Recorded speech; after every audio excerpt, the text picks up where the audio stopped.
And welcome everybody to the official main qualifier for the Mobile Legends Bang Bang Professional League Season 6. We are in the English broadcast, and with me is none other than the very whitish and the very dashing Butters to gonna be bringing you the first main qualifier game for the day, Hack Dog versus Archangel Esports. I think it's okay for me to say it in the Filipino way, right? Hack It's Dog. a slang in Filipino for Yeah. hot dog. But yeah, thank you for pointing out that I'm very whitish. At least I had time to adjust my ring light. Yeah, this feels. You know what?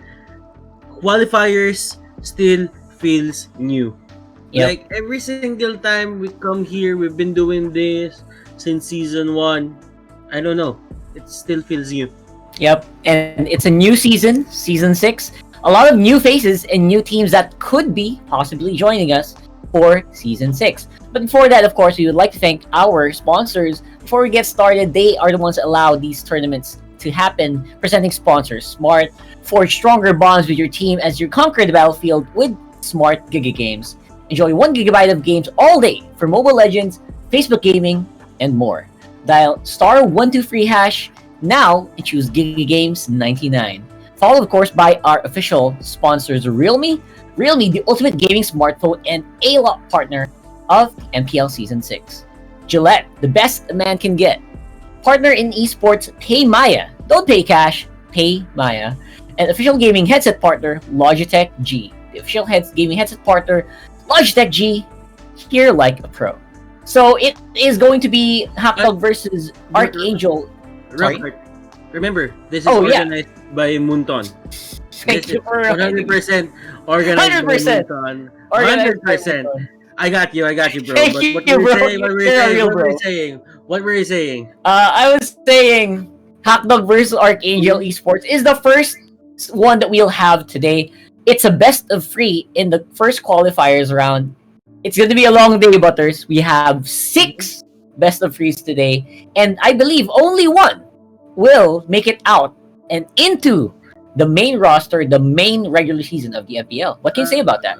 I mean, we had like 1,207 teams competing in the open qualifiers, and it's surreal that we're only down to 8. Right now, we'll know the fate of the 4 in Group A. Tomorrow, we'll know of the fate of the other 4 in Group B. But right now, we will find our first, new participant in the regular season. Signal Ultra, they're here. Hackdog, they're here. Sinag Pilipinas. Saying hotdog in hackdog in stream will always make you laugh. I know. One of the things that we have to look out for. Saying hackdog in stream will always make Rockheart laugh. Ladies and gentlemen. Sorry. Ladies and gentlemen, hackdog. You feel like you're saying it to me. I feel like you're saying it straight to me. So that's fine. That's normal, right? That's normal. Here in the Philippines, of course, very colorful language that we invent over time as well. So Hackdog is I've been watching these guys as well. They have been really roaring at the same time. They've had some of the longest games, I believe. Because I was refreshing the brackets, yesterday and the other day, and they take a long time for their stuff to refresh. So I'm assuming, although if we didn't get a chance to spectate these guys, that they're a very scrappy team. That's something I'm watching out for. Yeah. Looking at their names right now, I just feel that they're really colorful. Like someone is actually named Son Goku. Yep. So Yep. we really have to look out for these guys. Making it out of the bracket, like their bracket, and against, let's say, 300 teams for that said bracket, man, that's quite a feat. So you really have to take everything seriously. Archangel Esports, they've been here for season 5, and they're going to retry things again and make it into the MPL qualifiers. Back then, they didn't really have a chance to make it in because they were blocked, but I forgot who blocked them out of It's been a while. season. Yeah, Yeah, I think it's probably I don't remember, but it's probably Gosu. Oh, yeah, It was that's a good one. probably Gosu. Because yeah, it's Gosu. Because one of the things I remember was Boom Esports was blocked out by BSB. Right. So it's And boom, 100% Gosu. yep, for sure. You're absolutely right. And Archangel Esports, I've had the pleasure of spectating their games yesterday. I know you were watching for Wall Breakers on the other side, and you guys were all done. We were still live, and Yeah. we were not. You saw that, right? You saw that. These guys, oh my gosh. What Um, exactly happened there? what exactly happened there is Archangel Esports, they lost the first game against Interactive Philippines. And that was actually, I was wondering what's happening to Archangels. They picked Faramis. But on the second and third games, they picked almost the same heroes except for the Faramis. And they won in a very, very organized manner. Anyway, we're getting into the draft here. I mean, What a logo! Okay, don't mind me. I saw the logo and okay, hack Hack dog, dog. very Hack hack dog. dog. And they have a And crown. yeah, seeing this, their names, it's changed to Deadman's Paka, Benzon, Tisha Wangdu, and it's Jere. So we're not going to see San Goku. Yeah, that's sad. They changed their official names now because they're in the Mhm. main qualifiers, right? So I think this is gonna be their names coming in soon. We'll verify that for you guys. But wow, I feel like on the other side they didn't. So that's Saksa, Escalera, Yasuo, Kiki, and Ison.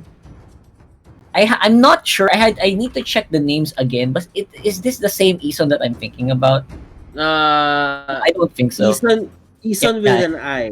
No, no, yeah, no, this no, is no. different You're Ison. thinking. Yeah. You're probably thinking Yeah, about right. Eson. Eson is Eson, at that's the Eson. Eson is playing for Blacklist. Yeah, S&S Sports. No, he Blacklist got Blacklist the other Blacklist.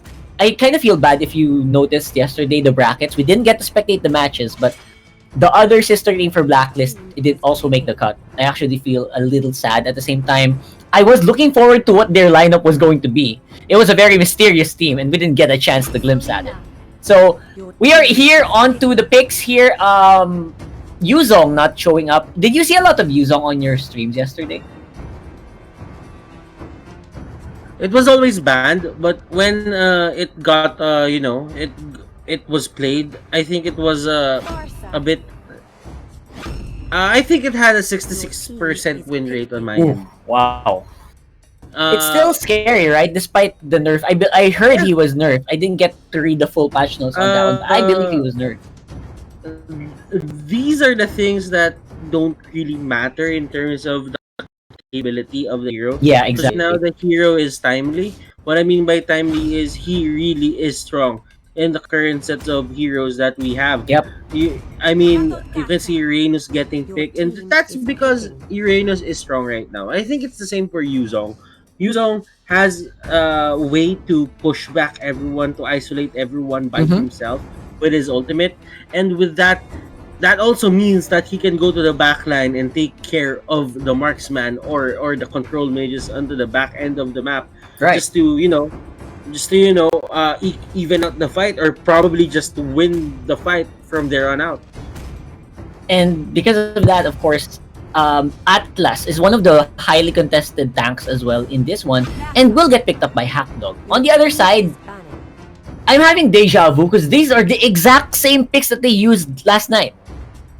Like first pick, second pick on the Popolin Koopa, and then Escalera is going to pick this Farsa, and basically they're just gonna be shuffling. They're gonna shuffle between the off lane.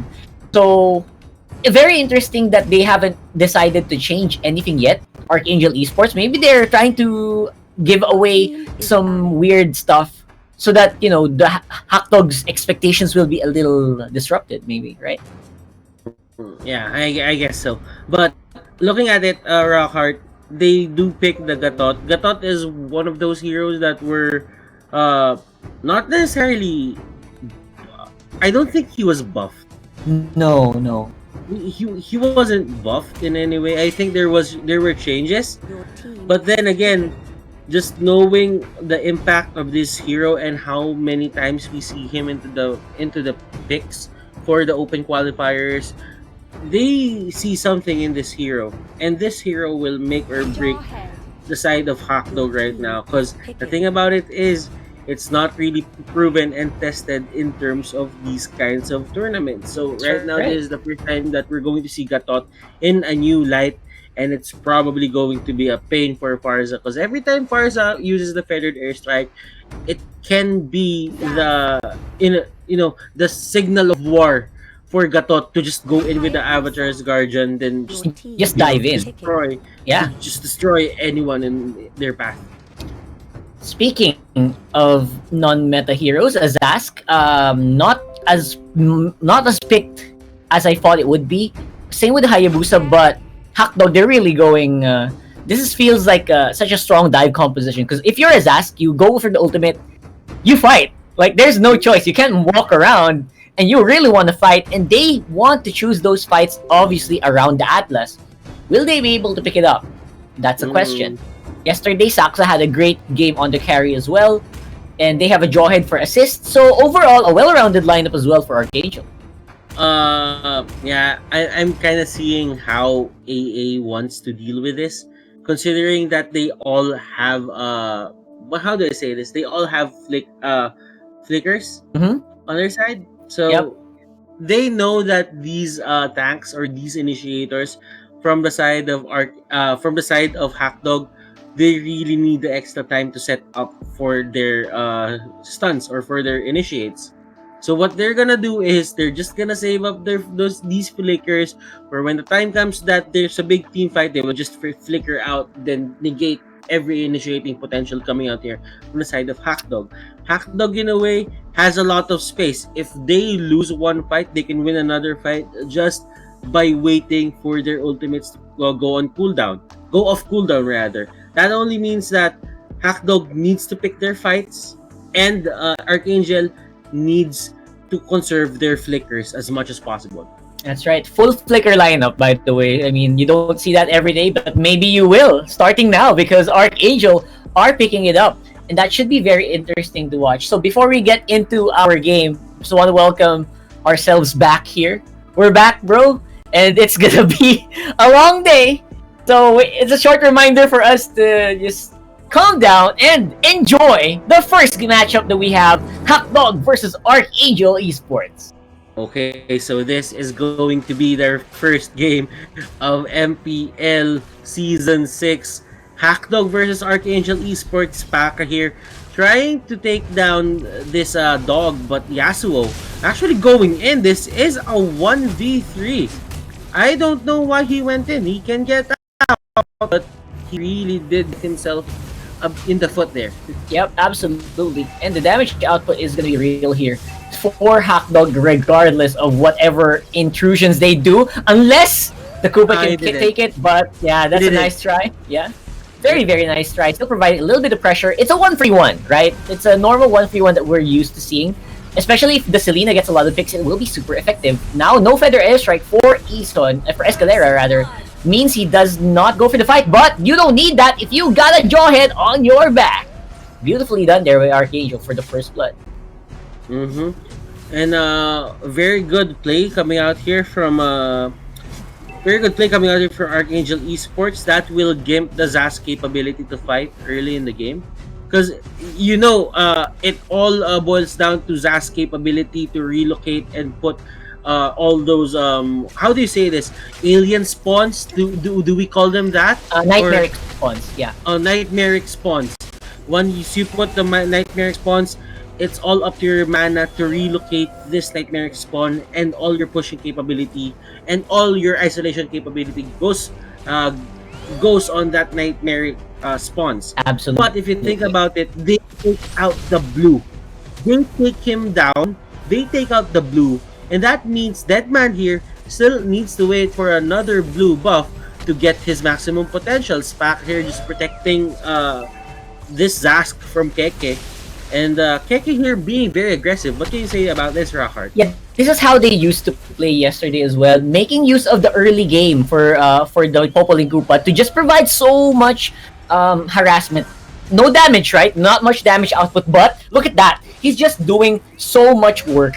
And the tanking capabilities of Koopa obviously is just beautiful to look at, and that's something that they're abusing over and over again.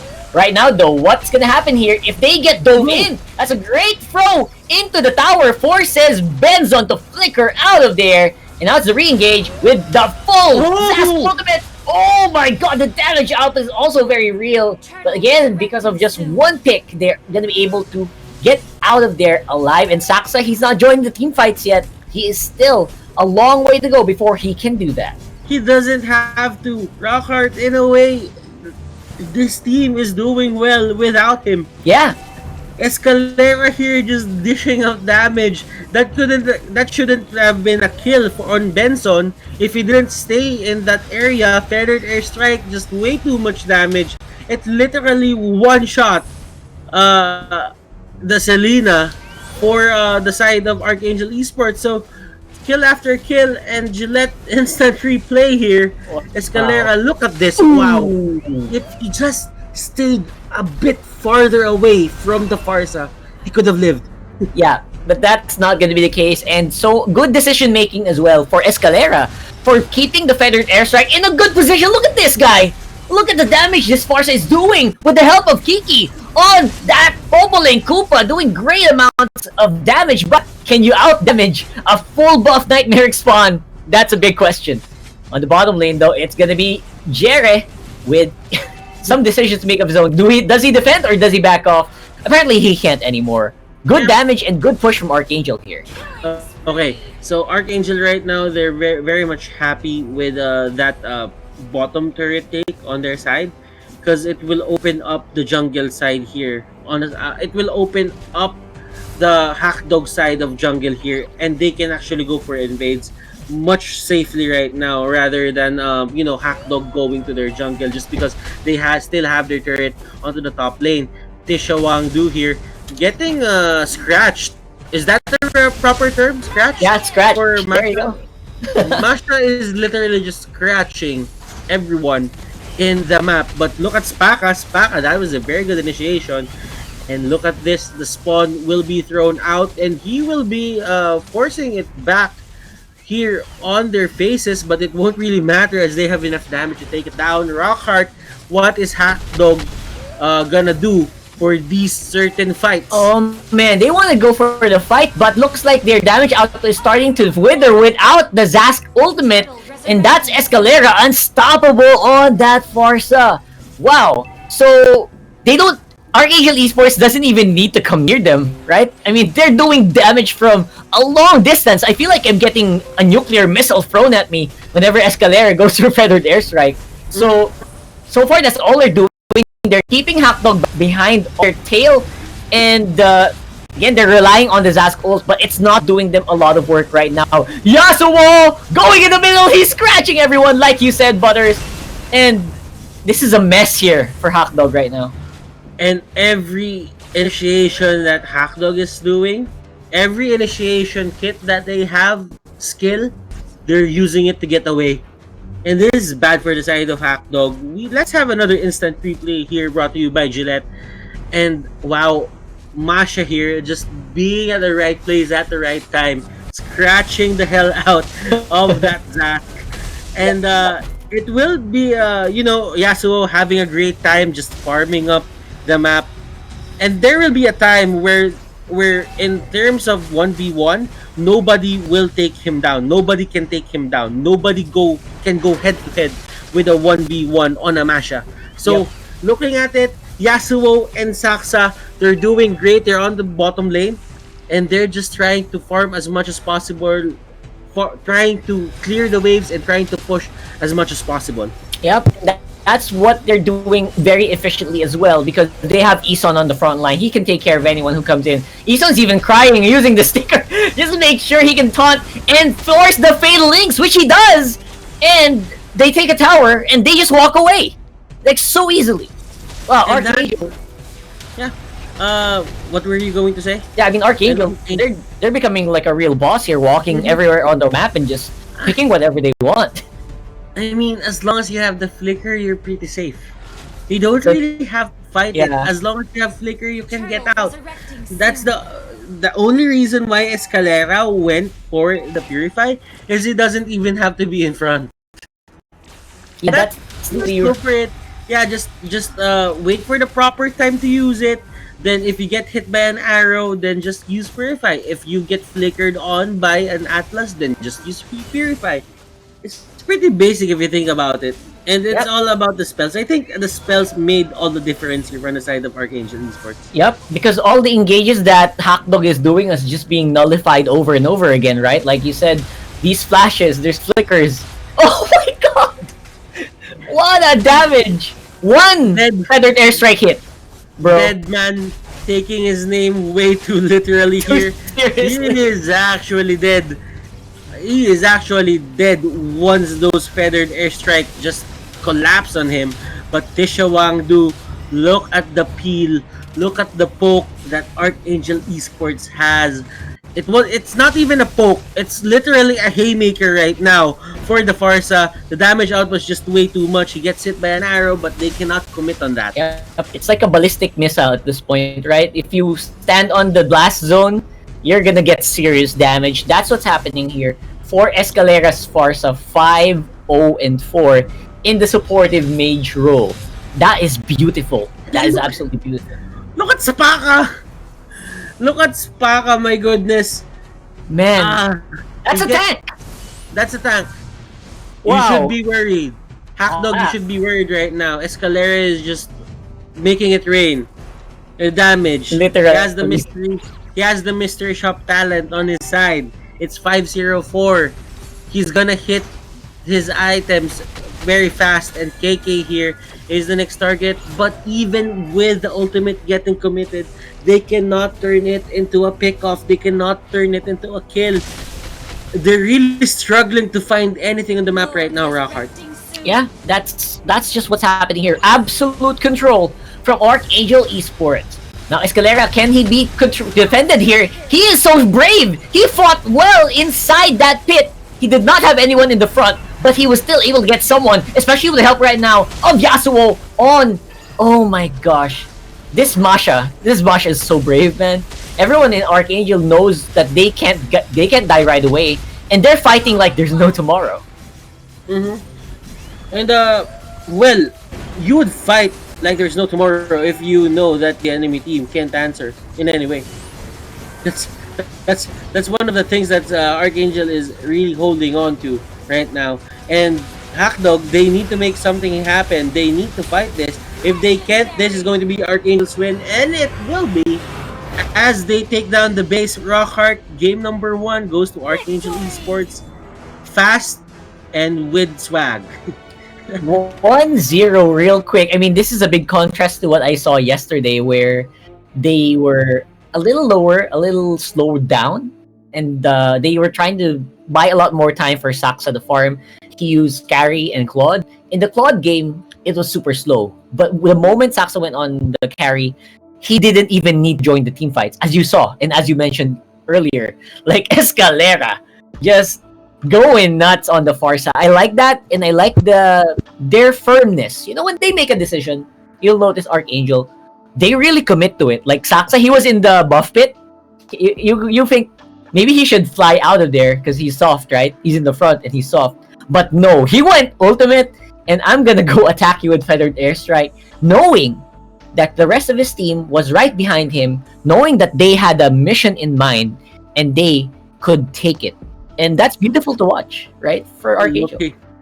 Looking really strong. But Rockhart, I think we will head into a very short break, and when we get back, it's going to be game number 2 for Hackdog versus Archangel Esports. I am Butters, he is Rockhart, and don't go away. The MPL-PH Close Qualifiers Day number 1 will be right back. Dito sa teritoryo ko, magbabayad kayo ng cash! Never! May Paymaya kami! Paymaya! Download the app para pag magbabayad ka, don't pay cash.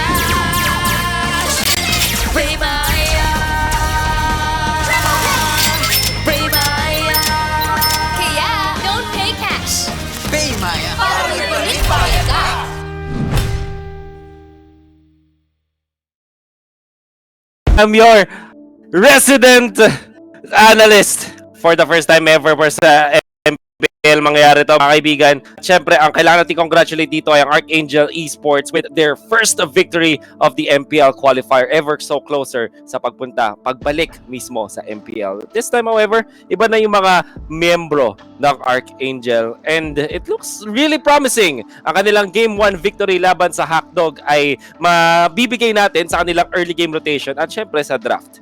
And I think that both Manjin and Shinbu talked about how easy it is para sa Hackdog na matalo dito dahil madaling i-execute ang composition ng Archangel kumpara sa kanila kung saan kailangan nila ng Gatot Kacha at ng Zask na maging successful.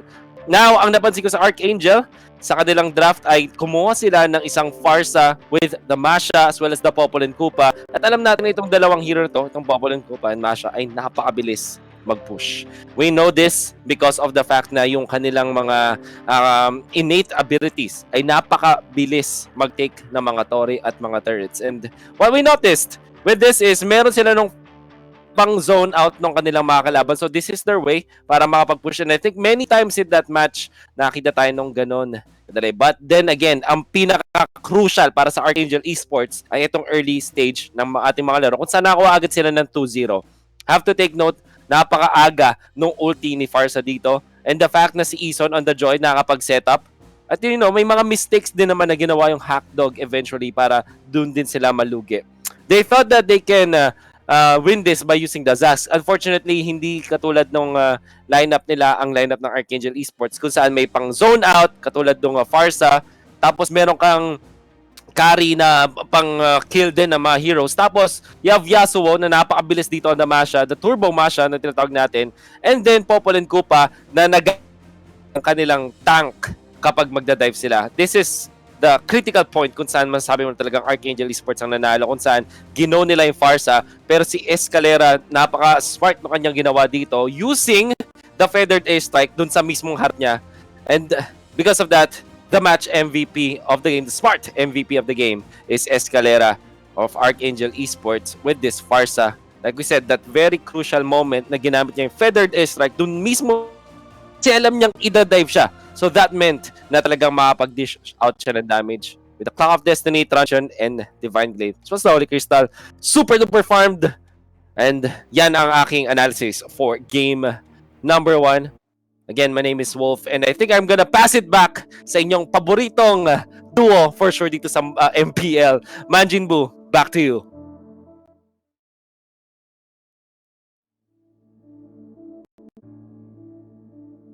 Well, we're not really Manjinbu, but you know, we kind of we're similar. Sometimes I'm same with Manjinbu's height, and you're kind of as popular as Shinbu now, right? So I'm not even gonna. I'm not gonna welcome back. Welcome back, ladies and gents. Hackdog versus Archangel Esports, Game 2. So apparently, Wolf kind of agreed. They didn't notice that dive, that very lakad matatag moment there for Escalera in the buff pit.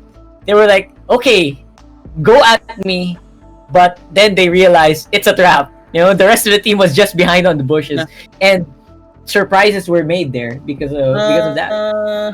I think for a Zask pick, the first 2 minutes of the game is super crucial. Like what I've said earlier, he died with his blue buff, his violet buff. So we didn't really have the chance to reclaim it back until the next violet buff came out. So what does that mean? For a Zask, you always need to put pressure onto the map.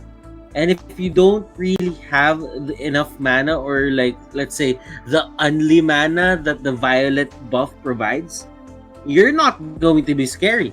Yeah. And you're gonna lose mana until the point that, you know, you're just trying to cast as much spells as possible and cast it one by one just because you're waiting your mana to regen. So with that, the enemy team has in mind that he has to go home. He needs to go back into base just to get the mana. So that means the pressure will be cut in parts. If you notice, like if he had the blue buff, that would be non-stop pressure. He didn't even need to go home. as long as he doesn't get damaged, like let's say until 1/4 HP. And that's the power of the Zask. Zask can control the damage output. Zask can control, how he overextends into the map. And sometimes it doesn't even need to be there. He just needs to cast the ultimate, get out, and just move on. Yeah, exactly. That's what he does. And as you mentioned, Zask just has maximum mana usage, right? He has like 4 skills that he needs to conserve on. And that became a big problem for Hackdog. I wonder if they're going to be picking it up here as we go into the draft for game 2. It looked like a great combo, right? It looked like a great combo if the Gatot could dive in and the Zask was in a good position and he had the purple buff. That would have been great. It just didn't happen.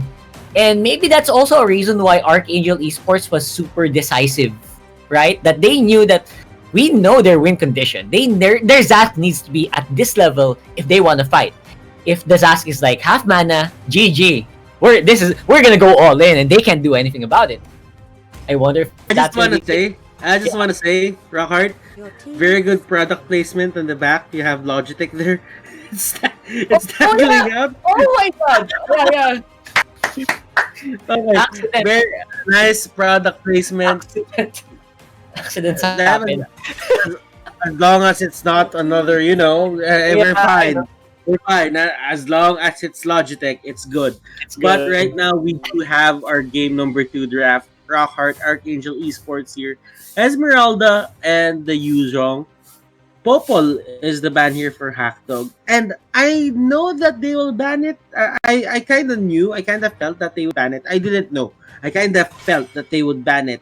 Just because it really gave them a hard time. Yeah.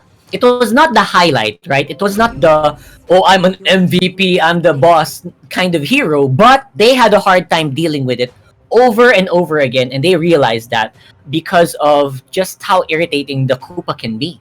Like, if you can't move properly, you can't kill it immediately because it's so tanky.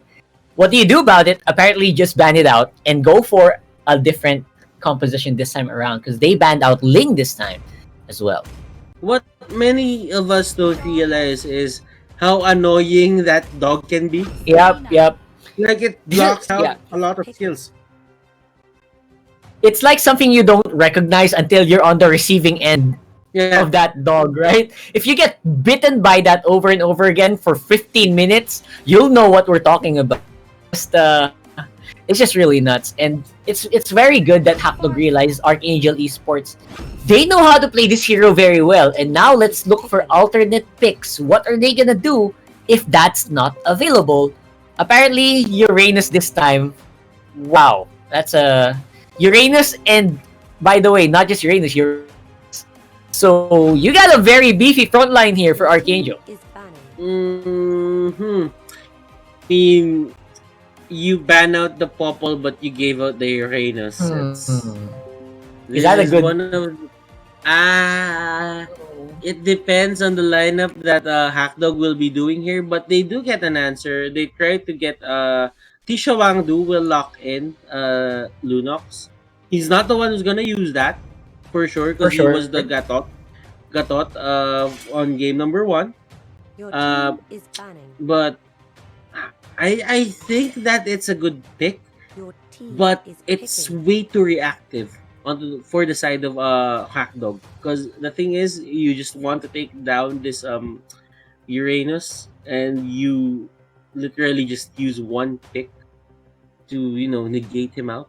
Not really take into consideration other heroes, but it's the price you have to pay. You gave out the Popol, you banned out the Popol and Koopa, you gave out the Uranus, and Archangel is a team that will jump to every opportunity that they can get. Remember, this is the close qualifiers. You take all the chances you get here, because the thing is, it's everyone's dream to make it into the MPL, and I for sure, I know that Archangel Esports, they are very much willing to do everything to make it in. Yep, for sure.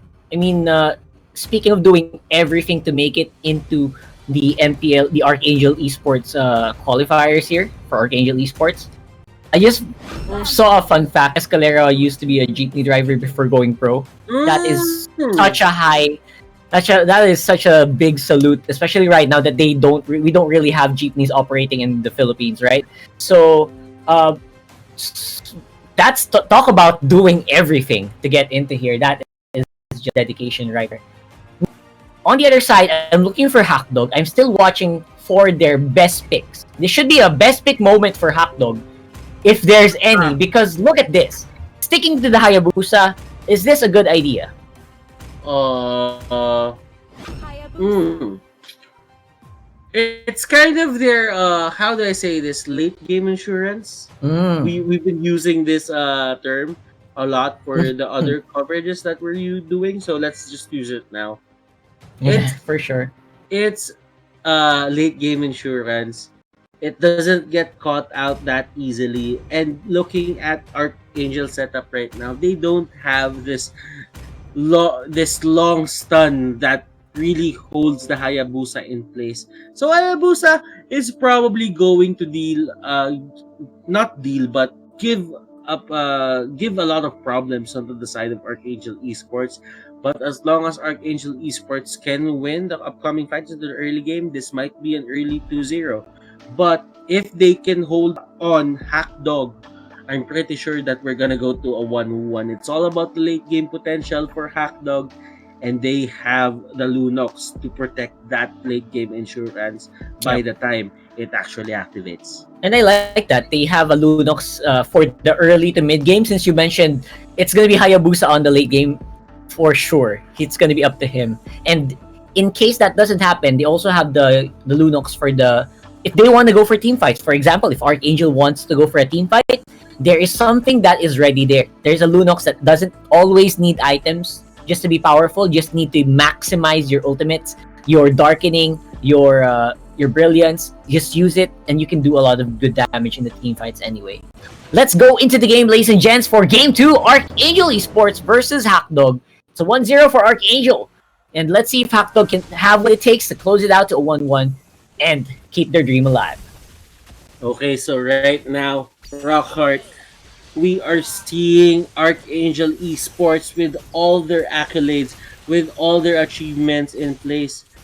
They are no strangers to tournaments. They have won a lot of tournaments, and yeah, I mean Archangel here really wants to make MPL, making it into MPL as part of their resume, as part of their CV.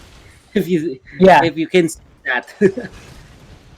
that's absolutely. I like that you use that term as well, because this is also a very highlight moment for them. If ever, like, this is one gonna be, they're gonna look back into this one in their CV and look at, this is where it all started, especially for Hackdog, if they can make it out. But looks like Archangel, they have a different plan. They want to make a strong statement, and they get a first blood on the mid lane. Yeah, that was a well timed for Archangel to do. They get Dead Man. And the thing about it is Archangel is hitting Hackdog where it hurts the most. They always go for the first blood on the mid laner. They always get Dead Man. It happened for game number 1. It happened for game number 2 as well. So let's see how Hackdog will adjust this time around. Yep, and adjustments. Can you do that while Isan is in your face, going hard onto their Lunox, their mid-game to early game insurance policy, supposedly, is now taken out.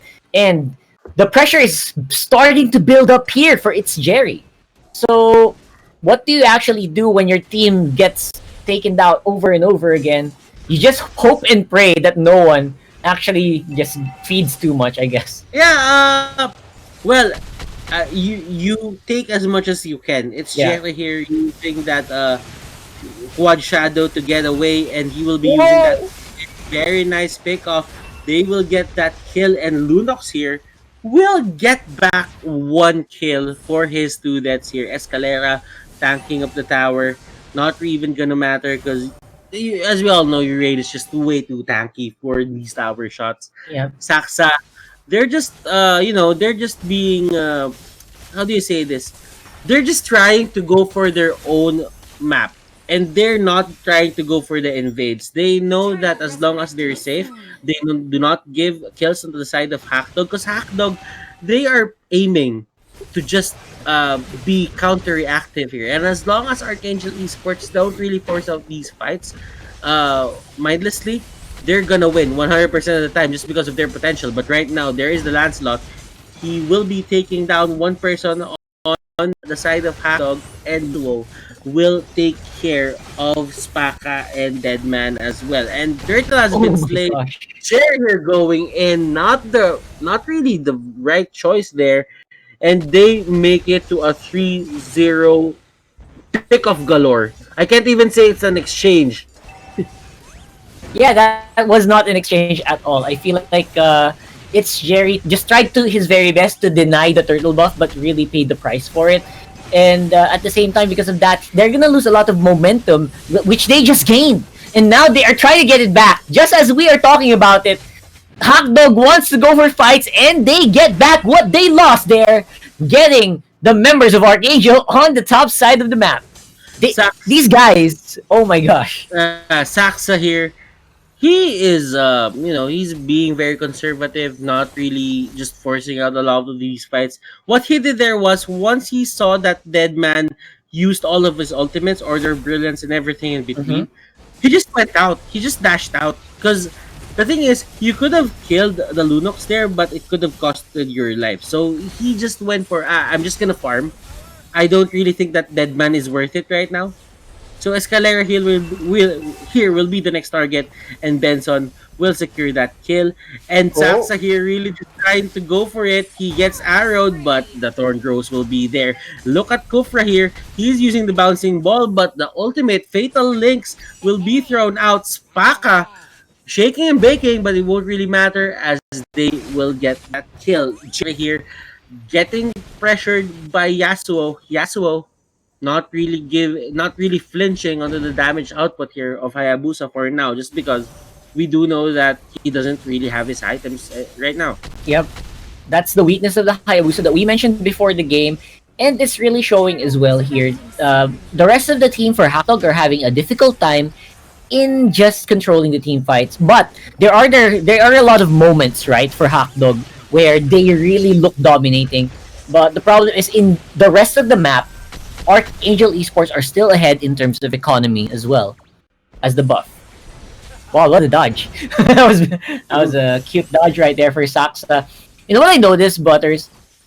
It's not Escalera on the Farsa anymore. He swapped straight into an offlaner, and that's just beautiful to watch for me. And because of that, though, and as I'm talking about Kiki, they do die out right away. And Saxa, that's a beautiful Tyrant's Rage there. It is a mumbo jumbo team fight right here in the middle lane. And the Lancelot just loves it. The resets are unlimited, and the Maniac just happened. It wouldn't really matter if they even had the mumbo jumbo combo something on the side of Hackdog, because Fatal Links is there. They did just put themselves into a position where Archangel can just turn it back. Perfect ultimate coming out here from Spaka, but would it really matter? I have the Fatal Links. I'll just pop it out and I'll just drag down everyone in our path. Yeah, absolutely, man. That was actually quite beautiful to watch there. You could not really predict who was gonna come out on top. To be honest, for me, there could have been moments where a turnaround was possible, but it didn't happen. And again, Lancelot. This is the reason why you pick Lancelot as well. Not just for the late game, in the mid game, just so powerful, especially when he has that turtle buff, because the damage of Thorn Rose just gets increased exponentially.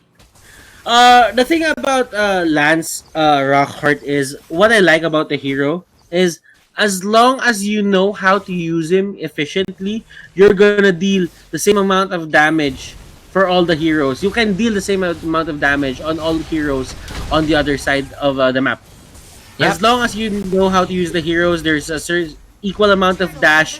The ultimate can hit everyone. Thornrose can hit everyone. So there's a possibility. It's going to be hard, but it is a possibility, and that's what makes this hero stand out. Because what made Claude stand out is the damage output on everyone on the other side. AoE, right? Yeah, because it was explosive. Yeah. And treat not Saxa, but Lancelot in the same way, but it's limited. It's on a triangle, and the upside is it's spammable. You can just keep on spamming it you can use it to face out, and that's your way to escape. Escape people or escape the engagements that that Hackdog is doing. Yep, and Hackdog looks like they are a little bit falling off here one by one. A missed position there by Tisha Wangdu in a very farther push. They're trying to defend as much as possible, but looks like Ison, he wants to go for fights as much as he can, but that's not gonna happen. For now, Saksa, he is just it's so difficult to control this Lance right now. I don't even know what they're gonna do about this anymore. Oh, look at this. That was a beautiful ultimate. Make that 2 kills on that Lancelot. Wow, they just turned it around. My goodness. Fatal Links. It was a defense. Hackdog was saying, let's just defend onto the third turret. No, you don't. We put you back to the second turret with our Atlas. Fatal Links. Tisha Wangdu will be the next target. Johead here. Saksa has just way too high damage. So stop him now. Saksa, my goodness. What is he doing? Rockheart, how do you even explain this? There's just no other way to explain this. Until now, Saksa has the turtle buff. That is all he's needing as well. As the engagement with Escalera and with Yasuo. Yasuo is the perfect anchor here on the Famous. He is holding everyone steady while Saksa cleans it up. The teamwork for Archangel here is just miles ahead. It is beautiful. And now it's going to be for the final team fight. Can they push it back? But looks like one by one, Hackdog is also falling to the power here of Archangel. Can they take care of Saksa finally? Well, Yasuo is on the mid lane. The minions are on the base. What is happening here, Butters? Yasuo, he doesn't even care. Saksa is just 2v1 everyone onto the top lane, and Yasuo saying, okay, I'm just gonna stay here. I'm just gonna push this as much as possible. And we down all the turrets here onto the side of Hackdog. It's basic. It's simple. It's simple ML, Rockheart. Yeah, it's simple ML right there, as you can see. So far, Archangel looks like they are starting to really ramp up here, and the Hackdog, they're just answering, but luckily their base is still intact, so there's still some opportunity for them to make it back here if they can, like, really shut down Saksa early on. Not just shut down Saksa, but shut down Saksa before he can do all the damage that a 1406 Lancelot is supposed to do. Scary stuff here coming from Archangel right now. He does have the killing spree, and once this Lancelot gets the ball rolling, especially with the killing spree, you know what's gonna come next. It's Thornrose after Thornrose. It's a lot of damage that's gonna come Hackdog's way. Selena here really wanted to try. Benzon really wanted to try to control the map as much as possible, but they just lost control over it once the Atlas went into play. Ison here playing the game of his life, the Atlas game of his life probably, and he just destroyed the front line here, even the back line on the side of Hackdog with those flicker plays. What can you say about that, Rockheart? Yeah, the flicker plays are all you need to do, and decision making like this right now in the middle of the fight. No big team fight anymore. Just go for the base, and because of that, Archangel come out on top with a 2-0 over Hackdog. It's a 2-0, very clean play coming out here from Archangel. I don't really know how to explain how that fight panned out, but yep. Yeah, I mean, it's all about Atlas dealing a lot of damage, and they didn't really go for the flicker. I feel that the difference.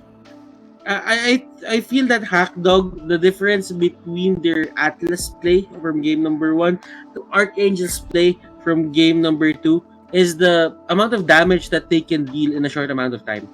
Like for the side of Hackdog, it was all about setups, but for the side of Archangel, they didn't even have to set up. They just had to see someone flying out, and the Lancelot just burst that guy down. Yeah, that's absolutely beautiful to watch here, and for sure we'll have more insights of that. I'm not sure how else to explain it right now. I'm just enjoying the games, man. Like I think that's what you're doing right now, right? Yeah. Just enjoying these beautiful games. Yeah, Rockheart, and as you try to absorb the game, I know you're having a lot of fun. We will be heading into a short break, and when we do, we will have Wolf with the game analysis on the analyst desk. So don't go away. This is Butters He is Rockhart, and we will be back.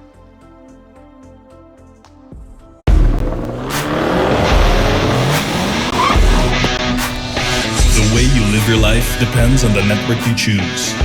Your movies, music, and games can only be as good as your network speed and strength. Slow means Game over. but the Philippines' fastest mobile data network means Game changing. choose the network that gives you what you truly enjoy. How do you know about this Giga Life? Simple and smart ako.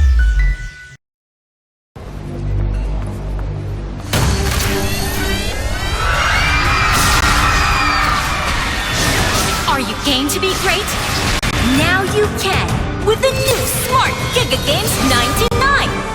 Get 1 gig data. It's para sa MPL. My name is Wolf, and we will break down game number 2 of Archangel Esports versus Hackdog. And it went, I'd say, so much in favor of Archangel Esports real fast. That's a magandang opening coming out from Archangel Esports. Ngayon, may na-mention ang ating mga casters during the panel discussion kung saan yung Lunox ginagamit na sa sidelines. And it's actually valid. Maraming beses tayo nakita in my experience casting international tournaments, Lunox on the side lanes, it works. However, ang decision dito ng Hackdog, ito yung pinaka-questionable for me, is to not go for a single funnel, single hyper carry. Ang ginawa nila dito, mga kaibigan, is to just have Lunox and Hayabusa parehas na nagpa-farm sana. And unfortunately, hindi na siya nag-work.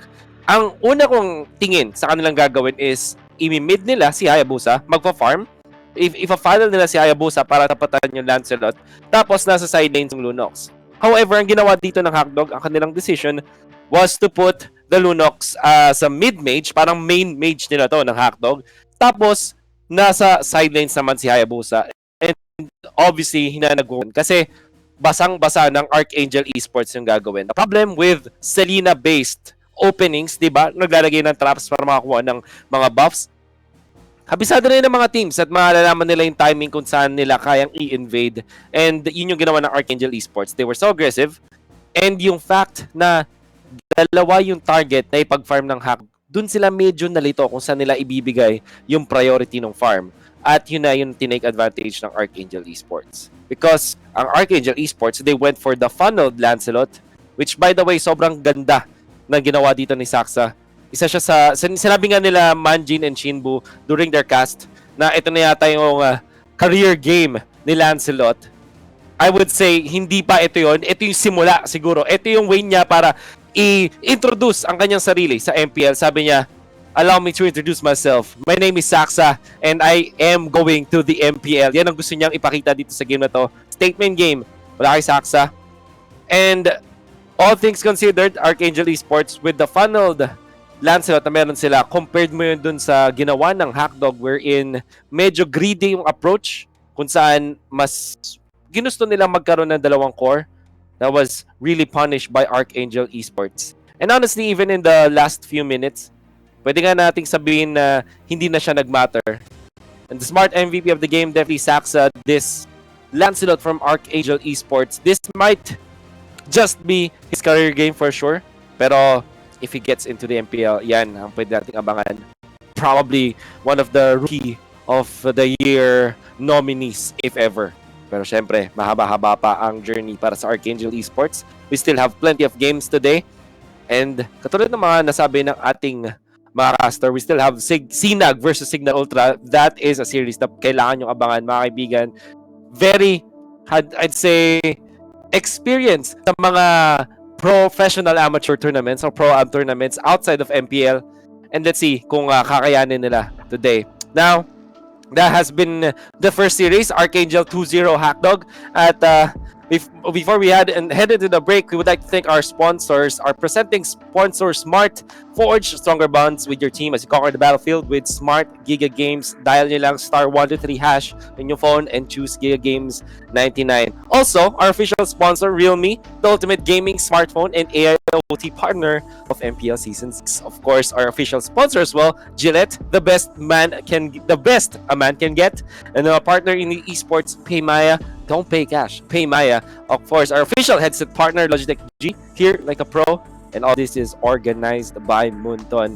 Mga kaibigan, why don't we look back at that game with the top 5 plays of the series before we head into a break. See you.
Are you game to be great?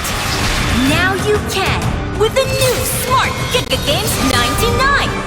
Get 1 gig data all day, every day for Mobile Legends and more. Game to be great with Smart Giga Games 99.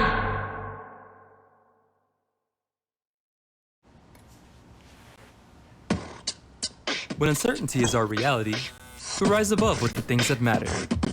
Gigafy happiness. Gigafy love. Gigafy friendship. Gigafy dreams. Gigafy hope. With smart Giga music, video, games, work, and stories, we let our passions run free in the new world we face together. Smart, live Giga.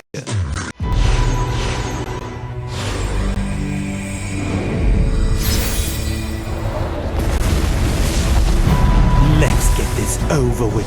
I'm starting to get bored.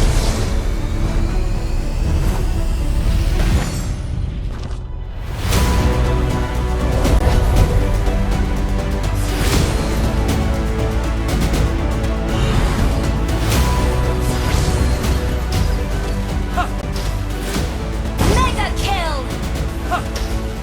I am only a shepherd. Monster kill!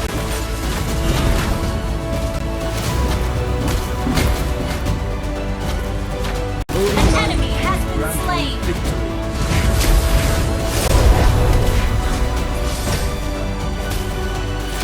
Bathe in the holy light. An enemy has been slain!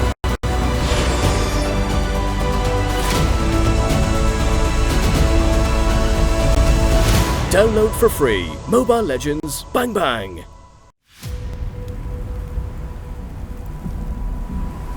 This godly power. What is this? Yu Zhang has combined the reverse scale and the primordial spirit. He cannot leave here. The Black Dragon has returned. No one, nothing can stop me now. Let's take him from the side! Now! Death to all who oppose me. No! So this is what I'm truly capable of. Wake up! Yu Zhang! How is this possible? You are getting rusty, brother.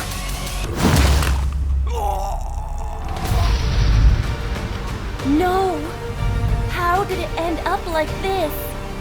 No! Welcome to reality, girl. Where the strongest rules them all.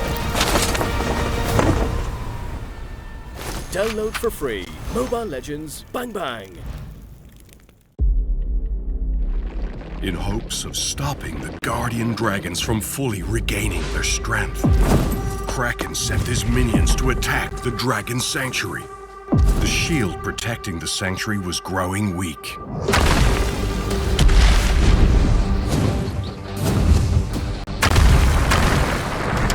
Attack after counterattack, the Guardian Dragons barely had the power to guide the Dragon Warriors. How the warrior from the Northern Vale entered the sanctuary, and what would await ahead.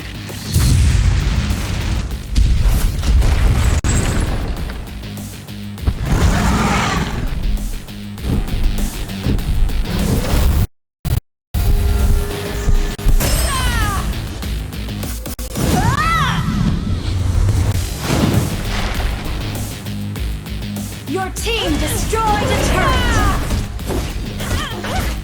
Mega kill! Double kill! Your team destroyed a turret! Mega kill! Double kill! Triple kill!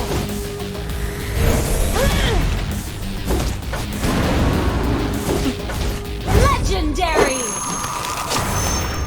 Download for free Mobile Legends Bang Bang.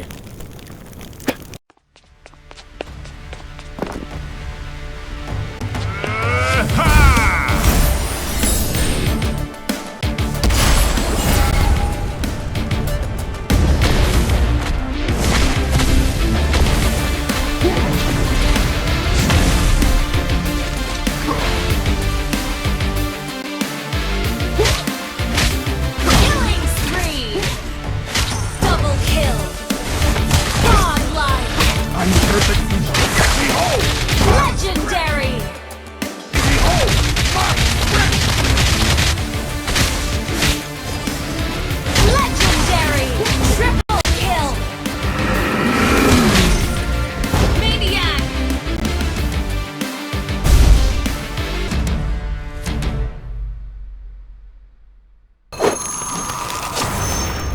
Download for free Mobile Legends Bang Bang.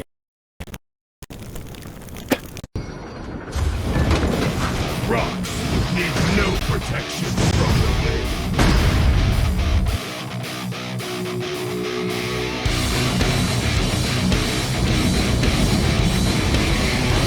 Power! Spark fire! Brotherhood! Power! You have slain an enemy! You have slain an enemy! Double kill! Mega kill! The power of Legendary! Double kill! Legendary! Double kill! Triple kill!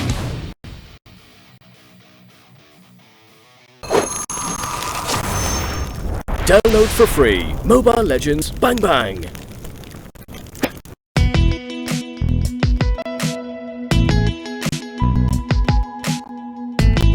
You've got me on the edge. Legit, right? Not quite. Just like your disposable razor. It's time you switch your disposable razor for your legit first shave so you can be every bit legit. Gillette Mac 3. Dito sa teritoryo ko, magbabayad kayo ng cash! Never! May paymaya kami! Paymaya! Download the app para pag magbabayad ka, don't pay cash! Paymaya! Paymaya! Kaya, don't pay cash! Paymaya! Para magbayad ka!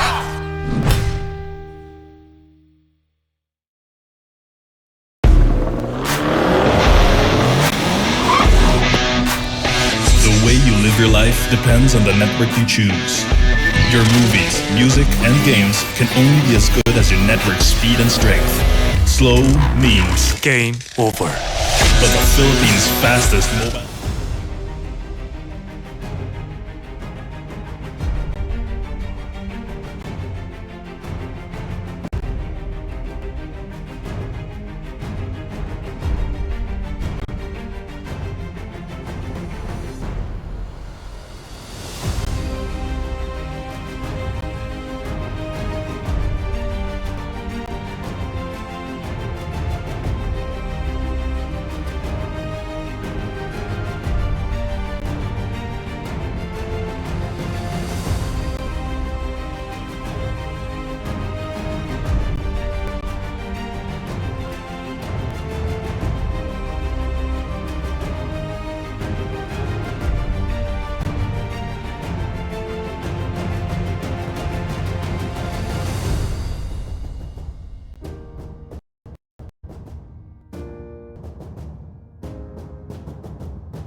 Welcome back, everybody, to Mobile Legends Bang Bang Professional League Season 6 main qualifiers.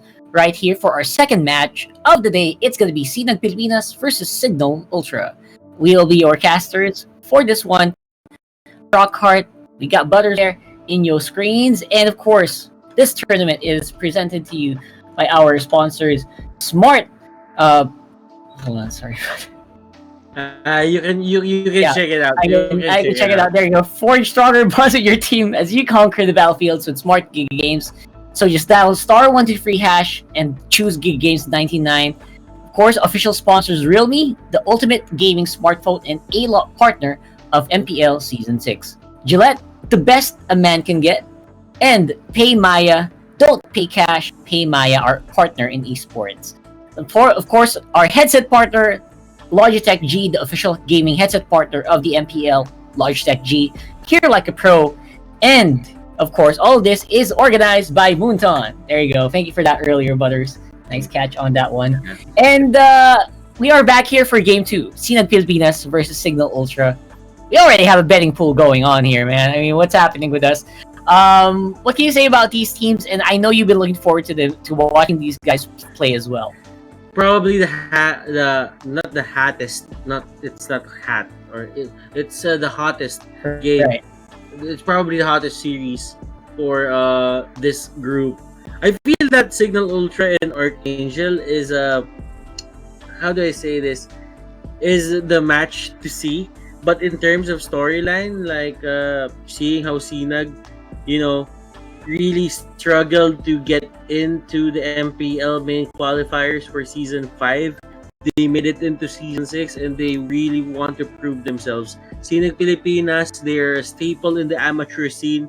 Now, the question is, Rockhart, will they be enough to will this be enough? Will their skills be enough to make sure that they get into the pro scene and be called as non-amateurs but pros? That's true. I mean, we were also talking earlier before the break ended, like Signal Ultra, are they actually in their top form as well? We mentioned it's not always about skills. It's also sometimes about the mentality of the teams coming into these series. Like, how prepared are they? Are they really hungry for this? And will they be able to pull through despite a very daunting opponent? Yeah. Sinag Pilipinas, I think, has been highly sought after by a lot of our viewers as well in the brackets that we've had yesterday and the other day. So I wonder if Signal Ultra is going to be ready to reclaim their spot here in the Mobile Legends Professional League. Those are the things that we wonder here right now. And by the way, Signal Ultra is a staple for MPL for quite some time. Yep. They lost slot for Season 5. They didn't really make it in, but right now, with a revamped roster, they are trying. They are really trying to make it in. With the leadership of Imba DJ and the leadership of their coach Eva, or as his name here is Denver. Mm-hmm. And this is going to be a fresh Signal Ultra for you guys. You guys have seen them play for some tournaments, but right now this is the make or break moment for them. If they make it in, then that means all their dreams to make it into MPL are going to end as they try to dream another dream, which is possibly to win MPL. That's right. And Sinag Pilipinas contains a bit of a highlight as well. We have a 14-year-old player, Yagami, here. And pretty young team. 14-year-old Yagami, 15-year-old Cronus, and Cram God, 17 years old. So overall, this is a very young team. And what do we say about young teams usually? Their fingers are really fast. They got some very good reflexes, and they can take team fights very well as well, compared to, of course, older teams with older players. So is that going to be a factor here? That's one of the things I'm also looking forward to here in this matchup. Are they as scary as a lot of people say they are?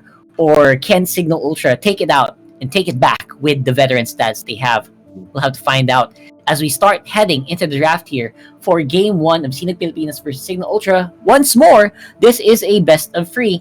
And the winning teams, of course, will proceed further into the bracket. But at the end of the day, only one team will be coming out on top. and joining us in the regular season. So it's gonna be a long game. It's still gonna be a long day for us for sure. So hope you guys are ready. Hope you guys are prepared to get into these actions, because I'm still hungry for the meta defining heroes that no the meta defining heroes that they're gonna show us today. Okay, for Scenic Pilipinas right now, they're gonna ban out the Luyi. Probably one of the best heroes to ban right now in terms of support.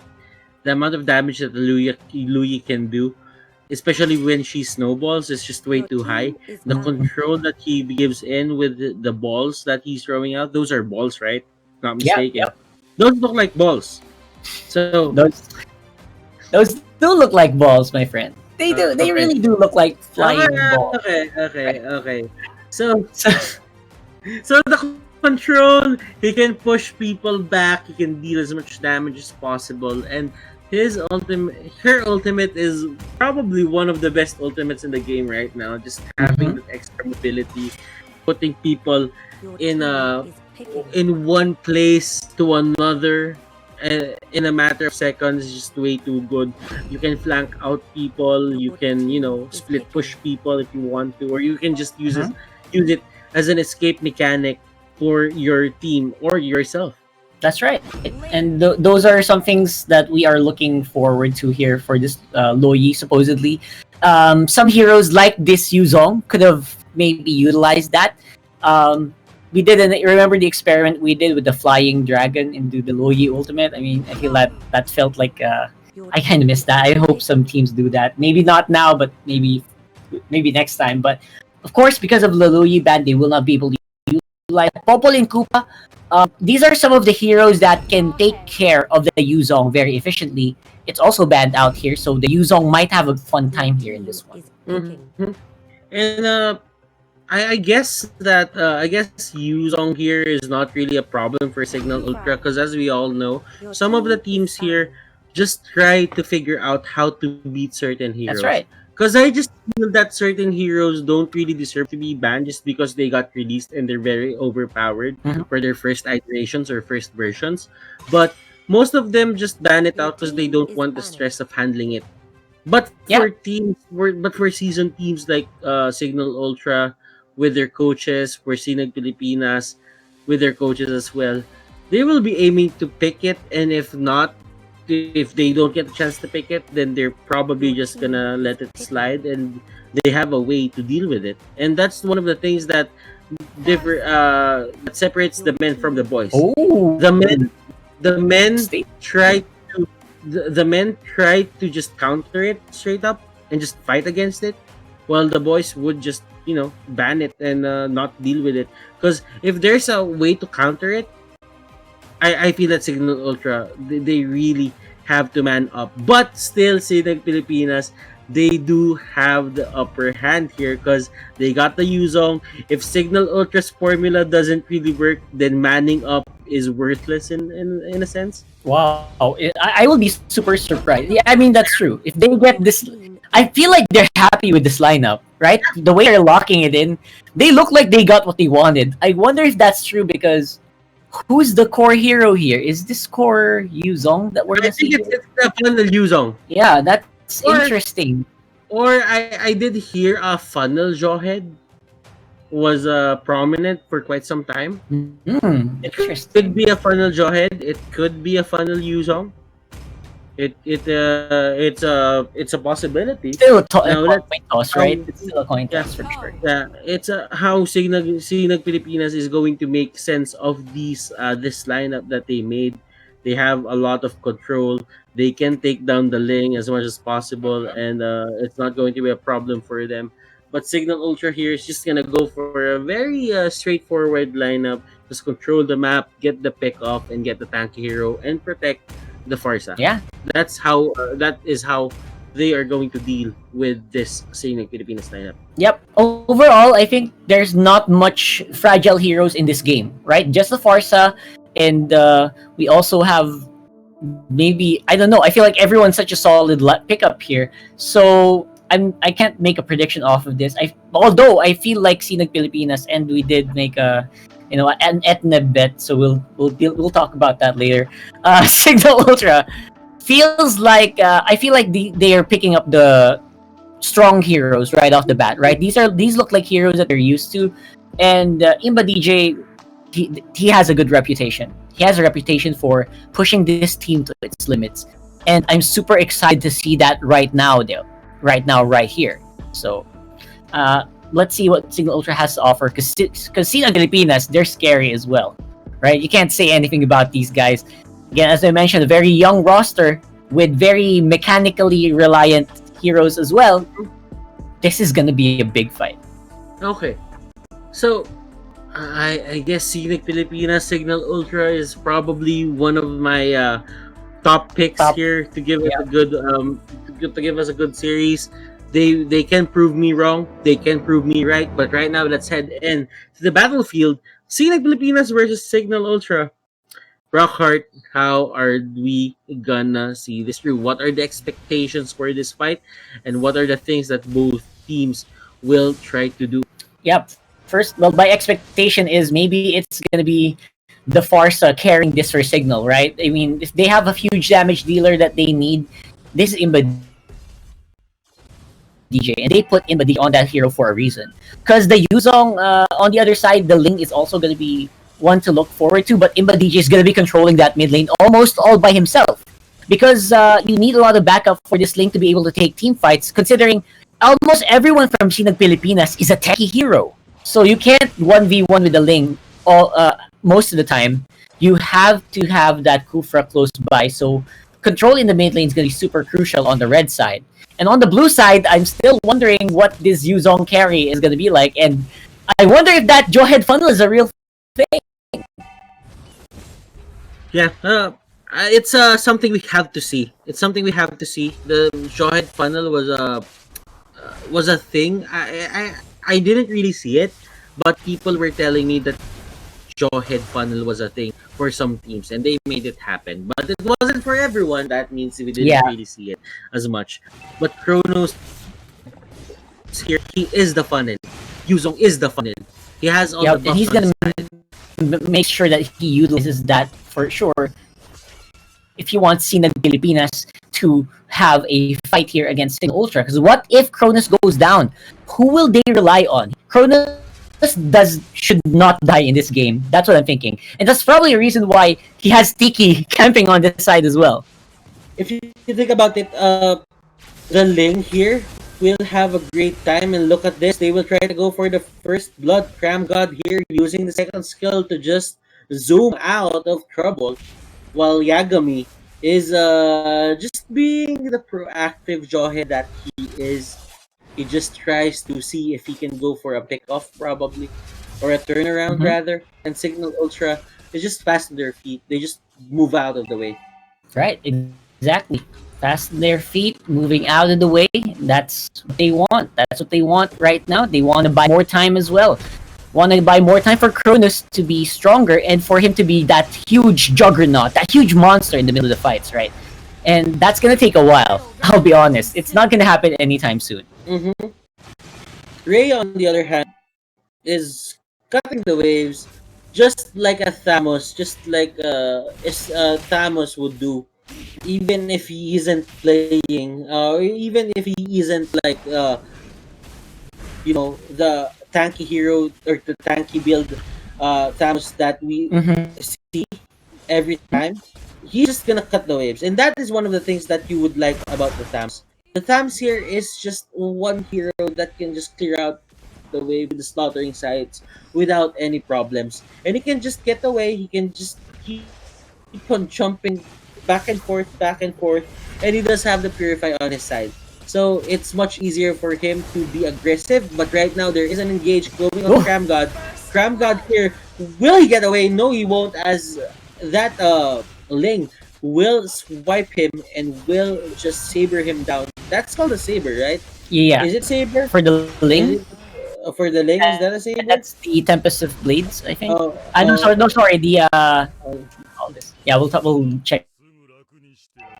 We'll check that out later. Yeah, but yeah, it's a sword. It's literally a sword. Literal sword. Exactly. So how does this pan out here? You get the first. I'm surprised this is just first blood. I feel like they've been trying to kill each other for like 4 minutes already. So I'm surprised that that was just first blood here. Both of these teams just playing so carefully, and I like it actually that they want to go for the late game fights instead of fully committing.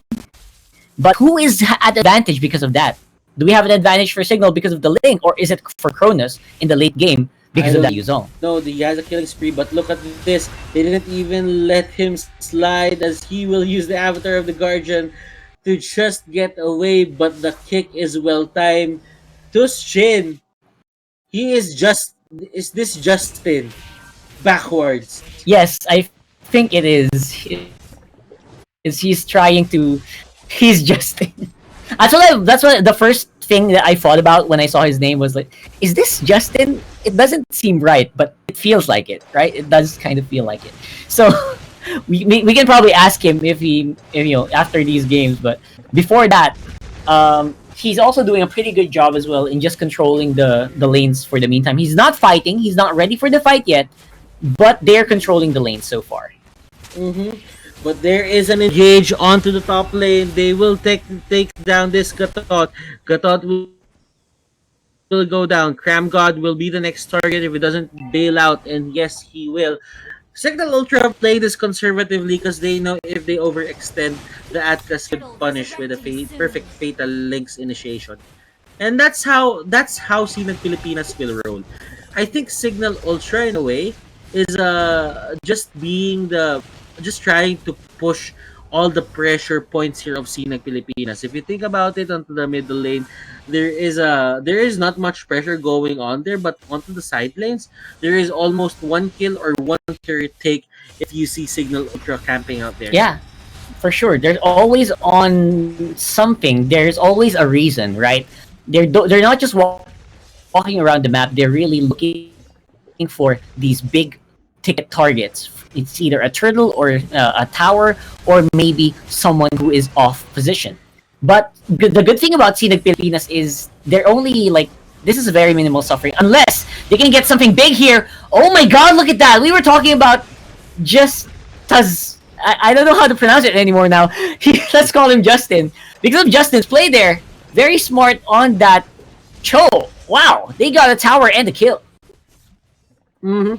My goodness, it's really just the Signal Ultra show from now on, and Cram God trying to catch them out. He wouldn't really do much here, but the peacock versus the dragon, we went very Chinese mythology there. That was a page out of a Chinese fantasy movie, and it looked great. It did. It really did. The combo is majestic. I think the word we're looking for is they're so majestic. The flying dragon, the flying peacock, all over this map. It's just beautiful to watch. And the question is though, man, where did that lead come from? I did not realize we were at 8k gold lead for Signal at just 1-5 in the kill score. That is monstrous right now. Speaking of that, on the top lane, oh my gosh, I am solo. He really did go solo there in that one. Oh man, that was a very good play there from Tusjin. Okay, you're Tusjin. I think I read that right this time. Tusjin. Great play from Tusjin. No fear at all for the Avatar of the Guardian. And now they are looking for more. And they punish straight. They go for the punish straight on Cram God. Cram God here didn't even have time to react. He used the flicker, and once they said that this guy doesn't have flicker, they just went and punished him, and even used the Kufra ultimate just to hold him down. Yes, straight up. I feel like that is just what you want, right? That is what we want, and they did it very efficiently as well. I like that. So where are we right now in terms of comeback potential for Sinag Pilipinas in this one? It's starting to look very unlikely because, again, they are relying on Cronus for this one, and he's nowhere near ready to take fights yet. If the damage, where I'm looking at the damage here for Sinag Pilipinas, it's just not Cronus at this point. It's true. that So is true. This is not Kronos. It really feels like that he's getting gimped. Everything is stopping onto the side of Kronos here. He doesn't really have enough gold to make killing spree work on his favor. It's like he has one kill and that's it. yeah, just that one kill and itemization. Maybe it could be good. It could be better, but time. This is not gonna matter as much because right now it is gonna be a huge Tyrant's Rage in the wall there by Ben Sandy. Great call here from Signal Ultra. Although they will lose their link and two members inside the base. It's a 2v1. You are in the cage match, but flickers out at the same times. That's a pretty good sync there that we have for these players. And look at Imba DJ just staying there, not really caring about anything, just shoving up the waves, not the laves, but the wave. And this is a Gillette instant replay. Look at this. Perfect setup, perfect initiation, and that's the best Kufra can get. Gillette instant replay. Beautiful. Paid, very paid. Very much. Very much paid indeed. Very much paid. Exactly. Very much paid. Such paid, so much placement.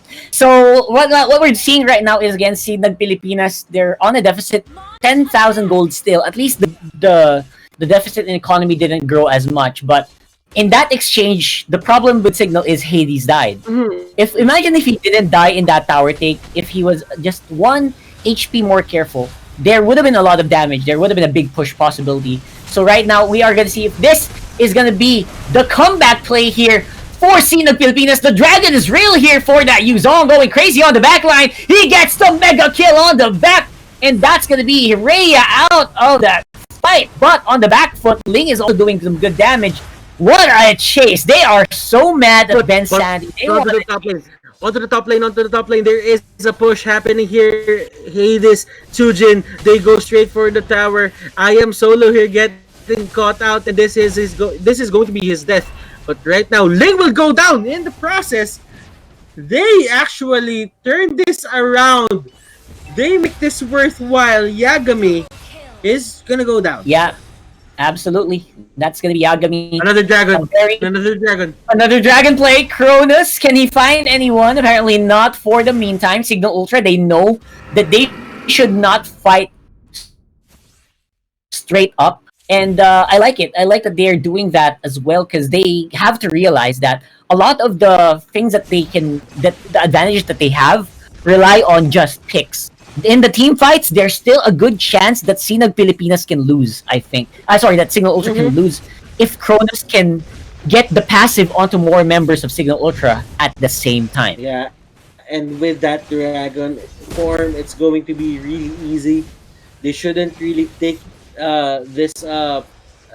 They should not underestimate the Sinag Pilipinas Chronos funnel strategy lightly, just because it has all the capabilities to turn them back around, to turn this to their favor rather. But Signal Ultra, they probably learn from that. Probably, right? They're not gonna give out the same impact to the Yuzong for the second time around. Sinag Pilipinas really needs to find another way to approach this game if they really want to win this.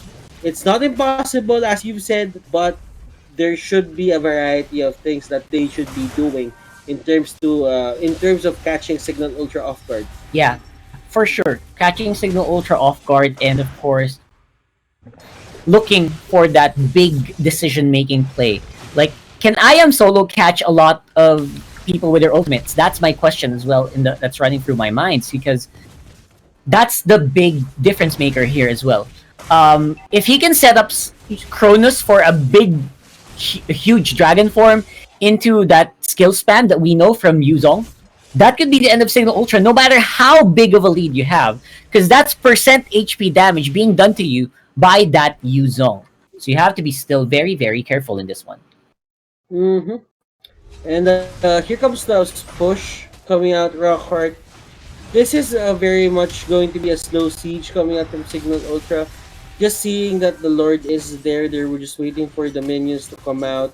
Now, bottom lane is going to be the focal point here for the side of Signal, just because they don't have minions onto the middle lane. It was cleared out by the side of Sinag Pilipinas. Sinag Pilipinas here just trying to take down the Lord. And they are probably gonna do it anytime soon. But look at this Kufra. He is just gonna punish. I am solo here. Valir will be poked down by Hades. Hades, the god of the underworld. The god of the underworld will just take down everyone, but Yuzhong has another thing in mind. He takes down 2 people onto the side of Signal Ultra. Oh my goodness, onto the back line. Kronos here trying to take down everyone, but Hades, he had something in mind. He had another thing in mind. He wanted to just go straight for the base, and that base will go down 100% at the hands of the Ling quite easily because of the damage output, and that's going to be game number 1 for Signal Ultra. So we have to review that last team fight because that's where I really saw the Yuzong's potential, right? When he was going for a big, when he wants targets, he is not gonna stop, and it's very difficult to stop this Yuzong, whose HP bar just keeps going up, up, up, up over and over again every time those skills make a mark, right? So this feels like that should have been happening earlier for Sinag Pilipinas, but it didn't. Now I wonder why. Is it because of the picks, or is it because of the decision making here? So hopefully we can find some of that out later on, and you know what? That's gonna be something for the books and something for Mr. Wolf maybe to review later. Yeah, speaking of Wolf, we will be taking a short break, and once we get back, it's going to be Wolf with his game analysis. So don't go away. We will be right back for game number 2 of Signal Pilipinas versus Signal Ultra.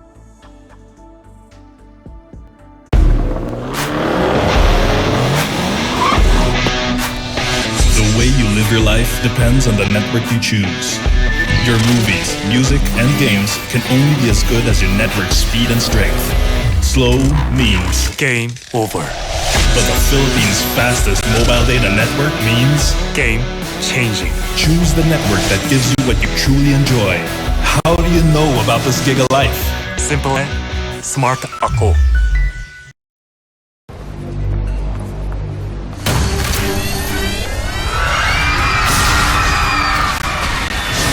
Are you game to be great? Now you can with the new Smart Giga Games 99. Get 1 gig data all day, every day for Mobile Legends and more. Game to be great with Smart Giga Games 99.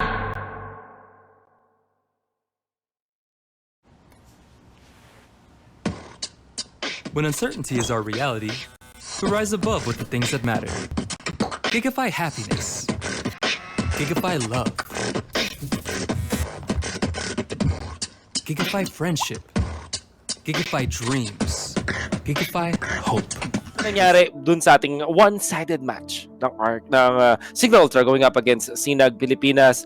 I mean, if you watch that, masasabi mo talaga na outclass ng Signal Ultra. I think yun yung word gamitin dito sa game number 1. Definitely outclassed. Okay. And Signal Ultra, this is a new lineup that they are having. I mean, technically speaking, matagal na itong mismong lineup na to, itong 5-man lineup na to. But this is something new probably sa mga fans ng Signal Ultra from MPL Season 4 na probably magulat sila na hindi ito yung nakikita nila. I mean, no more few, no more Tets, Desanya, hindi na nila nakita yun. Iba, totally different.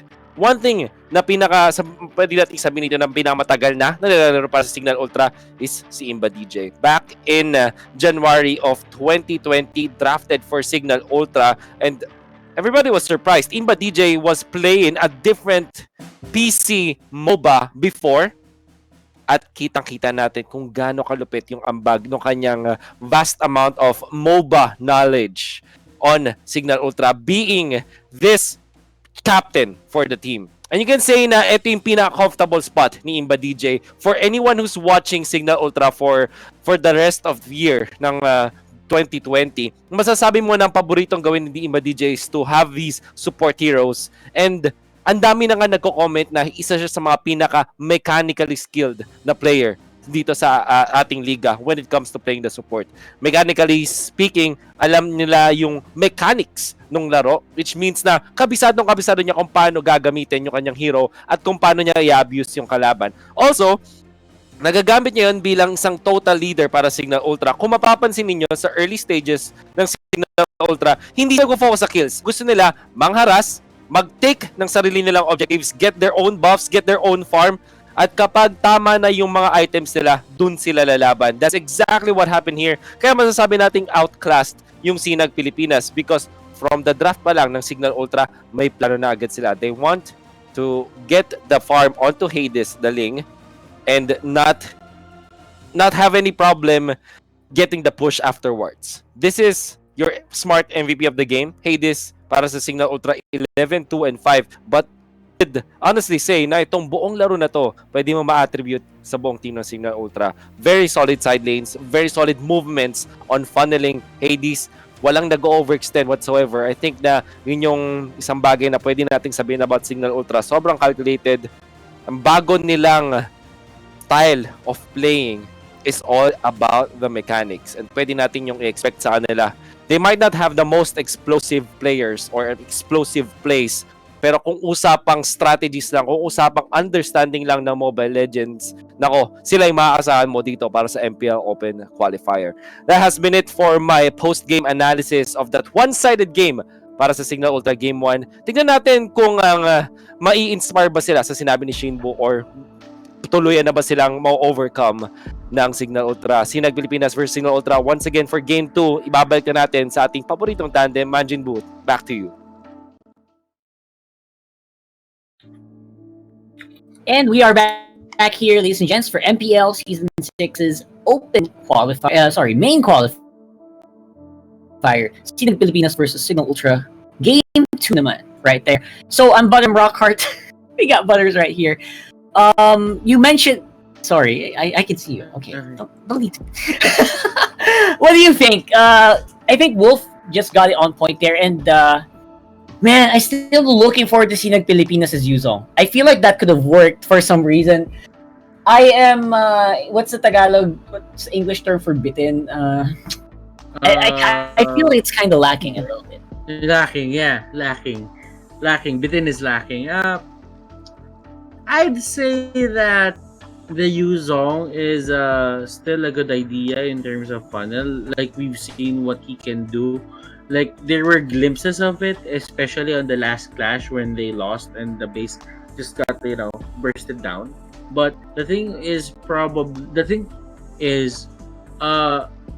it didn't really work the early game for the side of Signal Ultra. No. It's the other way around. Okay, you were Butters at the intro, so I'm allowed to make a mistake. Sinag Pilipinas, the early game didn't really work for them. Yep. Like, it was everything that they didn't hope for in any way. It wasn't like pick-offs. Cram God got a bit controlled into the early game. Like, he was the first blood, but it took multiple attempts to do that. But right now, I think we will be heading into the draft in just a bit, but I'll just continue explaining. Then it came to Kronos not even joining a fight. Mm-hmm. Like, everything was happening to the map. Signal Ultra was forcing them to fight. They didn't answer. Signal, what they did is they wanted Kronos to get his items first before he would go and join the fights. But the problem is, when he came to the fight, there were no more turrets onto their side. Yep. Overall, it's just way too late, and your teammates were already they were losing an arm, they were bleeding, their feet were bleeding, everything, right? And by that time, it was just way too late for Sinag Pilipinas. So maybe they can draft a little better to have a more balanced draft, not just hold the game, hold the line, hold the door until Yuzong is strong. Let's look and see if that's gonna change here. on draft for Game 2. Signal Ultra versus Scenic Pilipinas currently 1-0 in this one. So, smart to ban out that Ling. Obviously, the Ling really fully utilized the lack of team fights in that last game.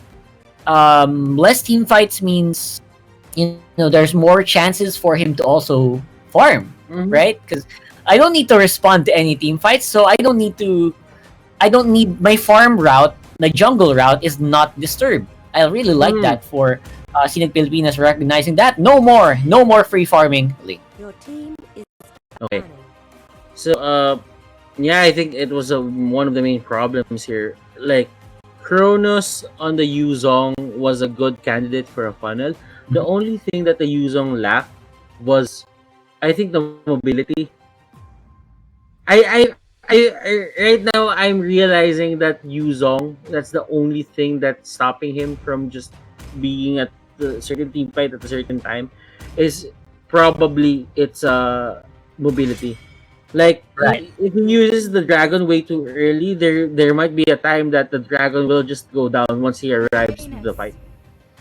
Yep, absolutely. So, what are we looking for here? Are we still looking for a team fight lineup, or are we looking for a pick lineup? That's something that they'll have to decide for themselves.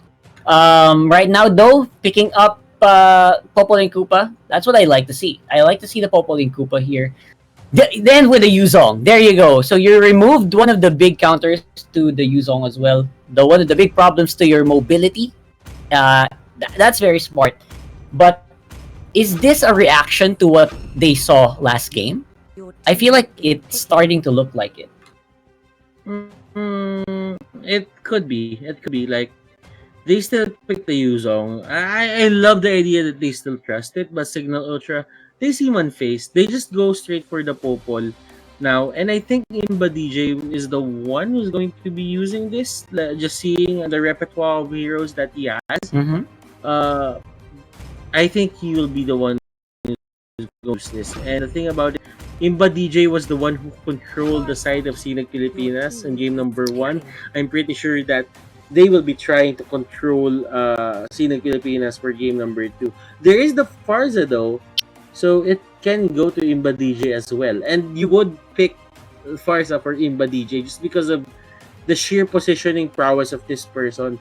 He knows where to be at the he has the right place at the right time every single time. The exact same moment that this looks like the exact same lineup that we've seen earlier as well in the earlier games, where I think this is Archangel's kind of running lineup, right?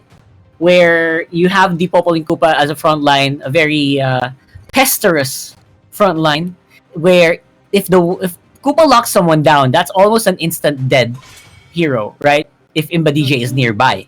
So I think that's the reason why they keep picking this over and over again as well. Well, we have to see. Xborg is one of the things, one of the heroes that they go for. Scenic Pilipinas, they really just want the damage output. They really want a cleanup crew. So how do you deal enough damage? Just go for 3 people who can go for the cleanup crew. They can deal enough damage. They can just take down. So 3 cleanup crews is going to be enough to probably take down the whole team. Probably. Because if there's when you have 3 bruisers, you're literally itching for a fight into the early game. And if you pick these bruisers, you need to go for the fight, or else you wasted the pick on the bruiser, because that's what they do best. They go for the early game to mid game team fights and hope that they farm enough so that they can be tanky enough as well in the late game. And that's going to happen here on the other side. Signal Ultra picking up the Hayabusa. So far, very, very low win rate. I think 0% win rate in today's tournament. Not so sure about that, but I'm ready to have my mind change. On the right side, though, that's Kagura. Ooh, El Clasico Mage. And they Kufra lock. Gonna get locked in as well. Or I think they can still change it. No, it's not locked yet. So, if they do lock this in, this looks fine. This is a lot better than earlier. This looks like this is a more scrappy team fighting comp. They can 3v1. They can play this 3 3-man in the mid lane, and it's gonna keep Signal Ultra busy, right? Until Cronus can get really strong on that Yuzong. Mm-hmm. Uh, well, seeing the lineup right now for both teams, the Kagura is somewhat of a surprise for me. I know that this Kagura is going to be a support one way or the other. Yeah, for sure. I mean, It's somewhat of a control. It's somewhat of a control pick. You don't really go for a Kagura right now, straight up, or just go for a mid lane Kagura. It doesn't really work that way because yeah, Kagura. The thing about this hero is she doesn't really, pop off that early. You yeah, really need the items, you really need the Clock of Destiny, and even the Clock of Destiny isn't even an item that you'd go for unless you're a Selena. yeah. And it relies a lot on the positioning of your teammates as well. If you get a yin yang overturn, great. But if there's no teammate there to follow it up, like that's a wasted pick. So I hope they can utilize this Kagura, and this is mostly, as you said, for control. For the early game, it's just gonna be for control. They're just trying not to die again. I wonder if that's gonna work a second time here against Signal Ultra, who again more well-rounded composition. Actually, this composition looks like it wants to get kills early on as well with Feathered Airstrike, right? And combo to the Popol in Koopa's bite. Let's go into the game here for Game 2, Signal Ultra versus Sinag Pilipinas. Take 2 on the Kronos Yuzong lineup. Let's see if it's gonna work this time around. Okay, so there are a lot of things happening. Imba DJ forced out to use his bird form. It doesn't really matter because it's there at level 1. It's gonna go on cooldown anytime soon. But Imba DJ, he gets free reign over this mid lane, so he can get to level 2. This is a very smart. This is a very smart rotation coming. This is smart rotation coming out on the side of Signal Ultra. Because if you think about it, when the Farsa gets level 2, he has ways to do stuns and deal enough damage. As long as you have those two skills on your repertoire, I think it's going to be it's going to convert into easy kills. Yeah, stuns and slows at level 2, right? Because he has that very good set toolkit rather. So waiting for that to be utilized for the meantime, though, everyone is on the side of Sinag Pilipinas' base, and they are holding steady on the defense. They're grouping up so early on that I wonder if they want to go for a team fight right here. Imba DJ's positioning, look at this. So aggressive on that Farsa. Just wants to get that buff. Ben Santi, though, I don't think he's in trouble, right? I like the commit. I really like the commit coming out here from Signal Ultra. Like, Sinag Pilipinas, yes, they're just trying to get their ultimates. Not their ultimates, but their buffs, objectives, rather.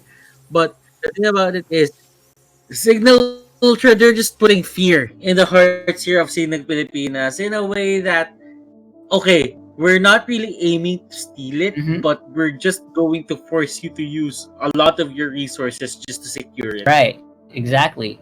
So, is that going to be worth it though? We're gonna have to wait if that's gonna be worth it in the later parts of this one. Again, Imba DJ, there's no denying, and there's no what do you call this?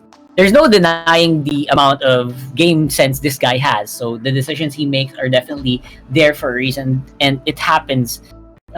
It just so happens that maybe there were just fewer. They want to control the buffs early on. I think that's what I'm trying to say. They just want to control the buffs early on, and I want to see more of that, especially against a lineup that wants to go to the late game. You want a late game lineup. This is a late game lineup, especially with the Kagura as your mage. So maybe Imba DJ is just trying to stop them or slow them down a little bit by denying some buffs, and that's a very good decision still in my end, even if it's 50-50 for me. The positioning there was 50-50.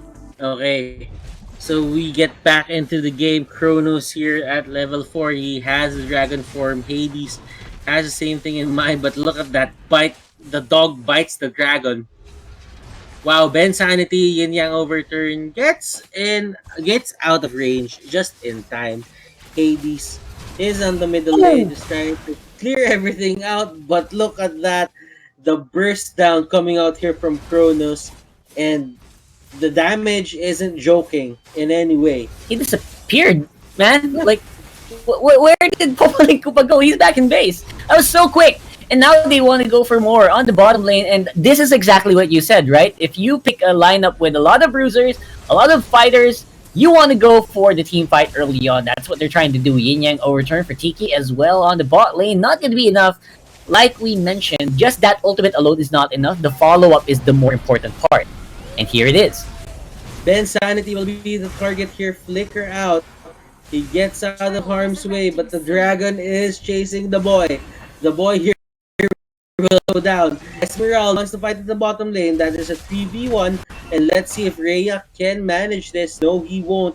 But onto the top lane, there is an answer coming out here from Signal Ultra onto the side of Signal Pilipinas. But to no avail. They will just go straight for the turtle because it will help their Hayabusa to just secure the early game farm. Alright, and of course, because of that, bottom lane will be going over to Steven Pilipinas, but the turtle will be taken by Hades. Oh, that is a pretty good exchange, I would say, and Yagami using Color Inferno already, just to make sure he doesn't die in the middle of the fight, means that that will be a full disengage. And Sinag Pilipinas is gonna be ahead in terms of economy. Well, it's not really a surprise that Sinag Pilipinas is getting control of the early game. Like, I mean, Kagura is a support, so as much as possible, the only thing she needs to do is a bit of stuns, a bit of slows, good positioning of the Yin Yang overturn. But for Signal Ultra, they're just trying to make ends meet. Like the Uranus, they're trying to get as much gold as possible. Even the Esmeralda plus the Hayabusa, they really want that late game edge against this lineup of Sinag Pilipinas. Signal Ultra, they should just hold on for a bit before they wanna fight.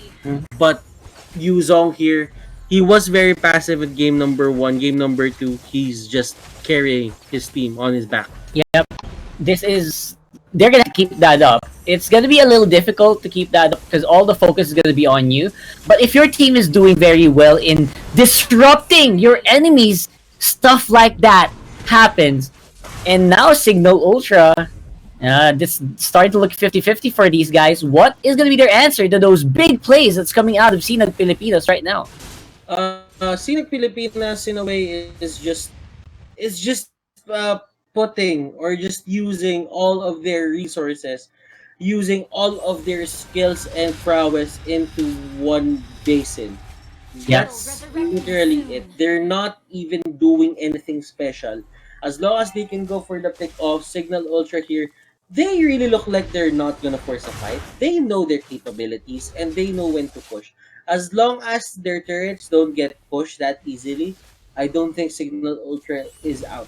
But Sinag Pilipinas, they're doing a great job just destroying everyone that gets in their way, or they destroying everyone that they want to destroy onto the map. Yep. And for now, that happens because they're always together. What if they will be separated? We haven't seen that yet, but I wonder the results. And I don't think we'll see that for the meantime, because right now Cronus is alone. He's still doing a lot of big plays. So Signal Ultra, they need to remedy this really quickly, or else Cronus is just gonna get so unstoppable here. But Sujin, Tusjin, and Thams, that's Yagami. That's Yagami versus Tusjin. They're going 1v1 to the top lane. The push is favoring the side of Tusjin, and he just wants to take this turret down just so he can move out of the lane. I am solo going for the last insanity. He pushes back everyone. Doesn't let them, bully him in a way.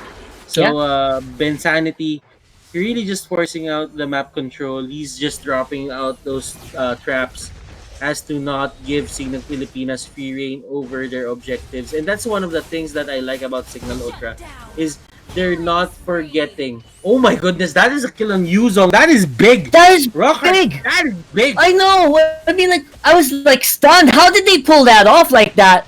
And now they can have free reign on the map. Except for, of course, on top lane, where Yagami is still gonna be the big threat. Everywhere else, they can have full control. How did that happen? That I feel that is shadow kill luck. yeah, Level everything went into 900, one target. Yeah, level exactly. over 9,000. It went straight to Kronos. As we all know, this Kronos Yuzong build is all about damage. So it's no surprise that he got it, but I didn't think Sinag Pilipinas would actually make it so easy for them. Well, here we go. And Part look at two of this that another. shadow kill. Yep, Look at the looking like damage coming up from Kronos. yep, Kronos, he doesn't need any help. He can do it all day long. And just like Captain America, he is just so tanky, gaining health over and over and over and over again. And Signal Ultra cannot do anything about it. Touchjin on the back foot, on the Uranus. I don't think he's going to do that much. And he should start running. He should start running until Kronos catches. And because of that, Sinag Pilipinas going to be so strong on the fight. And Tushin here still isn't done with annoying the side of Sinag Pilipinas. Rhea had a bit of time to breathe onto the bottom lane with that. He had a Calamity Reaper with the Dominance Ice on his hands. So this is a way to, you know, just equalize the playing field here for the side of Signal Ultra. But look at the economy rock hard. 24k versus 23k, all the gold lead that Sinag Pilipinas earned into the early game, they lost it at 9 minutes in. I wonder why, because I feel like they're losing a lot of team fights. You know, Signal Ultra is losing a lot of team fights, but somehow they're keeping the economy still in balance. And that is a big question mark for me. But for now, the question mark is, will Rhea make it out alive with Cronus on the back, just trying to go in and hunt him down with the help of Bubble Guma, though Cronus cannot actually pull off all the attacks he needs, but because Imba DJ was isolated by Cram God, he will at least do something. And Hades, look at this, he is chasing off two members of Sinag Pilipinas, paying for it with his life. But was that all that Sinag Pilipinas needed? He needed to give some breathing room to Cronus, and his HP is already back to full. Oh, I'm not even getting what are the things that's happening right now onto this game.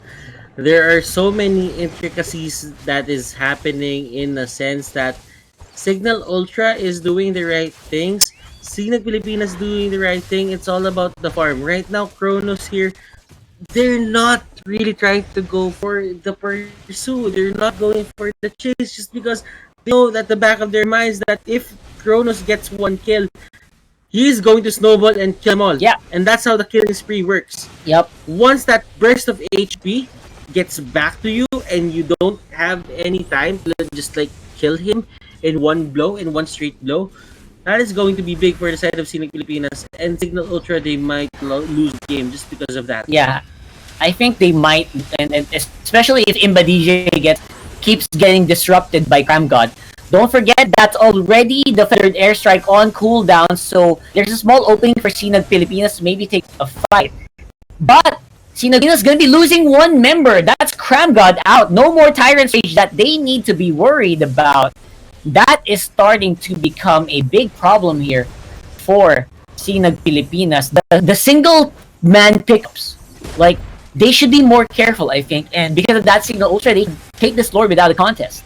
And look at Tushin going 1v2 against this kid Kagura. He doesn't have enough burst damage to take him down, and he just fights head on. Kronos here, going straight for Rhea. Rhea, will he go down? That is the question.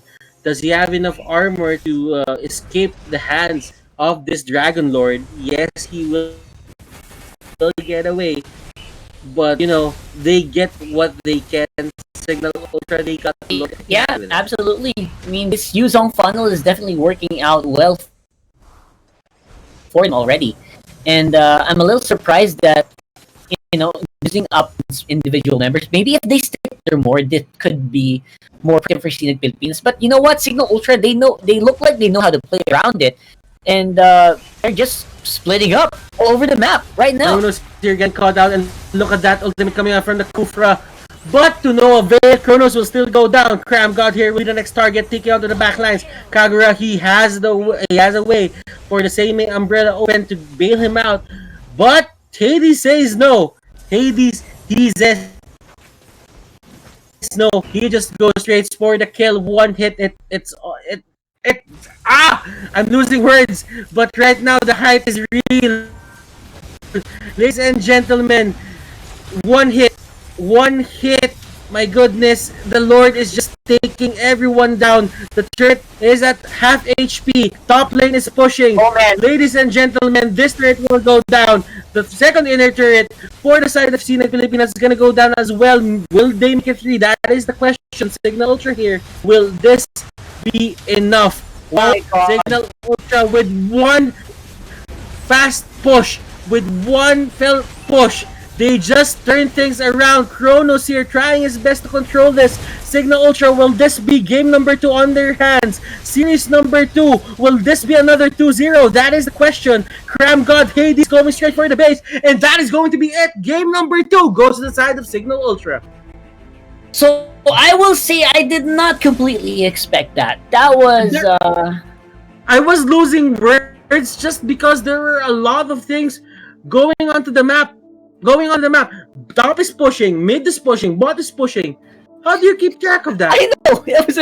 I wanted to help in, but it was impossible. Like, first of all, congratulations to Signal Ultra 2-0 against Sinag Pilipinas, but that Yuzong was just so scary, even until the very end, where I think he lost heart a little bit. He started waiting on the well for the big engages, and then I think that's where the problem lied for Sinag Pilipinas. Maybe they should have been more all in that last one, because the Yuzong could take it. The Yuzong could take 2v1, 3v1. Maybe they could have went all in, but because of the decisiveness of Signal Ultra, even, you know what, Butters, even if I were the one who was being steamrolled by Signal, I would probably panic a little bit too. So I can't blame them. You could have fought it. Actually, it wasn't really a one-sided push. You could have fought it. You had the Yuzong. Yuzong was really scary. It was just a matter of getting caught out in bad spots. That was really his problem at that point in time. But if I would be honest, in a head-on team fight, a 5v5 where there's no shenanigans happening here from the side of Signal Ultra and they're not commanding the map in any way, I would give it to Sinag Pilipinas every single time. Yeah. But with that, I think our game analyst Wolf has more things to say. But before that, we will be throwing this to a break. I am Butters, he's Rockhart, and this is the English coverage of the MPL Qualifiers Day number 1. We'll see you guys later.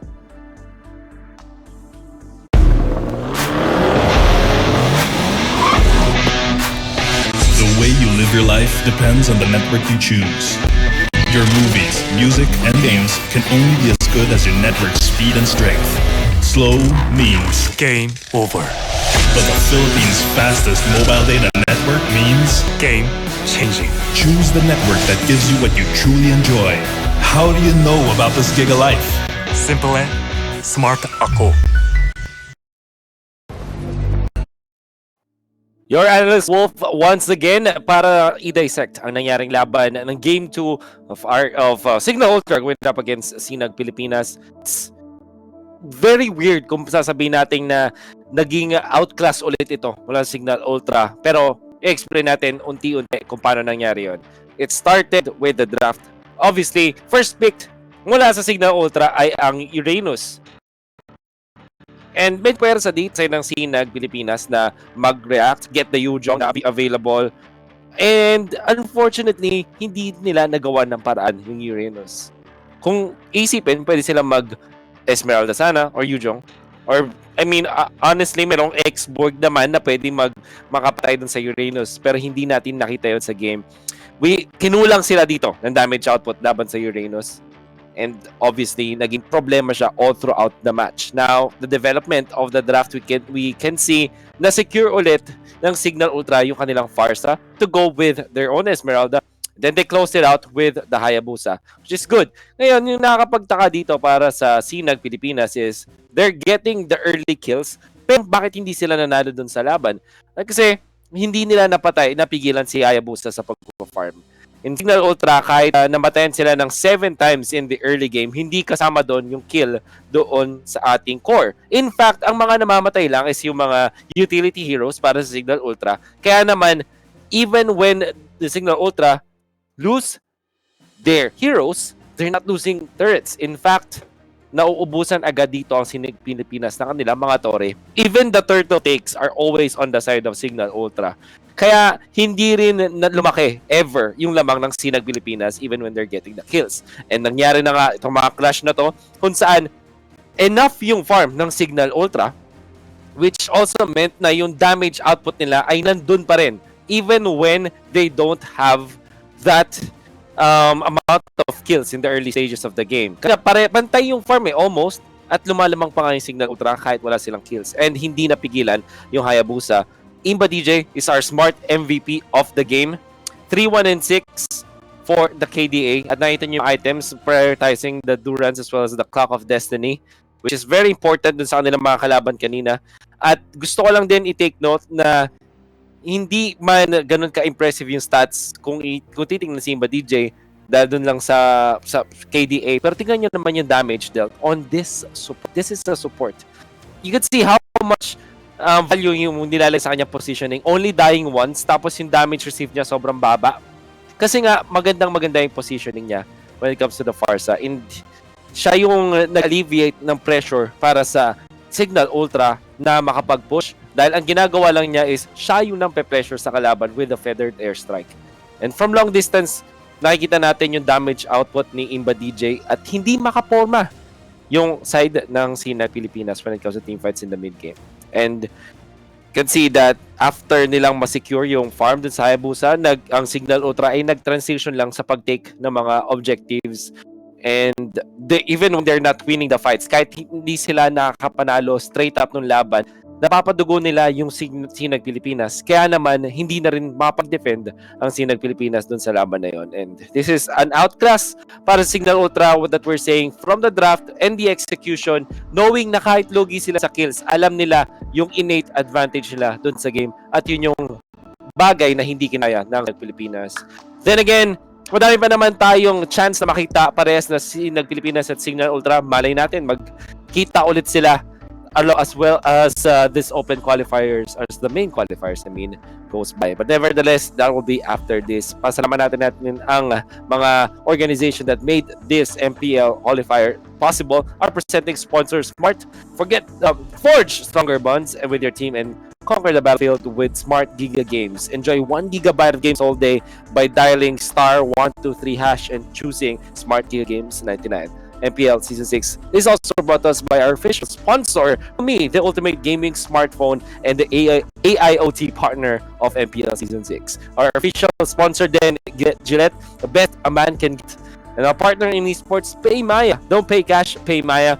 And our official gaming headset partner, Logitech G, here like a pro. Of course, it's all organized by Mundon. My name is Wolf.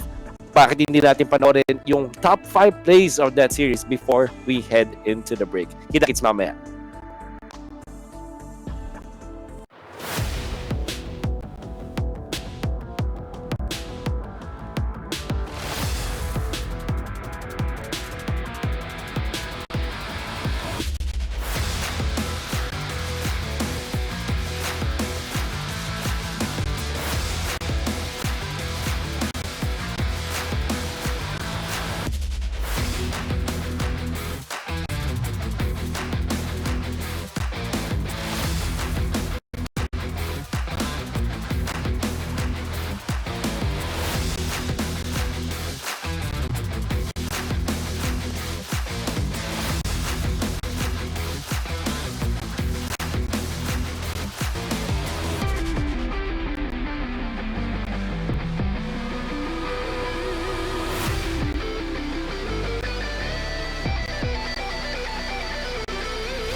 great? Now you can with the new Smart Giga Games 99. Get 1 gig data all day, every day for Mobile Legends and more. Game to be great with Smart Giga Games 99.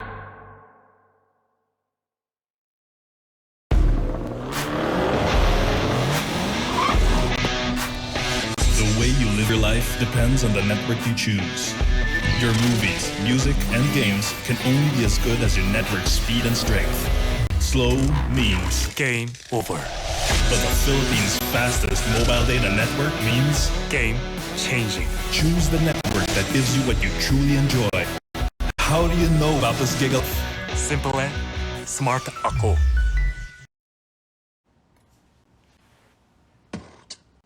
When uncertainty is our reality, rise above with the things that matter. Gigify happiness. Gigify love. Gigify friendship. Gigify dreams. Gigify hope. With smart Giga music, video, games, work, and stories, we let our passions run free in the new world we face together. Smart, live Giga.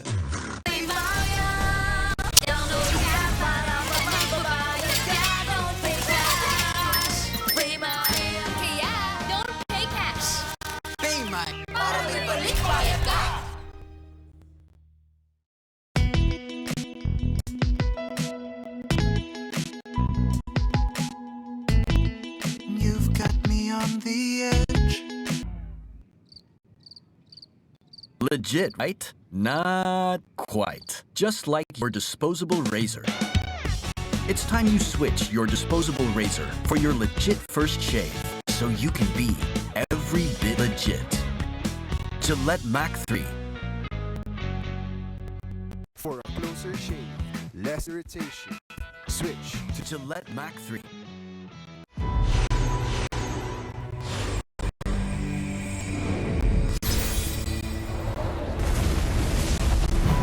Let's get this over with. I'm starting to get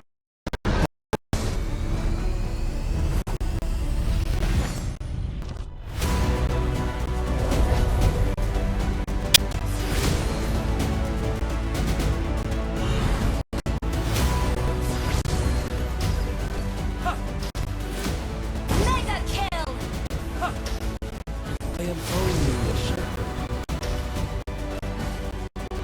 Monster kill!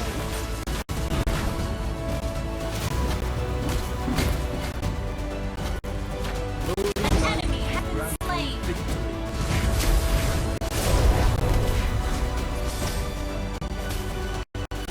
Names in the holy light.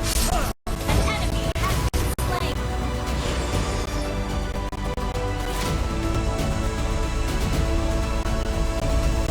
Download for free Mobile Legends Bang Bang.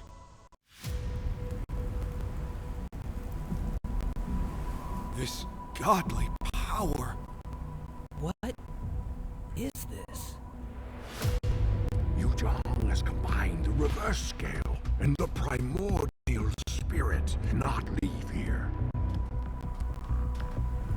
The Black Dragon has returned. No one, nothing can stop me now. Let's take him from the side! Now! Death to all who oppose me. No! This is what I'm truly capable of. Wake up! Yu Zhang! How is this possible? You are getting rusty, brother.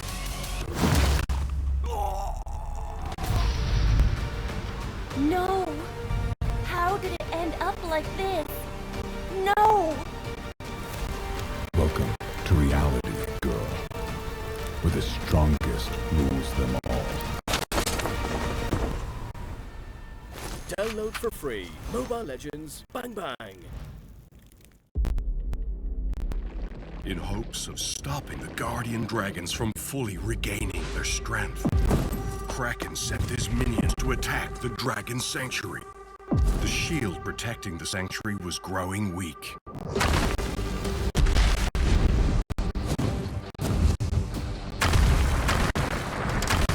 Attack after attack, the Guardian Dragons barely had the power to guide the Dragon Warriors. How could a warrior from the Northern Vale enter the sanctuary, and what would await ahead?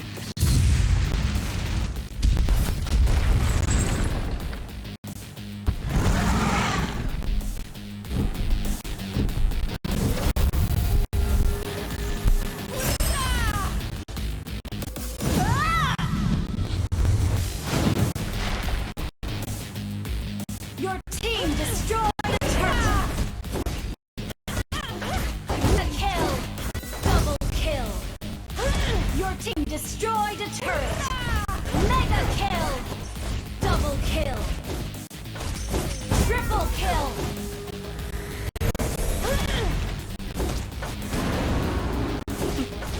Legendary!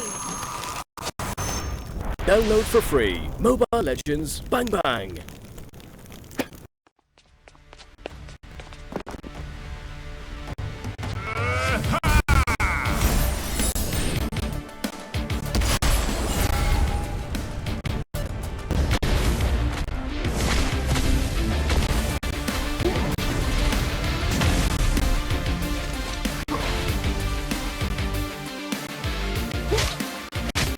Killing spree! Double kill! Godlike! Legendary!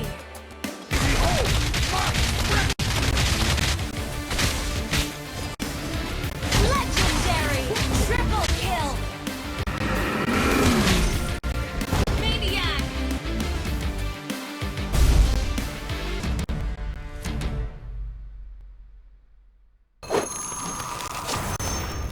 Download for free. Mobile Legends Bang Bang.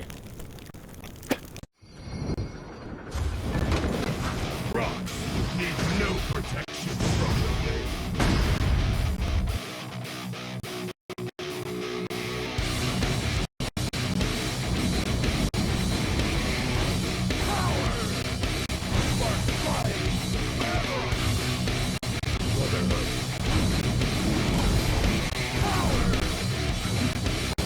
You have slain an enemy! You have slain an enemy! Double kill!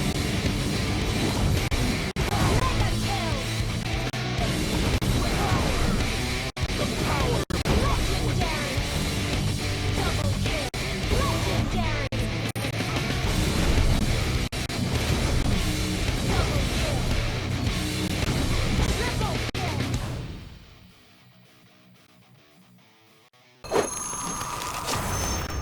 Download for free. Mobile Legends Bang Bang.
And welcome back, ladies and gentlemen. I'm not on mute finally. I was checking that earlier. And this is the Mobile Legends Bang Bang Professional League Season 6 main qualifiers. And we are heading into an upper bracket matchup here. Of course, we will be your casters. I'm Rockhart alongside my friend Butters. And Butter is looking really dashing right now. You are looking forward to this matchup. I know you are. We've been talking about this. Archangel and Signal Ultra. You mentioned these are the teams that we will have to look out for today. Archangel eSports, they've been here. They know what they're doing. Signal Ultra, it's probably the first time for some of these people to make it into the main qualifiers. Imba DJ was with the Signal Ultra original lineup way back season 5, but right now he is with their revamped roster and they're making things work on their end. Signal Pilipinas, let me remind you guys, they weren't really the easiest team to beat 2-0. But right. they did. Archangel Esports, they did take another 2-0 against the side of Hackdog. But mind you, Rockhart, this might be the first qualifier series that will go straight to game number 3. Oh. I just feel it because Signal Ultra here looking really strong. Archangel Esports, they really look like they know what they're doing. It would be surprising for me if we would not see a game number 3. It rhymes. I actually have to agree with that. And of course, before we get started, for big shout out to our sponsors. First, our presenting sponsor, Smart. Forge stronger bonds with your team as you conquer the battlefield with Smart Giga Games. Enjoy 1 gigabyte of games all day for Mobile Legends, Facebook Gaming, and more. Just dial *123# and choose Giga Games 99. Our official sponsor, Realme, the ultimate gaming smartphone and A-Lock partner of MPL Season 6. Official sponsor, Gillette, the best a man can get. And the partner in esports, Pay Maya. Don't pay cash, pay Maya. And official gaming headset partner, Logitech G, here like a pro. And all of this, of course, organized by Moonton. And getting into this matchup, are we gonna see? I think one of the big bands we'll see here is Popol and Koopa. Obviously, both of these teams utilize that hero so well, and I'm not sure if Farsa will be banned, but definitely on the pick list. They have so similar lineups, man. I mean, they're not aiming to, I don't think that Farza is really a priority hero right now for the meta, but these two teams will really prioritize it. I'm not sure if it's worthy for a ban, but who knows? Who knows? I mean, if it is a threat, then why not just ban it out?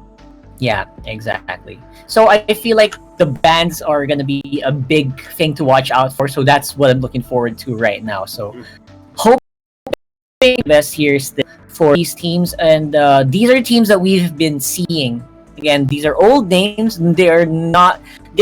We've seen them for almost 4 seasons now. That's for Archangel and Signal Ultra, obviously starting from season 2, right? So with new representation, obviously it's going to be in a new meta. It's going to be a different story, but they seem to have retained some of that veteran status, controlling the first 2 games that we saw earlier.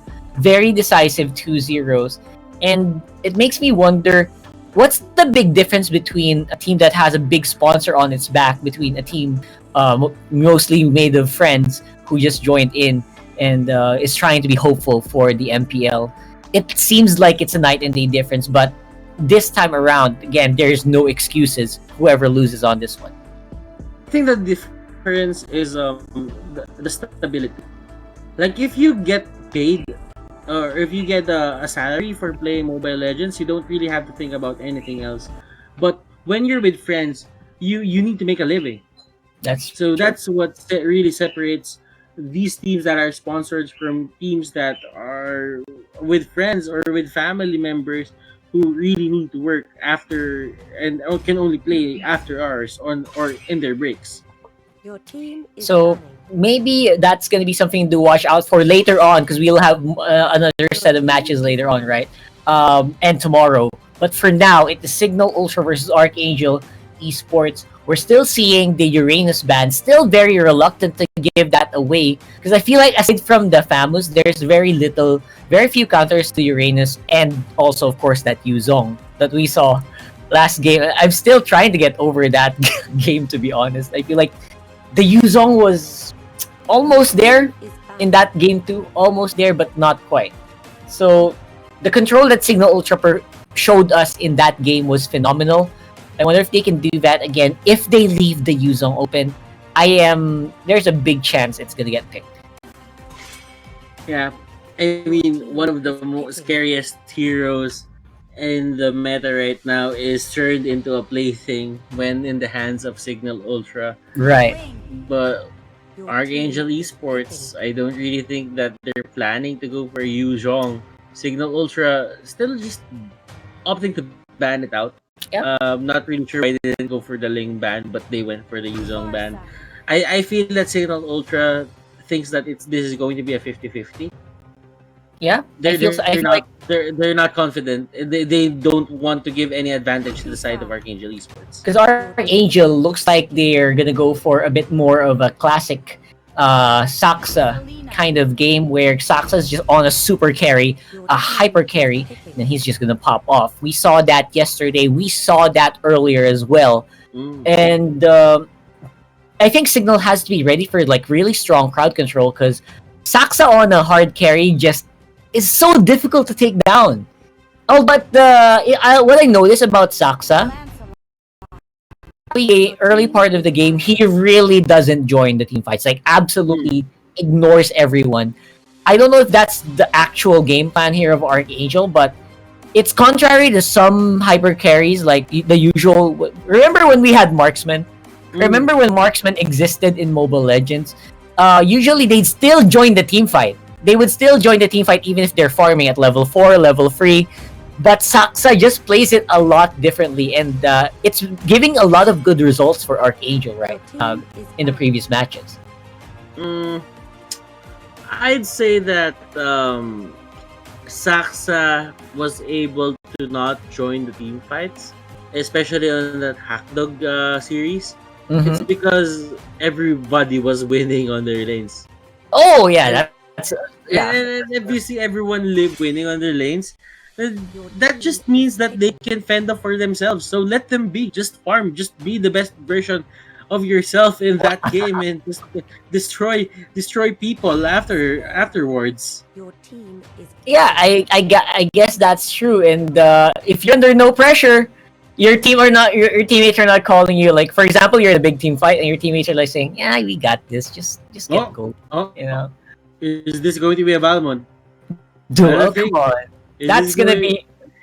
I mean, I'm with all the changes in the meta right now. I'm not even gonna question it if they pick the Balmond. Are you willing to make this a good game? Okay, we can stop panicking. It didn't happen. I'm very glad, but that's Masha. This is very signature as well for Archangel. They really like to play on that Masha. Either Yasuo, sometimes Escalera has been known to be a very strong carry. That's a reputation that I've heard from him through the first 2 parts of the Open Qualifiers, but I haven't seen him go carry yet. So maybe there's still a hidden gem here for Archangel that we're not seeing. On the other side though, Signal, very classic, very beautiful lineup here. And the Hilda, by the way. I think this is a Hilda. I haven't seen this in action yet. Have you seen any Hildas in action lately? Because this is a big question mark. I did yesterday. There was a team that picked the Hilda. It was really good.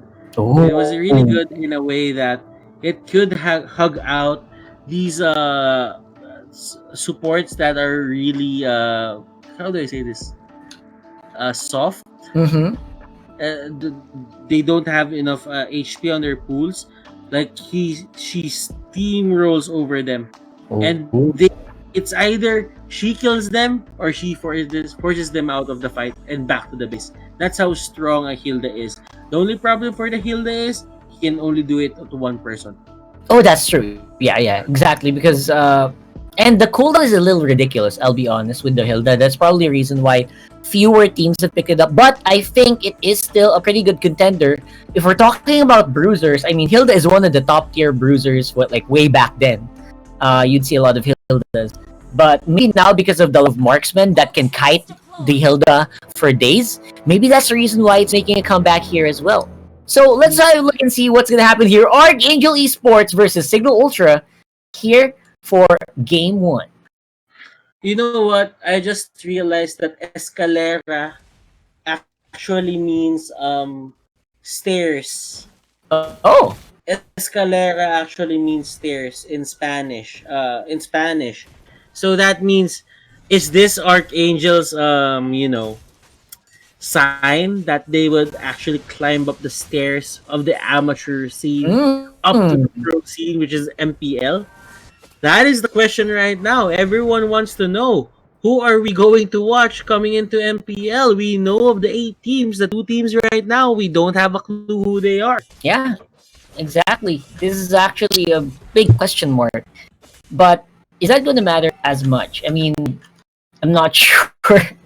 I actually don't know the context of that one. But on the bottom lane, they look like they're this Escalera looks very promising here as well. You know, I'm looking for some holes in his play. I feel like Escaleras has been playing like phenomenally all day long, and that's happening yesterday as well. But now he is going to be the focus here for Signal. I think they realize that, and Ben Sanity wants to make something happen, but the Staker gonna come out there, and Eson gonna get out for first blood on the mid lane. While all of that is happening, Ben Sanity might go down, and that will be an answer real quick by 1-1-1. Things are looking great. Rhea here with the Hilda, and that is going to be an off-lane Hilda, by the way. Bottom lane here going 1v1 with Yasuo. Yasuo here being very conservative. It doesn't want to go 1v1. And this is going to be your Gillette instant replay. And look at this. Signal Ultra gets a kill. Ben Sanity overextends, and that's the best a man can get. Yep. Gillette instant replay. There you go. I love it. I love that. Super on point, bro. I gotta give commentation to Butters on that. He knows his stuff. Woo! Anyway, we'll see more of those razor sharp plays later on for sure.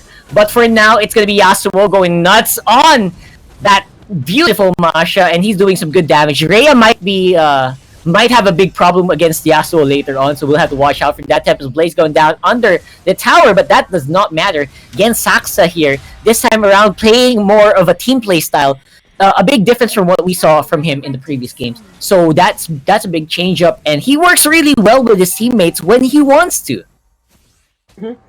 KK on the other hand, he's just really, being annoying into the lane, and he just wanted to get killed on Farsa. Bensanity will catch the arrow, will get harassed, but I don't really think it's a problem for Kufra just because of the passive. As long as you have that shuriken, in a way, it will give you HP back. So Imba DJ here getting forced out of the lane. That will hit, but they cannot convert it into a kill.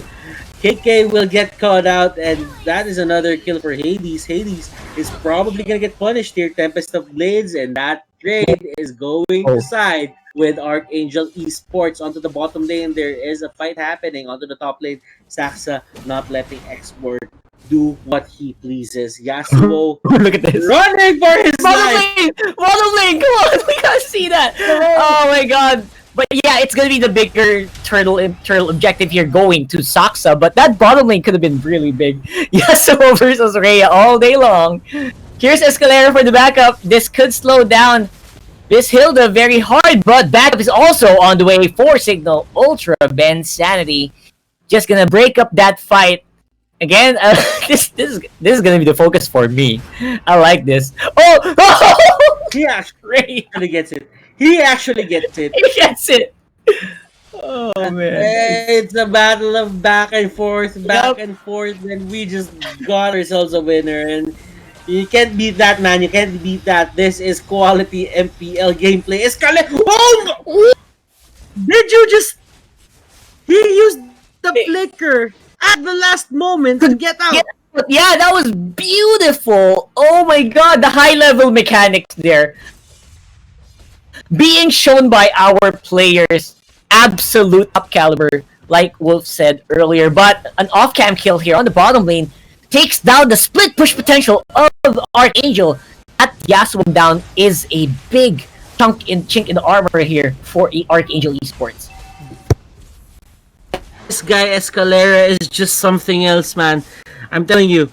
This guy is making the plays. This guy is controlling people. He almost died a lot of times right now, but still 0-0-5. He's doing his best not to give any kills onto the side of Signal Ultra. Looking at it, he's the easiest target to take down, but he's not letting that happen. He's not letting Archangel have that privilege to take him down and make him into farm.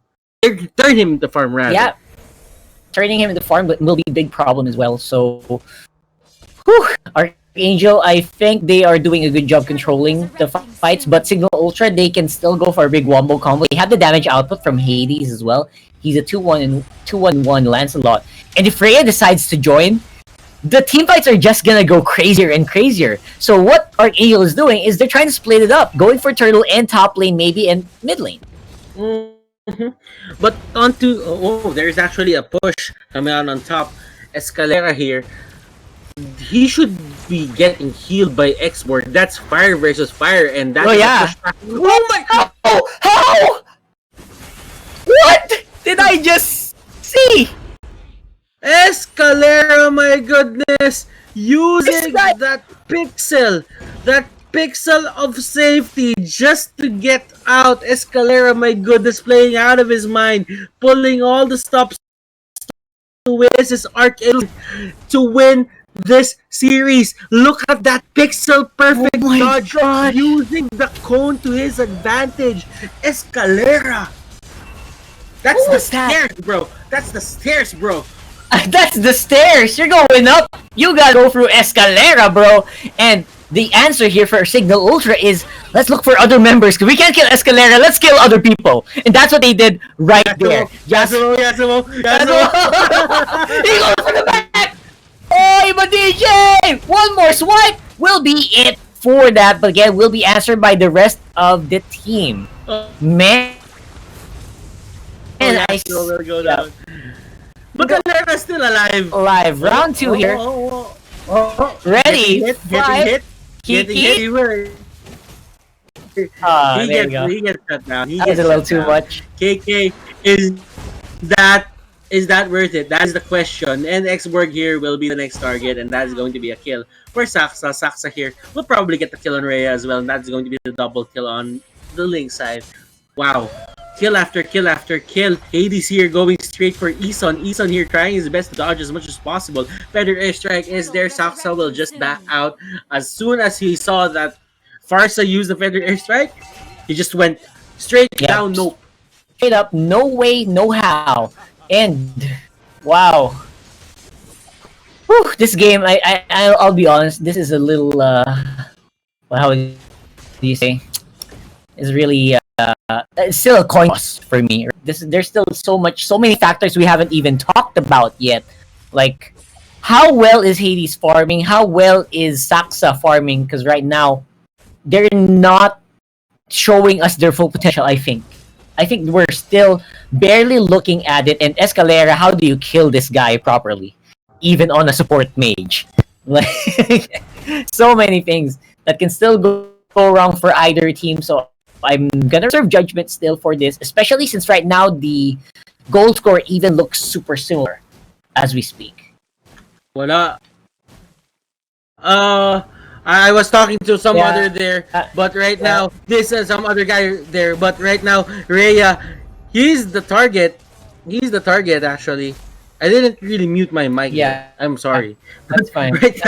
Right now, Signal Ultra, they are. They're being, I don't know, how do I say this?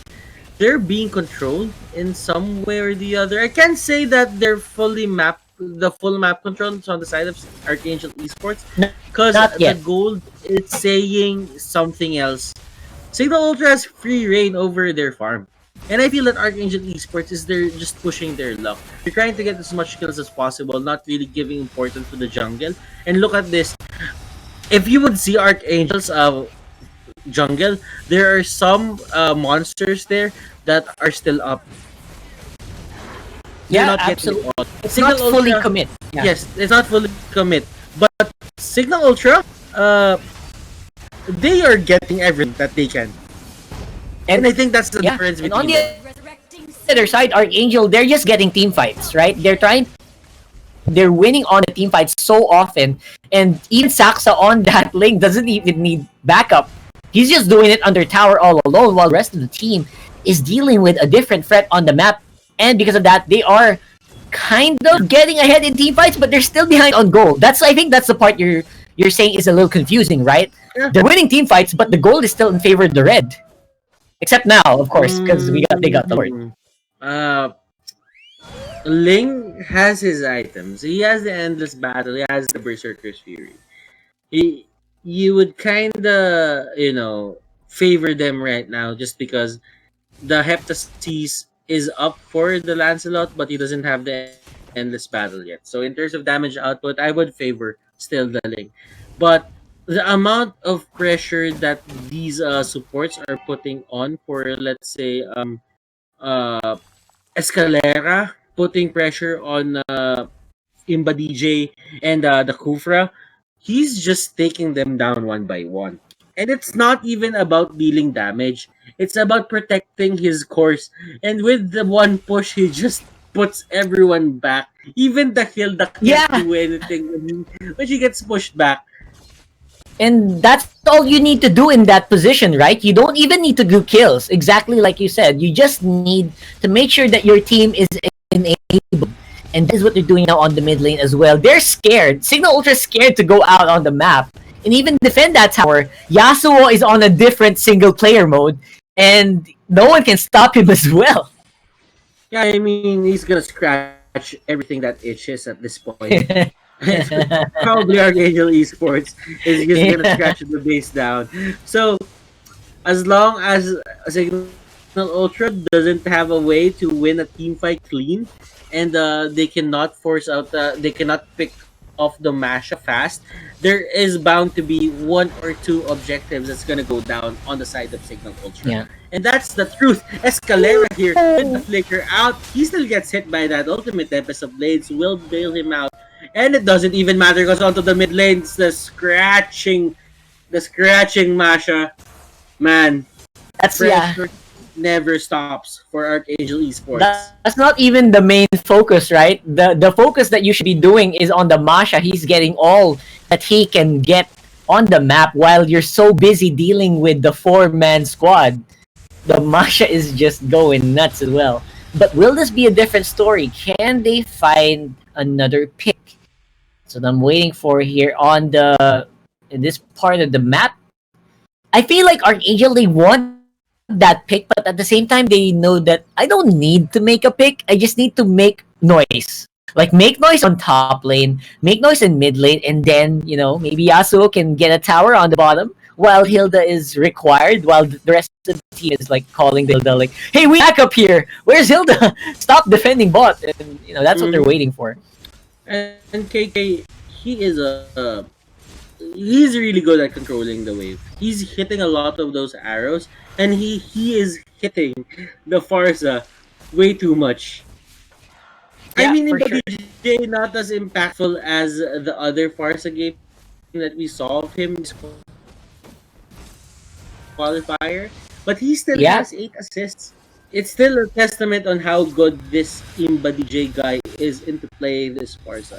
But what you have to remember is this is a different setup. Archangel Esports, they have watched Signal Ultra play, and I gotta say, they downloaded them quite fast.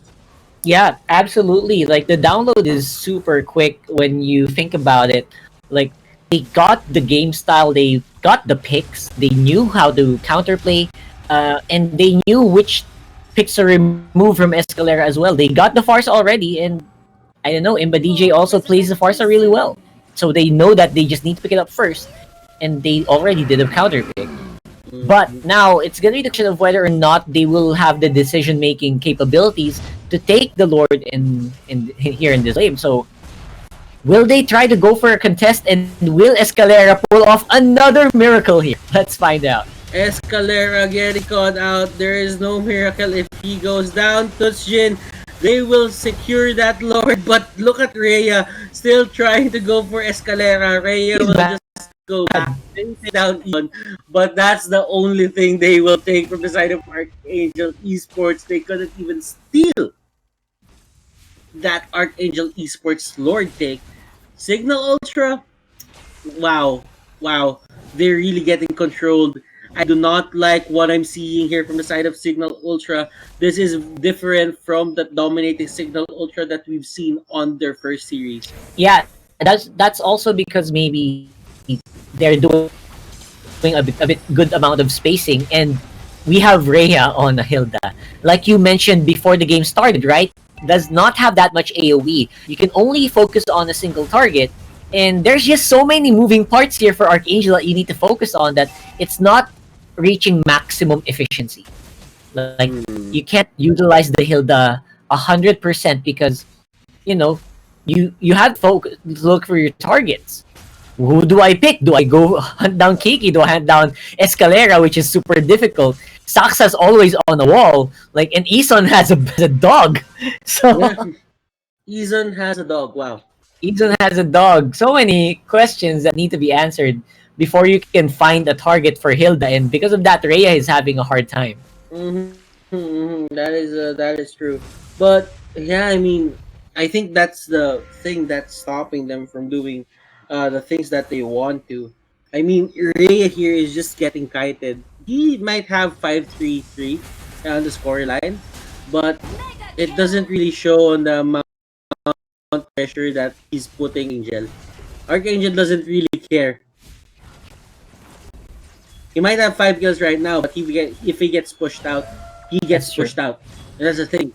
You can't really stop it. And with the corrosion side on this Masha, it's just another problem for the Hilda. Yep, and the Hilda is gonna just go to whoever he can reach. That's the problem with the Hilda right there. Now, so many sides of the map being controlled by Archangel. What will Signal Ultra do? They're trying to split, divide, and conquer, but they are suffering a lot of damage, especially on the turrets. And so far, Archangel, they're very healthy. It looked like they look very fresh. It doesn't look like they just went from a siege, And the tower is gonna go down for sure. Tower is getting not bit in any way by this dog, by Popol and Koopa. Yep. But yeah, it only takes one more hit from the Ling or the Masha to just take. There you go. And Hades can't go out. Hades can't even go out just because of the Masha. If he gets caught out without a dash, that is really going to be his death. But again, this game is not over as of yet. Like we mentioned, this is a very scrappy team fighting composition that Signal Ultra has, and they still have a lot of killing power. Despite being behind in gold and despite being behind in map control, if Archangel Esports is not careful, what if we see another 3-man, 4-man Tyrant's Rage coming out from Bensanity, right? Who knows? And that's all they need if they want to turn this around. Escalera almost going down. This guy is playing out of his mind for the MPL qualifiers. We can see how much they want it, and you can see it in the way they play. If they pull off the little things, the little things to just get them alive, it wouldn't really matter if he died there, but he just showed us how he has mastered these heroes onto the side of Archangel, onto the side of MLBB. Like, how do you even make that split decision to go to the left side of the X board and dodge everything that he's doing? Yep. That's just high level plays, right? Those are just high level mechanics and decision making. And we'll definitely see a lot more of that, especially now that the Lord area is going to be contested here. 10,000, almost 8,000 gold lead here for Archangel Esports, and they're still not confident to go for the Lord right away. Because they know that Signal Ultra has some stuff up their sleeves, and they have Rhea on the front line. That's a lot of damage coming for Imba DJ as well. Rhea can take down this Popol and Koopa. It's now a 4v5, not to mention Masha's also on the other side of the map. So that's very limiting. That's what we're talking about earlier on as well. Look at this, the single target capabilities of this Hilda. Oh my god. He does that every single time. I'm pretty sure that They're going to win this, but right now, Tempest of Blades, it will take down the Kufra. Kufra here, Ben Sanity pops the Immortal. It won't really matter as he will go down for a second time. Hades here. Oh, Hilda will be the next target, and look at this. Going up. Oh, 1v1 with the Great One. Oh, Assassin, where is Assassin? Ling! Ling, he just wins that straight up, and I think they're gonna go straight for the base. That's it. They have enough damage. They're marching on. They want game number 1. They want the grand finals. Rockart, they're not stopping there. They want a team fight straight up. Saxa, does he have enough damage? Yes, he does. The TPs are coming out. The stickers are coming out. Tempest of Blades. Oh my goodness. Archangel Esports wins game number 1. What an intense slobber knocker of a game 1 that we just saw there, Butters. And in the end, the 1v1 assassin. I feel like that was just the nail in the coffin there. Saxa, how many games in a row has he been doing this? How many games in a row has he been on the main core for Archangel Esports, and he is just popping off and impressing us in one form or another. Beautifully done there. How many games has been Escalera and Eson doing their best consistently and making space for Saxa to be successful at what he's doing? I think that is the main question here, Rock.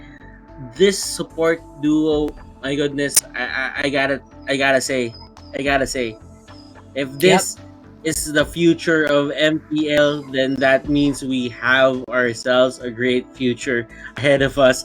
But right now, we are going to throw this to a break.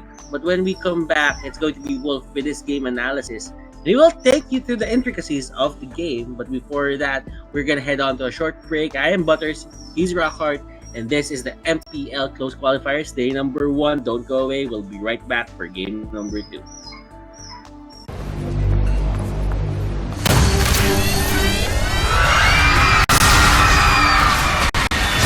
Are you game to be great? Now you can with the new Smart Giga Games 99.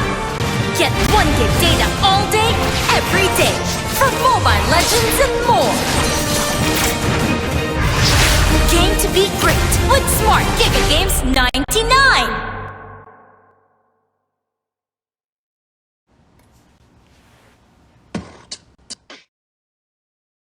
Analyst desk with your resident analyst Wolf. My goodness, what a game between Archangel and Signal Ultra. And kung kayo ibabalik sa MPL Season 4, mapaisip kayo, teka lang, nangyari na ba to before? Archangel versus Signal, classic ba to? Nasaan sila Rio, sila Jeff QT, nasaan sila Jay, nasaan sila Tets, Few? Pero hindi, this is the new age of Archangel at Signal Ultra. But the same competitiveness between these teams, my goodness, napakaba ng laro. Pero tingnan natin, unti-untiin natin ditong pag-usapan. Alam nyo kung ako yung nasa panel, kung nagda-draft ako nito, nandun ako sa draft, at tinanong ako, teka lang, bakit puro squishy yung heroes dito ng Archangel? Bakit parang hirap i-execute yan kung wala silang tank? Pero yung Signal Ultra naman, sobrang standard, sobrang textbook. Siguro yung medyo nakagulat dito is the Hilda. Nevertheless, yung Archangel dito, mukhang planado nila yung kanilang strategy. Now, the first question is, paano ba sinimulan nito ng Archangel? Obviously, they have Selena and Ling, na ang kanilang opening is to start with the orange buff, tapos doon na sila mag-take ng early game, ng rotation sila, na mas mabilis naman siya compared dun sa Lancelot. Now, natural lang sana para sa Signal Ultra na manalo sa early game, kasi nga naman, meron silang tank na taga-setup, ang lakas silang lumaban. Pero yung Archangel Esports, dinaan nila sa timing at sa galawan dito yung Signal Ultra. Many times in this game, I'd like the decisions of Archangel Esports better. Paano ko nasabi yun? Kasi yung mga namamatay sa kanila is just KK or Eson or Escalera in the front lines. Tapos, dadating na lang bigla dito si Saxa. I'd say, eto na siguro nga yung statement day ni Saxa. Nakita natin dun sa first series nila against his opponent's Hackdog, na nagpakita ang gilas with his movements, and I think this is also one of his statement games na rin, na sinasabi niya na mas magaling ako decide kung kailan ako lalaban o hindi. At alam ko kailan ako papalag. This is the turning point for me, honestly. 7 minutes in, naghabol yung Signal Ultra na feel nila na lalamang na sila eh.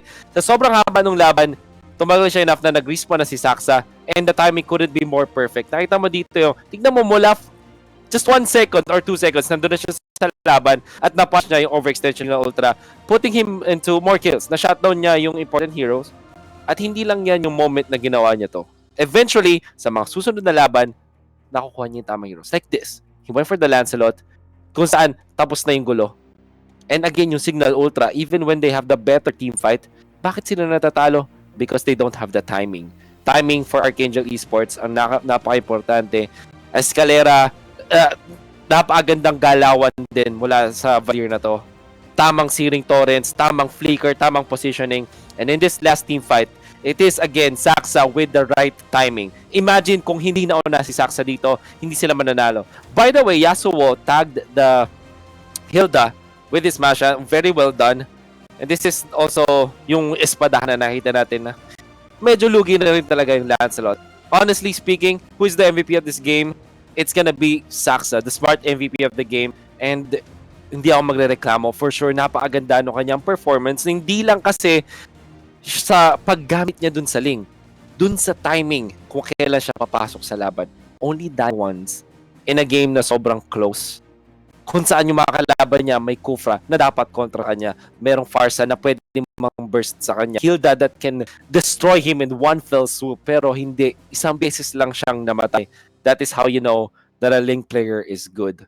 And obviously, ang Archangel Esports dito ay nanalo dahil sa kanilang malupit na decision making over Signal Ultra. But then again, this is Signal Ultra. Honestly, agree ako kina sa Tagalog cast natin when they said that this could be going for 5 games kung best of 5 nga to. That's how strong both teams are. And then Signal Ultra, kailangan nilang i-shrug off ang to and take the next game, I'd say, more calmly. Siguro wag silang magpagulat dun sa ginawa ng Archangel Esports. Get back to the drawing board, mag-relax lang ng mag-relax. Kasi hindi naman sila natalo just because of the fact that Archangel is better. Hindi. Meron pa silang tira come game number 2. And that's what we might find out in the coming minutes. Now, why don't we get it back to all of our casters? Casters, back to you guys. And thank you very much for that. And I have to completely agree. It was not like a complete wipeout, I think, right? For Signal Ultra, it was just more of, it was just a coin cost for me. It's a coin cost for me for Signal Ultra, and Archangel just won that in that sword fight, like Wolf most eloquently put. And now we're gonna head into game 2 for Signal and Archangel. I don't even want to change their lap much. I feel like I want to see that game again and see what happens. Like, we're gonna go into the draft obviously right away, but we will see some picks banned out for sure. Like example, that Popol and Koopa just made that game so difficult, so automatically banned out by Signal. I guess that the Ling was just the better pick at that point. Like, if you would notice how much melee presence there is on the side of Signal Ultra, it was a no-brainer that there were a lot of people catch within the Tempest of Blades, and it was just a matter of catching out the Ling. I feel that in terms of mobility, you really have to give it up to the Ling, because the thing is, Ling, with his prowess and with his parkour skills, he can just go back and forth inside a certain area, and there were things that he did really well. Like, he noticed when not to fight. And Wolf said this already, but I cannot emphasize how important that is, especially when you're a core and you really need to take care of yourself as to not lose the game. So the cores are going to be the biggest problems here, obviously. But the biggest problem core that we're talking about here is Signal. Look at the pick that they have already, the Yuzong. So this is going to be the big problem. Can you get rid of this Yuzong? It's a completely different story, and I like Yuzong against these. I like Yuzong against the FAMs. more health to steal just means more time for me to go online, right? And if I can catch the Selena, if I can dodge Selena arrow, I'm in for a good time. I can fight them. So many things that can go wrong here for Signal for Archangel because of this Yuzong, but I want to see the follow-up picks. Can they make a good lineup around this? Because this looks very familiar. Mm-hmm. Bensanity and Tusjin, they are gonna aim for that Esmeralda and Atlas pickup, because I think it's a good way to utilize the Falling Star Moon. It will give them enough time to just take down everyone, and especially when the Atlas uses the Fatal Links, Falling Star Moon, probably a knockup by Yuzong. That's enough time for you to go on Facebook and post like, okay, that stuff is broken on your timeline. Then you just go back into the game and you will still be disabled. That's right. 3 big time disables picked up by Signal Ultra. That means they telegraphed their strategy already, right? That they're gonna go for a full wombo combo. They need to be together. They need to death ball. I wonder if Archangel picked that up here in this one, because for now there's still a lot of answers for Archangel. They have the pushback. So a good Valier push can disrupt the chain combo, the chain crowd control that I think is the plan here for Signal Ultra. And we're still not done with the picks yet. Again, we on the next bans. No more Kufra. Man, Kufra might have been a bit crazy here for Signal if they picked it up. I like the carry. I had the carry in mind for To deal some time with Yuzong, right? Yeah. I was mainly thinking on how they would beat this, but right now they went straight for the Lancelot, and that only means that they were really trying to bait AA here into picking this carry, because they wanted to pick a hero that will just take care of this carry in one fell swoop. And that's the Lance. Not the Lancelot. But this is one of the picks that we are about to see. This is not new. It has been done before. But right now for Season 6, it's the first time that he is getting picked. Signal Ultra pulling something out of the bag here. They went straight for that Cyclops. Like before the patch, we were already talking about the Cyclops in the first place, right? And a lot of me and a lot of people were already expecting this to be picked up as well, because again, if you're gonna have some squishy heroes on the enemy team, like what you mentioned, they baited Saksa on the carry. Let's go for Cyclops. This is a surefire way to deal with it. Just because of that might be the big problem that Archangel Esports encounters here. This Cyclops, who just got aside from buff, obviously a lot of the usual picks that deal with Cyclops also are not picked a lot anymore. That's also a reason why it's super viable now, and you can't laugh at this pick anymore. You used to do that maybe in Season 4, Season 5, but in Season 6 you gotta be prepared for anything that Cyclops has to offer. And this is I don't know, man. I'm expecting a lot from Signal Ultra. And this is what I was saying about the game number 3 being the only way to end this series for me. This is a really good series. We really need to see how this game would pan out. We have a good draft. Both teams making the most out of what they were given. The Leo's banned out. The Lancelot's still here. You just have to give it up for their drafts. They have really strong drafts. And right now, let's head in to Signal Ultra versus Archangel Esports game number 2. There you go. Again, as you mentioned, both of these drafts are super solid. I cannot really just say that, oh man, that was a great counter pick, Signal Ultra, they're gonna win this. No, there's still a question of whether or not they can pull it off. But again, talking that Imba DJ is the one controlling the Cyclops, still there's very little doubt in my mind that it will be used efficiently. But can Archangel counterplay? Because it's not always just about the draft. It's about how you can find ways to deal with the cards that have been given to you. And in this case, you're given a hard counter to a very marksman And there's a good reason why marksmen are not picked up a lot here in season 6, right? And we might find that out here in this game. Escalera with his Valir is really happy with this hero. Not He's not gonna change this hero anytime soon. He's really good with the Valir. Yep. I actually feel that he's a former jeepney driver, right? Yeah, he is. For those international viewers who don't know about jeepney, we have this thing here for transportation, and it accommodates like 18 people.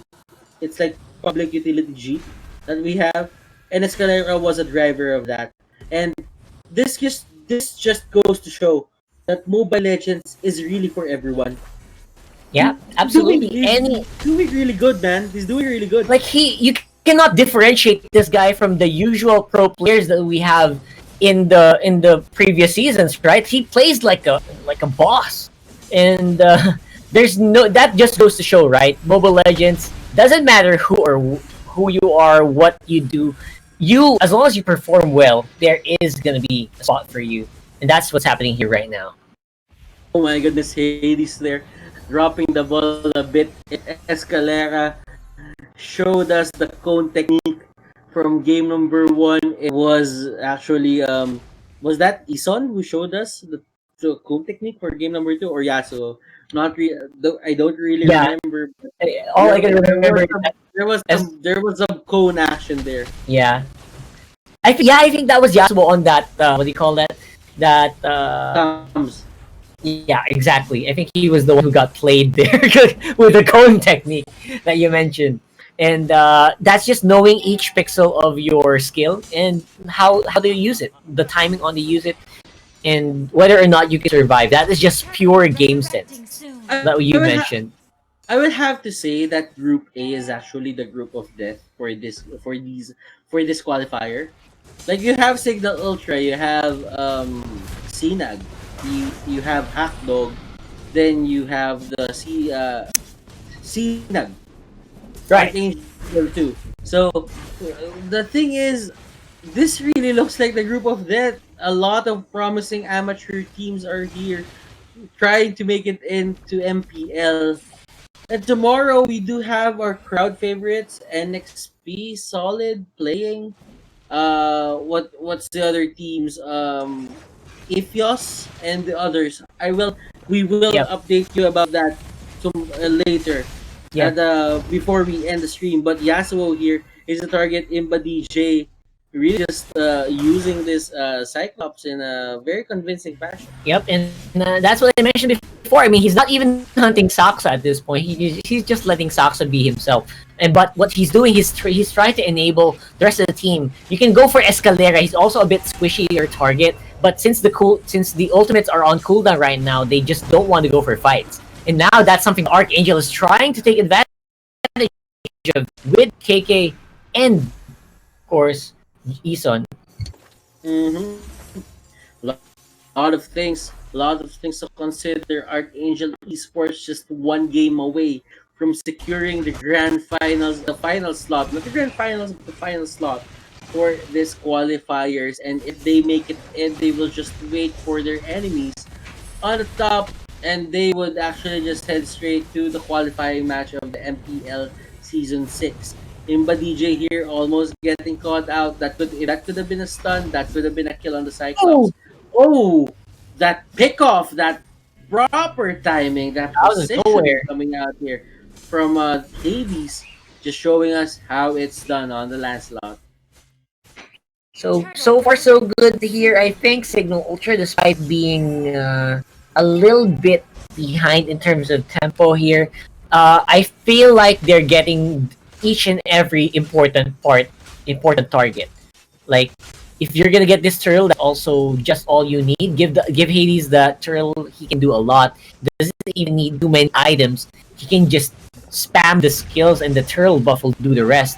And now the ultimate going on. Rhea could do a lot of damage here for Yasuo. Like I mentioned, this is gonna be a difficult fight for him to win. It's a 3v1 though. Then Sadie and Imba DJ, the crowd control is real, and the finish off for that Yuzong. And the purple buff won't be stolen by Escalera. Signal Ultra having full control over full control over their buffs, and Saksa here, he still has one kill on his belt. It's just that it's about time that Signal Ultra goes for the rotations, and he's probably the next target for those rotations. Yep. So Saksa, you got to get ready. I mean, they just have to get ready here in this one. Saksa, this is the normal Saksa I've been seeing for the past few. He has been just on the. He doesn't go for fights that he knows he cannot take, and that's the reason why you'll see him usually just trying to get those minion waves. They don't care if they don't like do a lot of hero damage, but as long as they can get gold. They're going for what's important, and I think that's actually pretty smart. Now on the bottom lane, Signal will get that tower, no contest whatsoever. More gold coming over to the blue side here with a free K in favor of Signal, and because that tank just disappeared, that evaporated. Oh That my high goodness. And look at that dragon just flying up and down, up and down. KK here will be the next target. That dragon form on Rhea. Let's see what they can do here. Okay. Not much. Not much. But not at much. Least, at least he can force them back to the base. Yeah, Tusjin was on the top lane alongside Imba DJ, just working on the towers and the minion waves, just so that they can have a good push in case Archangel finds one good pick. But for now, Signal Ultra still will be going over this hurdle, and that's a big buff once more to Hades. Mm-hmm. Hades is just I don't know. Uh, he's probably finding his rhythm right now.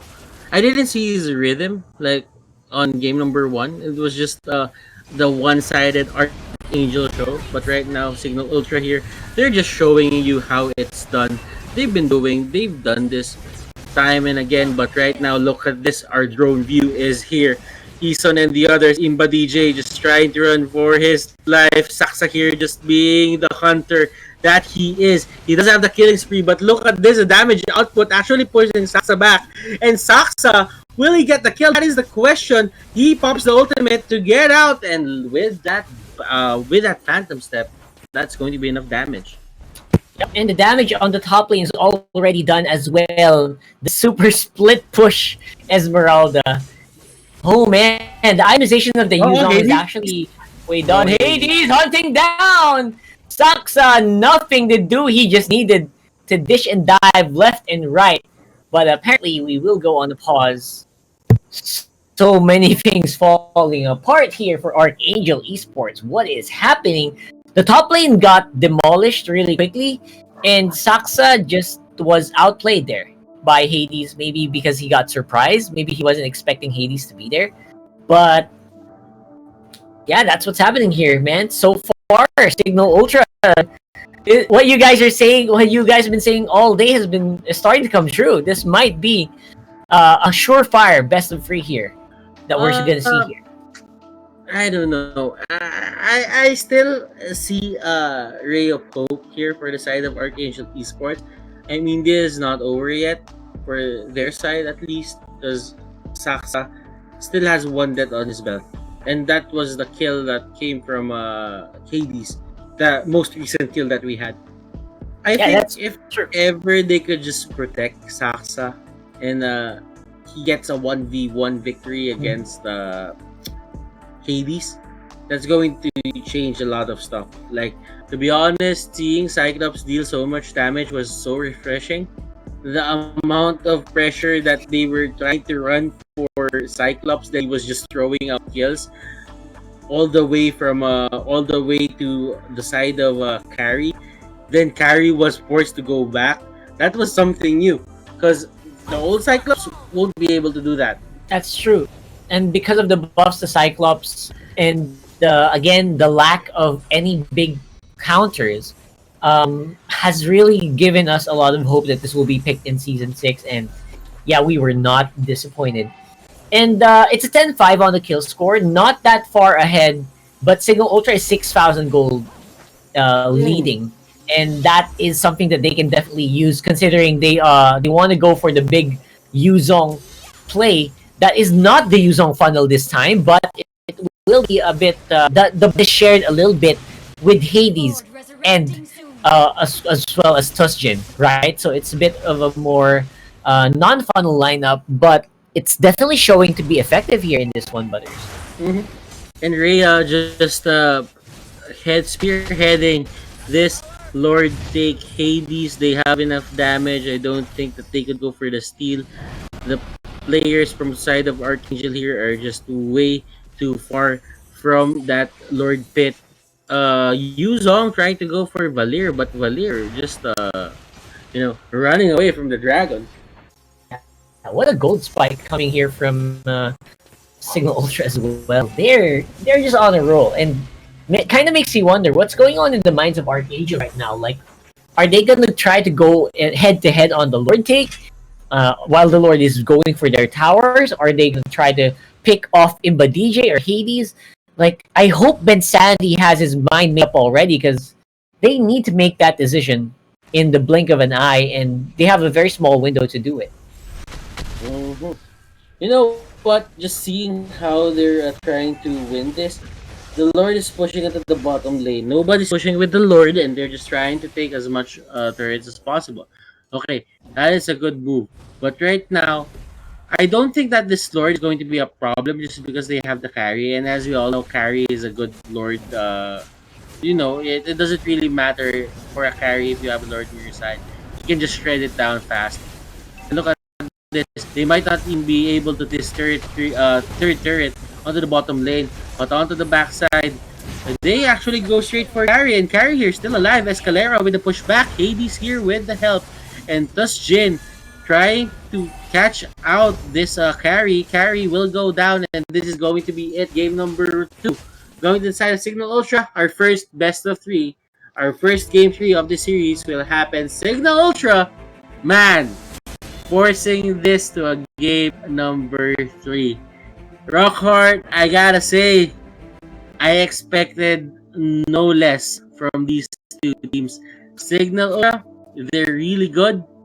It's just Archangel, they're really good as well. It's just that I don't know, the rotations of this on the side of Signal Ultra just worked perfectly. They executed it perfectly, and they get the win. Yeah, and because of that, of course, Signal Ultra is gonna be a bit more. They're showing off some of their maybe hidden picks, right? This absolutely monstrous Cyclops from Imba DJ, who did a perfect job in just enabling his team. Not like shining as like a 10-0 juggernaut, but as a great support for his team, enabling the big picks with the disables that the Cyclops can provide. So I think this is going to be open for banning later on. I'm very excited for the next draft. But I guess it could be a ban, but what can our game analysts say about this? Wolf will run you through the game as we head. This is MPL Qualifiers Day number 1. Don't go away.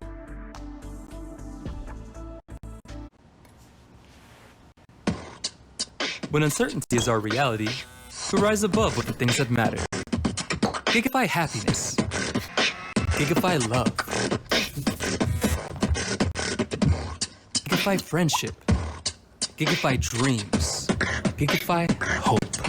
With smart Giga music, video, games, work, and stories, we let our passions run free in the new world we face together. Smart, live Giga.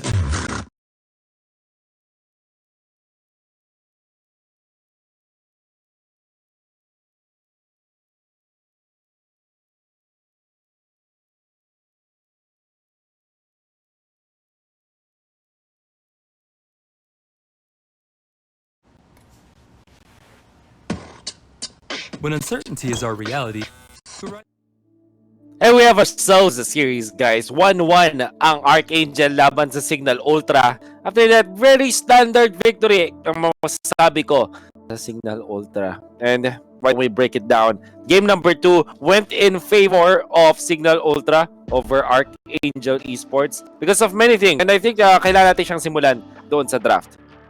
You can see yung post-game stats natin. Very impressive sa Signal Ultra, 15-5 ang naging final na score. Pero like I said, simulan natin siya doon sa draft. last pick Cyclops para sa Signal Ultra. Nakaka-surprise talaga. Pero wag kayong dito. This is not, sabihin natin hindi ito yung gulat na pick. Ginagamit na to hindi lang sa Pilipinas but all over Southeast Asia. Ang daming beses ko na rin ito nakita. And what Cyclops gives as a support, mga kaibigan, hindi po core, it's gonna be played as a support, ay yung lockdown, star power lockdown, level 4 power spike ng isang Cyclops bilang support ay napakataas. In looking at the lineup of Archangel, itong Selena, itong Carry, itong Valier, matutunaw yan sa Cyclops. Kasi what you do is start up with the ultimate agad. Pinaka-solid na lockdown for a mage. Definitely. Isa lang itatamaan pero sobrang solid. Tapos meron ka nung the power of the stars. I think planets align yung tawag yata doon or planetary attack, whatever it is. Sobrang taas ng burst potential. Tapos, i-couple mo siya with Hades on the Lancelot. Yun yung finisher mo. Kumbaga, that's the natural combo of Signal Ultra. And what it does is, nakakatulong siya dun sa Esmeralda, doon sa ating Atlas para mapag-setup kasi magsisimula ka muna with the Star Power Lockdown. Kapag na-stun mo na yung kalaban, follow up ka with the Falling Star Moon or the Fatal Links. Our smart match MVPs definitely hate this, but this is an overall team effort para sa Signal Ultra na nakita natin. Okay, next na masasabi kong pinaka-solid para sa Signal Ultra is yung kanilang side lanes. If you're looking at their side lanes, meron silang Esmeralda, meron silang Yuzhong, super solid na kayang-kaya mag-stay in lane. At pag tinignan mo siya, kumpara dun sa lineup ng Archangel, dito magkakaroon ng question mark. Meron kang Thams, for sure. Pero ano yung susunod na ang pagtatapat mo sa either sa Esmeralda or dun sa Yuzhong? Valier, Hylos, or Selena? Obviously, Selena is utility support. Susunod to dun sa funnel ng Archangel para mas mabilis na makapag-farm yung carry. Pero hindi naging effective dahil nga naman wala talagang tumambay dun sa lane. And I think kaya pataas ng pataas yung overall gold lead ng Signal Ultra. Kaya din nakapag-push sila sa kahit anong part ng mapa is because of the fact na may nakakapag-stay in lane. I think na-mention at a certain point yung term na dead lane. And honestly, kapag tumingin ka sa perspective ng Archangel Esports, anywhere you go is technically a dead lane kasi hindi sila makapunta doon because of the fact that the lanes of Signal Ultra are far better compared to Archangel. So siguro, yan ang isang bagay na kailangang i-check ng Archangel coming into this game number 3. Should they be drafting another solid side laner? Kulang yung thumbs, di ba? Escalera on the Valier, pretty solid. Ang ganda na pinapakita. But maybe Archangel needs to repeat yung ginawa nila in game number 1. Have the Popolin Coupon, for example, tapos may solid side laners ka and take the game from there. Maybe that's what we can expect. And para naman sa Signal Ultra, if they want to win this series and advance dito sa ating MPL Open Qualifier, just do standard Signal Ultra things. Ang dinote ko dito sa aking notebook, handy dandy notebook, ay nanalo ang Signal Ultra sa kanilang brand of style of Mobile Legends. Pretty solid. Kung titingnan mo, medyo siguro boring.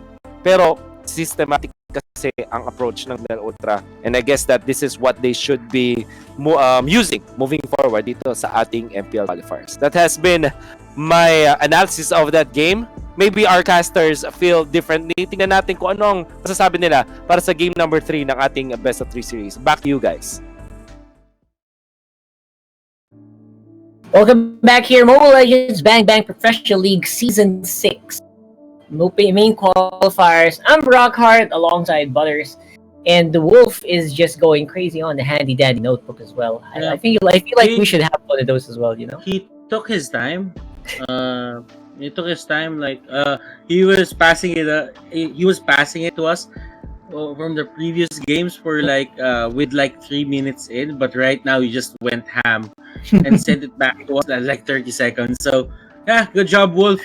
I couldn't have said it better myself or Rockhart in any case. But yeah, we are going to head into the draft in just a bit. Signal Ultra Archangel Esports, we did not expect this to be less of a 3-game series as we head on to our drafting stage.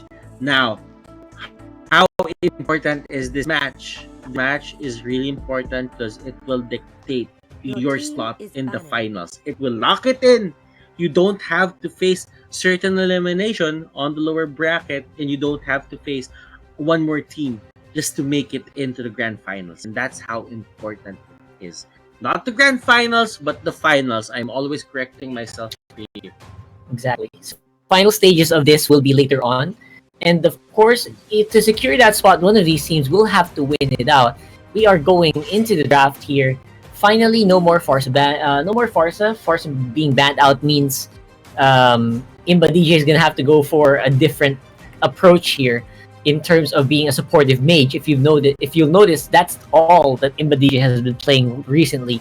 But don't be fooled. This guy is a very, very versatile player. So we can still expect a lot of good stuff coming here from these teams. So no more Yuzong means we don't have to be super scared about a big Yuzong funnel anymore.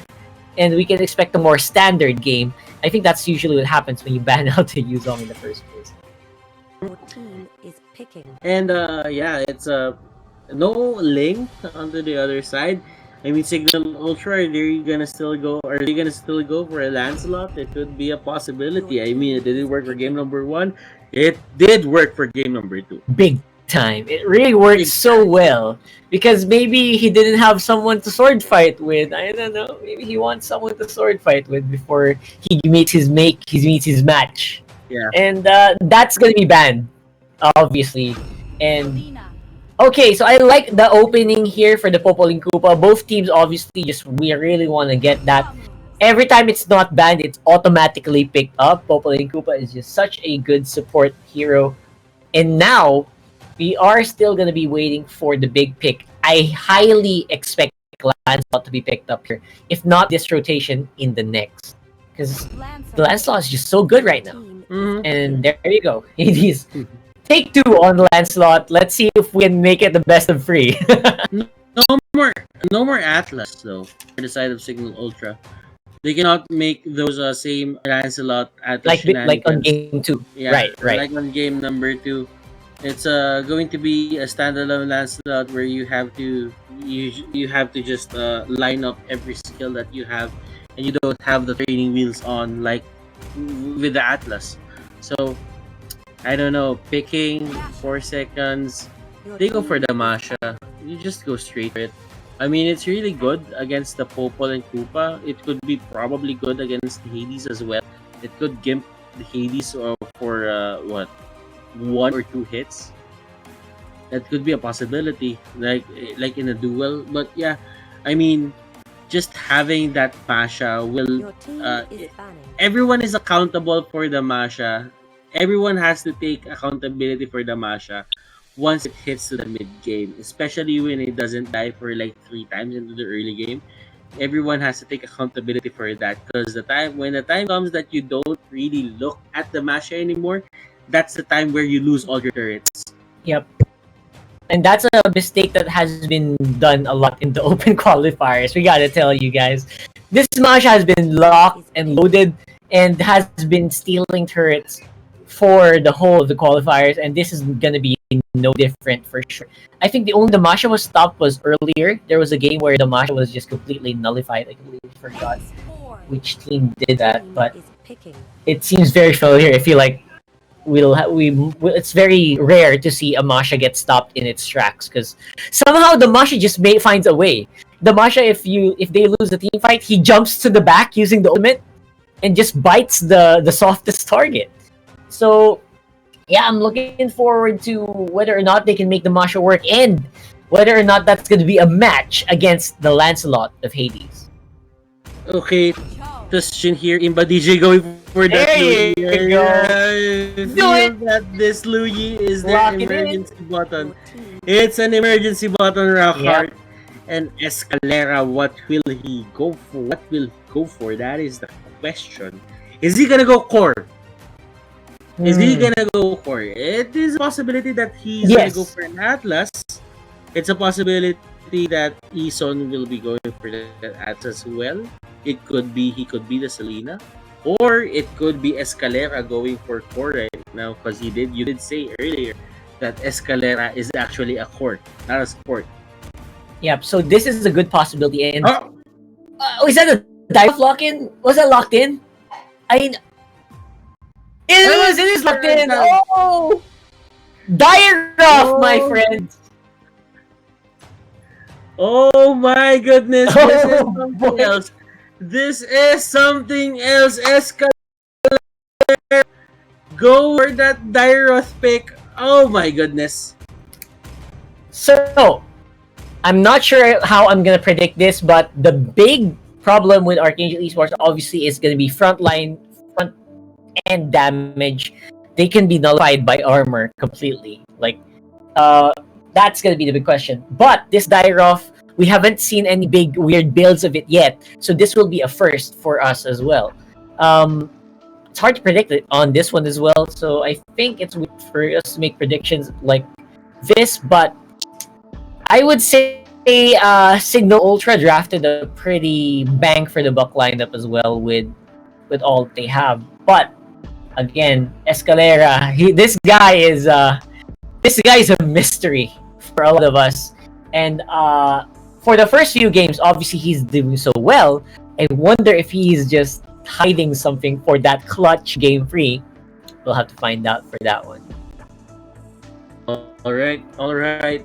Signal Ultra Archangel Esports. I've said this once. I've said this multiple times already. But this is going to be a slobber knocker. Game number 3. Who will get the final slot? Who will go to the lower bracket? We will know in just a bit. Signal Ultra Archangel Esports. Let's get it on. Let's get it on indeed. In game 3, Signal Ultra and Archangel looks like they are going to be pulling out all the stops, all the secret jutsu that they have with Saksa. This time around, popping it up into the Dairoth and Imba DJ on the Loyi. Gonna be fully utilized for sure in the mid lane. I just want to see that Loyi damage output that a lot of people have been talking about. That Loyi is the support throw, but the damage is still there. I want to see where that is coming from. I keep hearing that, and I want to see evidence of it. I mean, Louis. When we first saw the Louis concept, everyone was skeptical about it. Like we were saying, how would you utilize a global ult, not really a global ult, but an ult that teleports you to someplace else when there are heroes who can just jump back and forth the walls or something? It's a very small map, to be honest. Yep, absolutely. And why do you have to wait for like 2 to 3 seconds for it to, channel, rather than just walking there and going to that place when it's not even, the ulti is not even global the first. Yeah. So you just it wasn't really the problem. It wasn't really the strong point of Alui. Strong point of Alui is how much damage that hero can deal. But right there, damage Dairoth, it's going to be a very fun game for this Dairoth. Getting 1 kill. I just feel that here is just pulling out all the stops. They're studying every hero in the book right now. Every hero that's possible to use for a fighter. We've seen Yuzong funnel.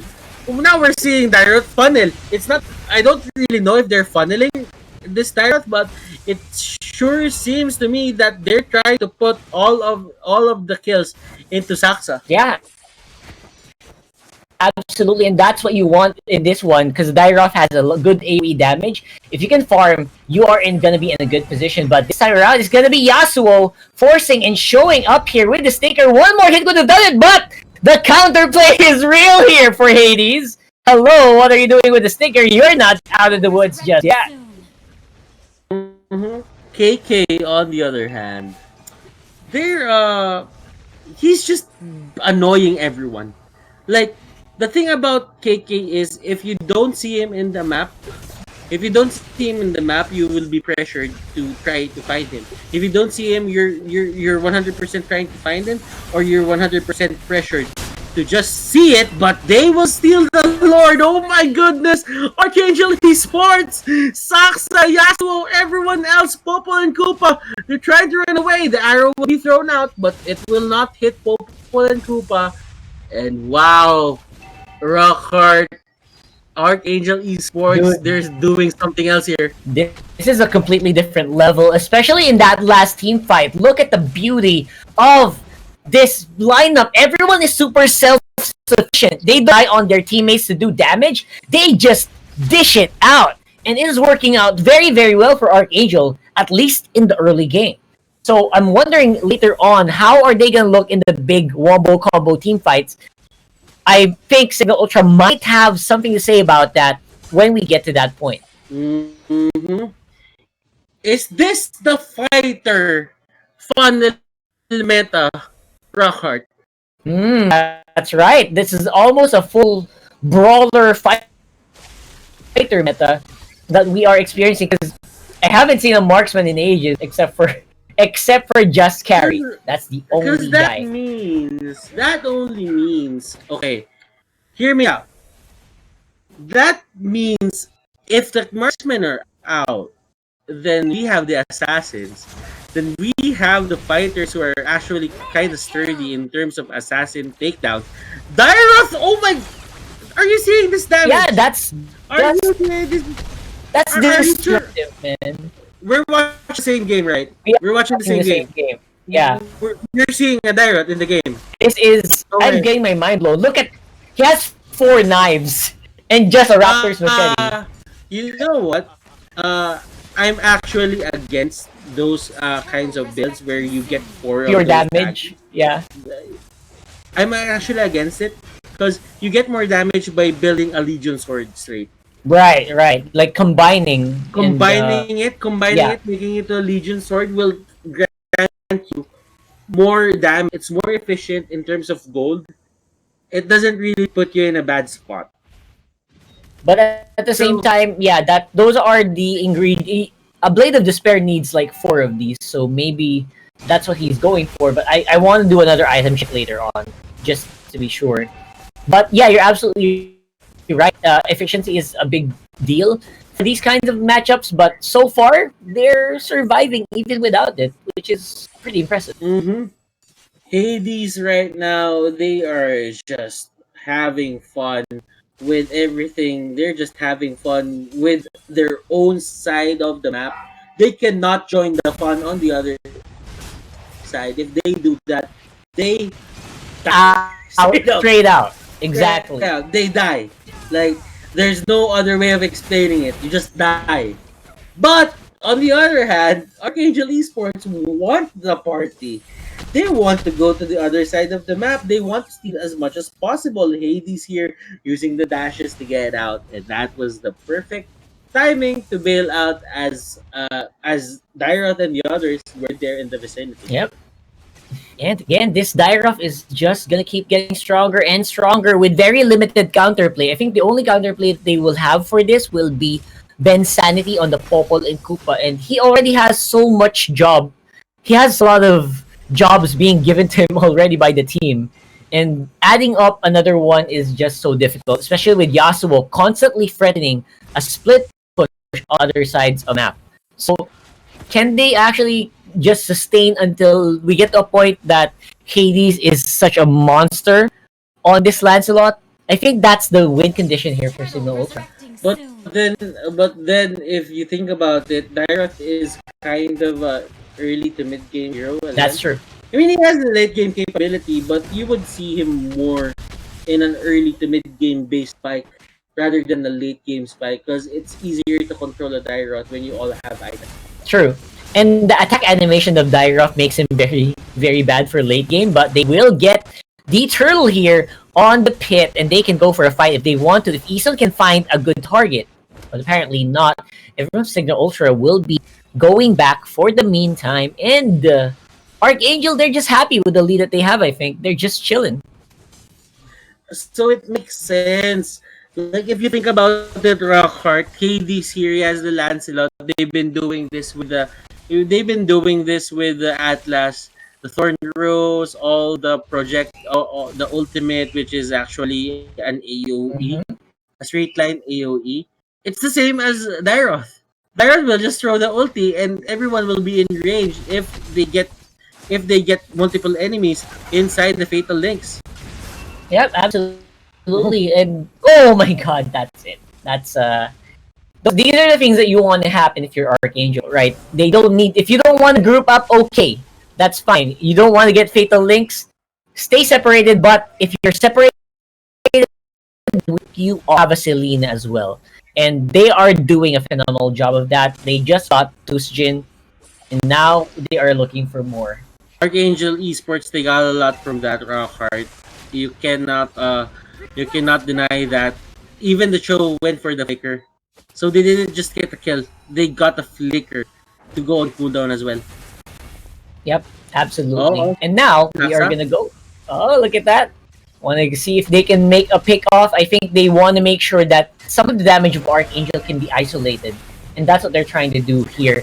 But looks like they are gonna be the ones on the offensive this time around. Bottom lane, no more no more minions to push, but mid lane might be the problem here.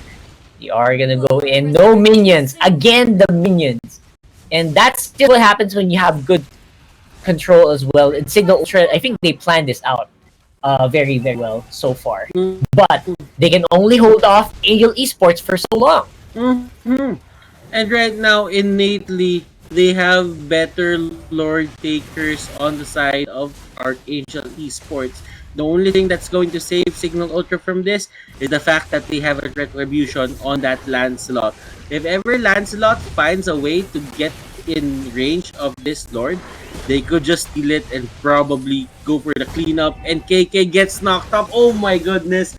The Lord is siding with them, and look at this. The cleanup, will it be enough? That is the question. Hades here going 1v1 with Saksa. Saksa here will get dashed upon. That is going to be the end of the skirmish.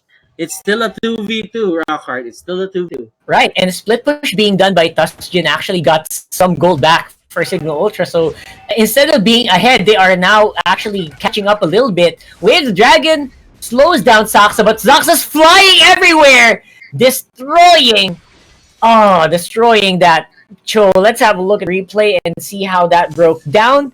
All the while this is happening, Tusjin was in the top lane, and the Lord was going to be the sacrifice, I think.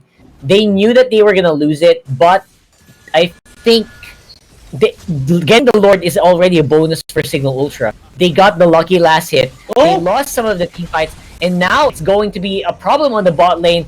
With the rest of Signal Ultra, with the help of the Lord, they can actually make a pretty big push here with Ison out of the picture. And Saksa here going back and forth. Escalera going over the X-Borg. Let's see, the Lord will be down. Oh no! The Lord just snapped the neck of... Oh my goodness! He got hit! He got hit! Man down! Man down! I think Archangel Esports... Man down! I think Archangel Esports dropped the ball so hard! Signal Ultra might be winning. This is against Archangel Esports. The damage, will it be enough? That is the question. Tusjin here don't have the minions. No minions at all. He's trying his best. Look at the damage output. Hades with a sliver of HP. Will it be enough? It will go up in just a bit. But look at this. The turnaround Signal Ultra with a comeback. Oh my goodness. 2-1. Butters, it's in the name. Butters, it's in the name. Comeback has been completed by Signal Ultra here in the main qualifier. That is, wow, beautiful to watch. I gotta get myself some alcohol on my hands because that was way too dirty. So dirty. Signal Ultra. I don't know how to explain it. How did these guys lose? I mean, Lyroth was good, but I guess the damage output from the Lancelot was just way too superior in coming into the mid to early game transition, and they just won from there. Man, what can you say, Rockhart?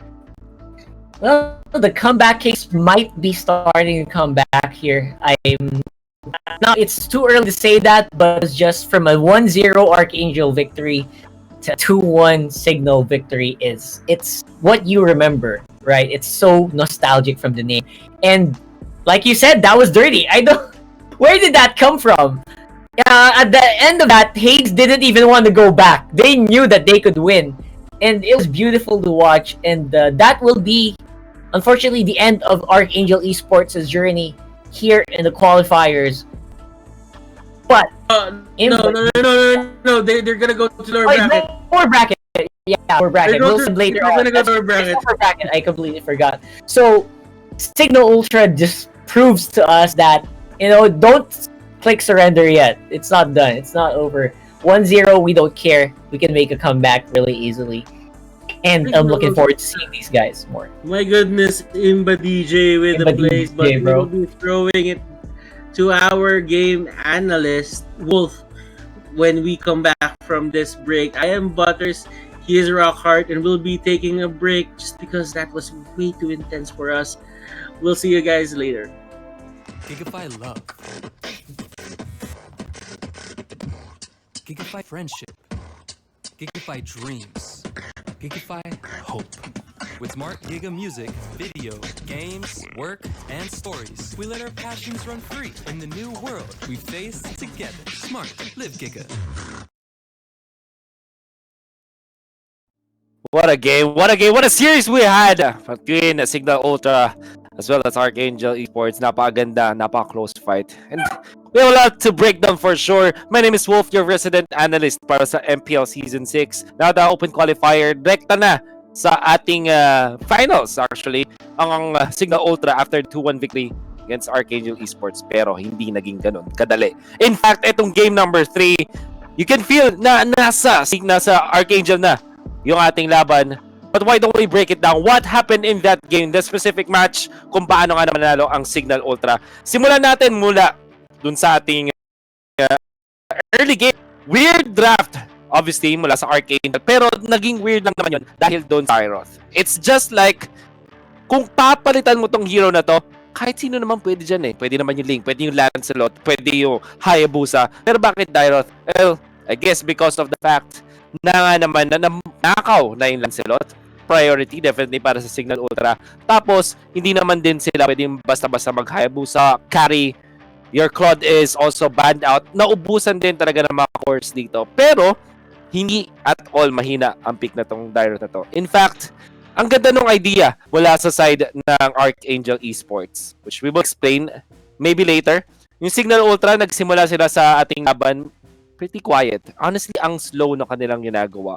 Archangel Esports, napakaganda nung discard dito ni Escalera using the last insanity almost every time kukuha sila ng turtle. In fact, ang buong Archangel Esports, ang idea nila dito is to secure objectives by also team fighting. So meron silang last insanity mula sa Xborg to take the fights.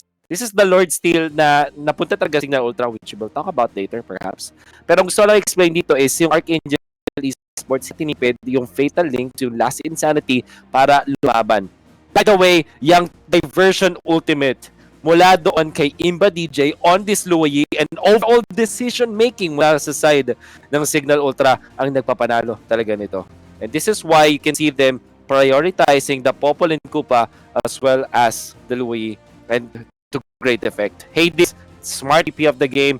Obviously, napakagandang performance. Lalong-lalo na yung nakaw doon sa Lord na yon. If not for his game awareness at yung fast reflexes and very smart dissection of the game itself, hindi sila mananalo. Kaya naman naging MVP of the game. Pero hindi natin pwedeng kalimutan ang ibang factors pa kung bakit lumamang ang Archangel at nabawi ng Signal Ultra. So, two things na lang gusto kong sabihin dito.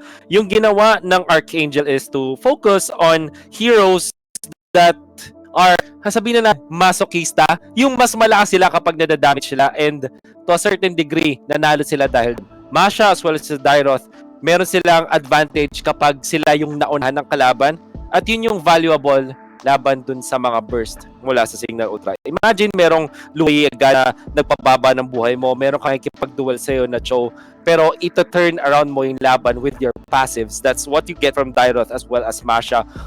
Technically the same, di ba, yung kanilang ginagawa. So yun yung dahilan din kung ba't sila nanalo. Couple that with the fact na maganda yung teamfight decisions sila. Pero paano nga ba nanalo Signal Ultra? Ito yung second point natin. Kanilang coordination ay mas maganda talaga. I mean, yung kanilang way kung paano sila nilid dito ni Imba DJ on the Louis and to take this game. That's how they were able to win. And honestly, guys, hindi ito one-sided at all. Hindi, parang kahit sino pwedeng manalo eh. One team na mas malakas over the other.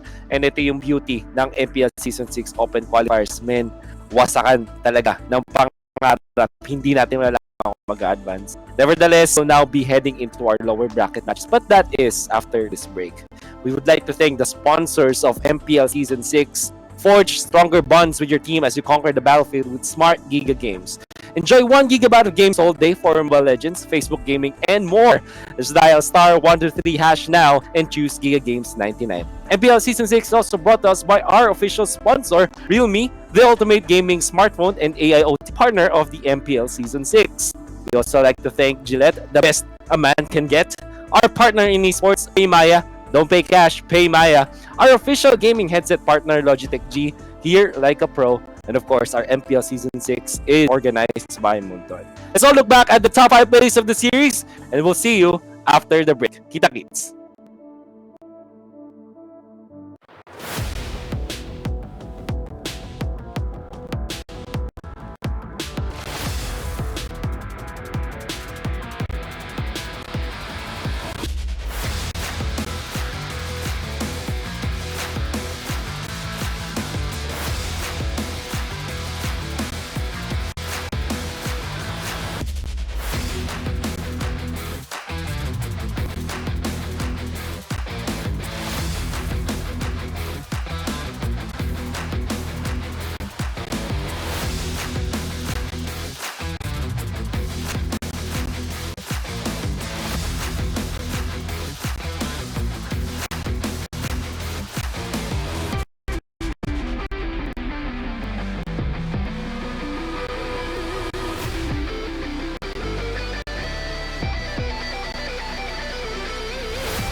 Game to be great?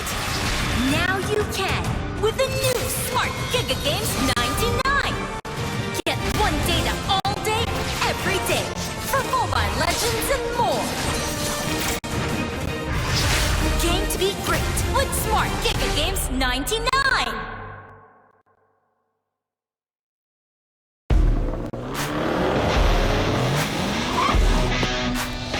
The way you live your life depends on the network you choose. Your movies, music, and games can only be as good as your network speed and strength. Slow means game over. But the Philippines' fastest mobile data network means game changing. Choose the network that gives you what you truly enjoy. How do you know about Giga Life? Simple and smart ako.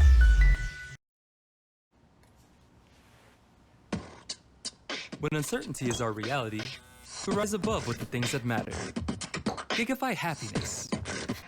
Gigify love. Gigify friendship. Gigify dreams. Gigify. With smart Giga music, video, games, work, and stories, we let our passions run free in the new world we face together. Live Giga.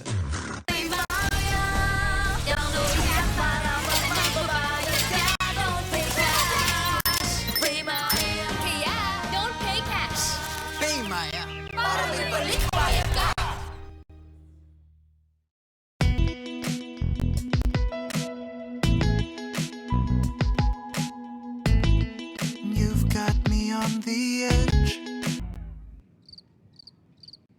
Legit, right? Not quite. Just like your disposable razor.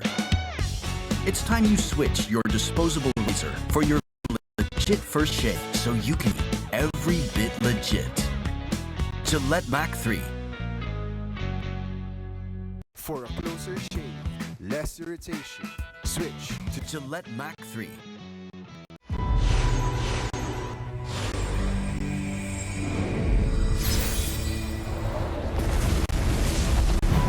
Let's get this over with. I'm starting to get bored.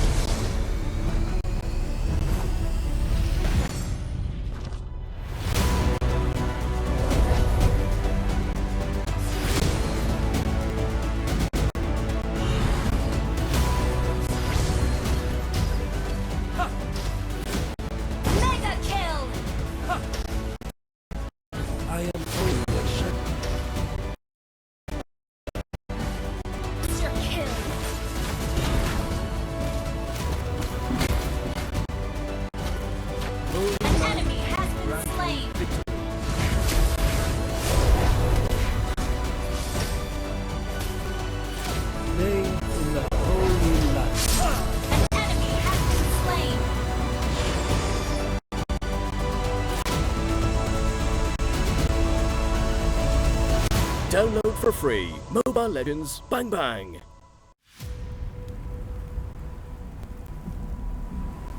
This godly power.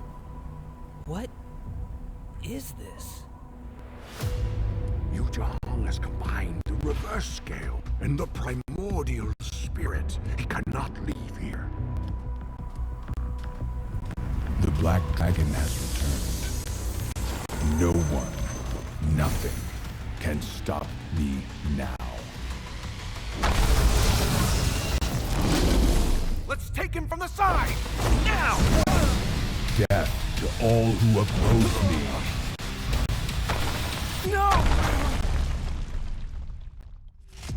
So this is what I'm truly capable of. Wake up! Yu Zhang! How is this possible? You are getting rusty, brother.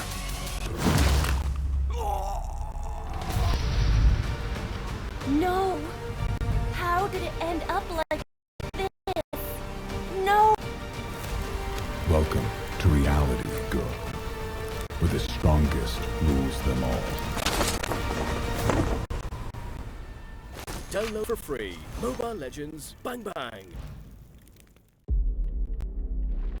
In hopes of stopping the Guardian Dragons from fully regaining their strength, Kraken sent his minions to attack the Dragon Sanctuary. The shield protecting the sanctuary was growing weak.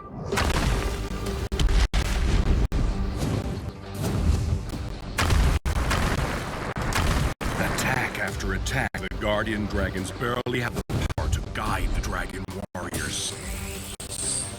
How can a warrior from the Northern Vale enter the Sanctuary, and what will wait ahead?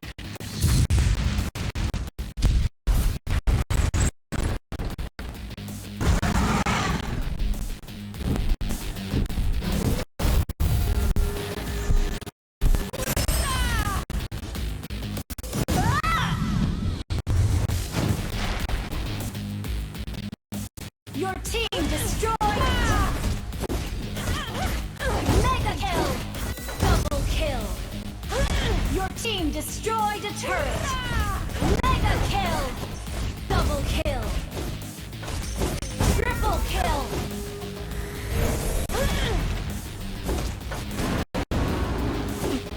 Legendary! Download for free. Mobile Legends Bang Bang.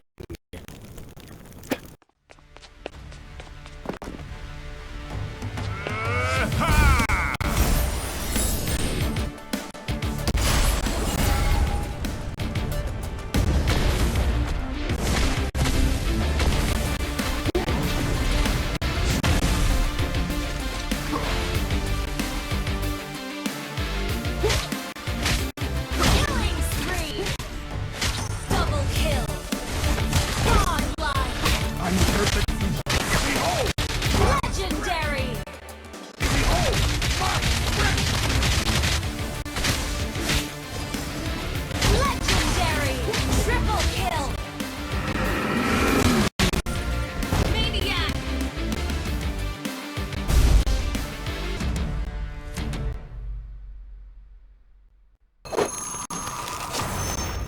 Download for free. Mobile Legends Bang Bang. Rock needs no protection from the wind.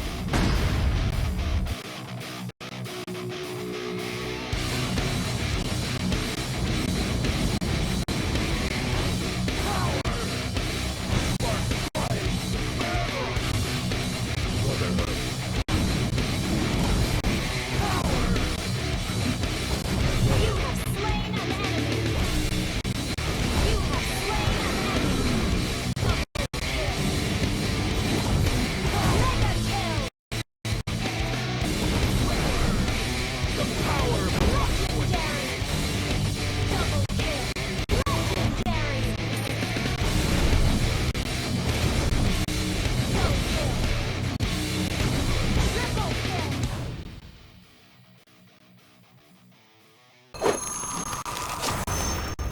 Download for free. Mobile Legends Bang Bang.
And welcome back here, Mobile Legends Bang Bang Professional League Season 6.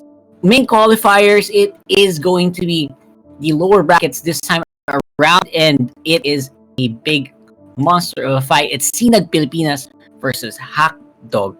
And I'll be your casters. I am Rockhart. Alongside me is Butters. And of course, all of this is brought to you first by Smart. Forge stronger bonds with your team as you conquer the battlefield with Smart Giga Games. Just dial *123 hash and get Giga Games 99.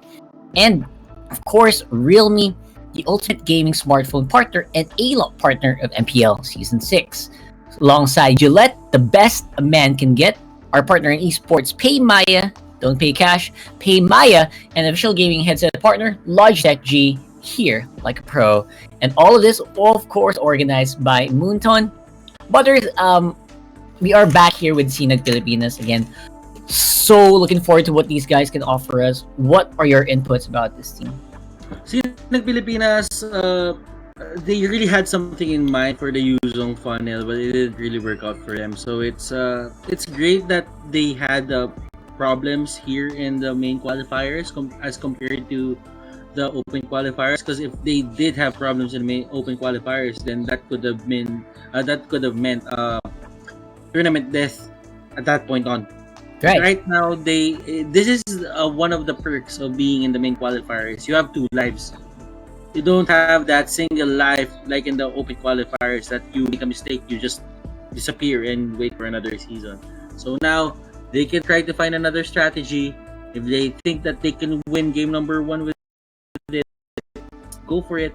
If they win game number 1, they can just go to game number 2 with another Yuzong funnel in mind.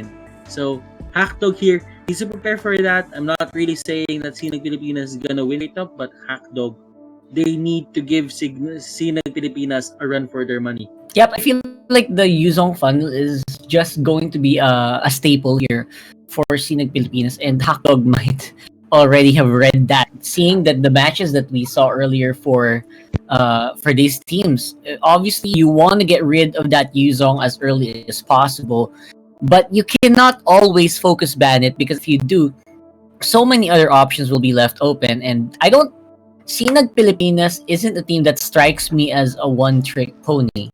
From what we've seen, they have shown that they can pull off different tricks up their sleeves, and we'll just have to find those specific tricks that they'll be pulling off, of course, to make it at least try to get a chance to make a comeback here in our main qualifiers.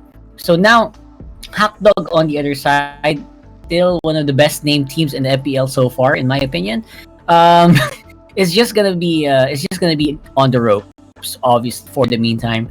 And Hackdog, what can we say about these guys? They're a relatively newer team, but again, it's a chance for Deadman to get back, because they were the teams. I think they're the only teams that had the audacity to pull out a Zask and almost make it work. And that's a reason why I'm still looking out for these guys and watching out what they can actually offer us. Yeah, they might be Deadman might be the target again for Sinag Pilipinas here. I'm pretty sure they've seen the game for against Sinag Pilipinas and Hackdog versus Archangel Esports, and how they handled it. So I'm pretty sure that Deadman needs to find a comfort hero. That Deadman needs to find the better, positioning right now, because you never know. There is a chance that Sinag Pilipinas might do it all over again, and it could be late till Hackdog can resolve it. That's very true. It's very true. So we're on the draft here for game 1 of Sinag Pilipinas, and Hackdog in the lower bracket. Still one of the best logos I'll ever see for a team. That's just some input, some high level input. And again, Deadman, I wonder where he'll be put this time around, because I feel like he's been put in 2 different positions in the last few games. I wonder where we're gonna see this guy, and will they still stay with that Gatot combo? Because I feel like it hasn't worked. Gatot Gacha has not worked at all for any teams I've seen so far here in MPL Season 6. it's a relatively hit and miss hero, to be honest. Like even when he goes up with the ultimate, it really takes time for the enemy. It really takes time for the Gatot to land, and it gives the enemy an ample amount of time to react to it. As long as there's no fight and the other team isn't really preoccupied, the Gatot Kacha will probably get dodged by a lot of these players. But Hackdog, I mean, they might utilize it once again. They did do it. Yeah. But And yeah, I don't know. Like Sinag Pilipinas, they still go for the Yuzong. They still trust their gut on that Yuzong pick, and I don't blame them. It did work, but it worked at a later. It worked late. way too late, actually. Way too late. If you remember, he actually just started fighting at like the last moment where there were literally at the base, right? And at the base, there was just very few you can do already to stop the onslaught. So they're still. I'm surprised they're still allowing this fruit, to be honest. But other than that, they do have the Popolin Koopa, which I really would hate if that were in the hands of Hackdog, because that would mean that Kronos was just instantly gonna have a harder time. Well, it's pretty much going to be a hard game for, let's say, Tiki here if he's gonna go for the Farsa, just because of let's say this arena is a bane to the Farsa's existence. That's why you always have to get a Purify up if you really want to pick a Farsa while not banning out this arena. Hayabusa here will be the pick for Half-Dog. It's surprisingly the damage output into the early game of Hayabusa. I think it got higher for some reason. I was surprised that he was dealing so much damage at some of the games that we've seen today. And I don't know, maybe there is a mid-game capability for the Hayabusa to fight. You remember, I think that also happened against Cronus. Yeah. I think we also saw Hayabusa play against Cronus when you said, oh my god, it's so lucky that all of the Shadow Kill hits just went onto Cronus and he died without even being able to answer the Hayabusa because you had nothing to hit. Right? If you are a Yuzong and you have nothing to hit your skills with, you're not activating your spell vamp, right? You're not activating the lifesteal that's so irritating, like percent HP gone from you and percent HP restored to the Yuzong. So maybe that's one of the trick that Hackdog thinks is gonna work against Sinag Pilipinas. Although they still have to solidify that even further, in my opinion, if you want to really control this Yuzong. Okay. So, yeah, they do have the show as well. They could kick the hell out of that Kronos Yuzong if he's the one who's going to use it. I am solo here. We'll lock in that Esmeralda. It's probably, he's probably going to use that when Yagami use the Thams. And we're going to see another Kagura pick on the side of Hawkdog. They weren't the ones who picked it first, but right now they're just gonna use it as a support. Okay, so is it a support or a core?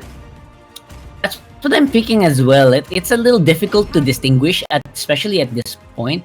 But Kagura will be locked in, and it's a very skirmishy lineup that we have for Hawkdog. None of those weird Zast Gato picks, but we are still gonna go for a fighter-based composition, more likely, like a team fight rather based composition, where you will have to rely on the Kagura. And from experience, that doesn't actually work out most of the time. It's a very I hate to use the term again, hit and miss lineup, but it will be very deadly if they can make it if they can manage to win it in the big 5v5.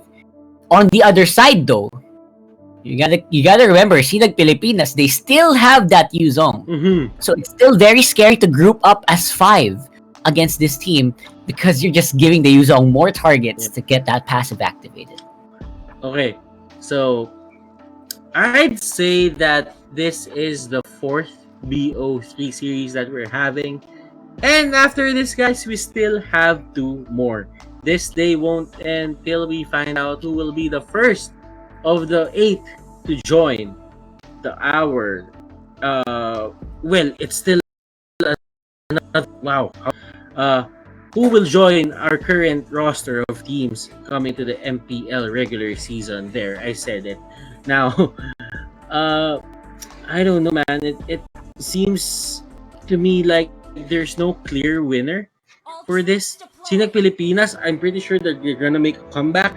Hackdog can just surprise us out of nowhere after that loss. Yeah, for sure. For sure, that's what we're waiting for as well. Like what kind of surprises will they show us here? We are on the map, ladies and gents, and Sinag Pilipinas, no side lane Yuzong, obviously, just go straight up and try to contest on the top side for Yagami and Kramgod. And they got the buff. Oh man, that is some hardcore bullying being done by Sinag Pilipinas there. Mm-hmm. That is a sight to see, Rockhart. Oh my goodness. Scenic Pilipinas, it's pretty much in a way like I'm seeing their draft and they're really forcing this Chrono Yuzong. In your opinion, does it take a lot of time to make Yuzong go online, or is he really a good funnel candidate? Actually, on the other side, Yuzong he doesn't need that many items to be activated. All you need is to be in proximity to an enemy, and you already just do so much work. So what you need is to just that the reason why they chose the Yuzong funnel is because it just needs so little.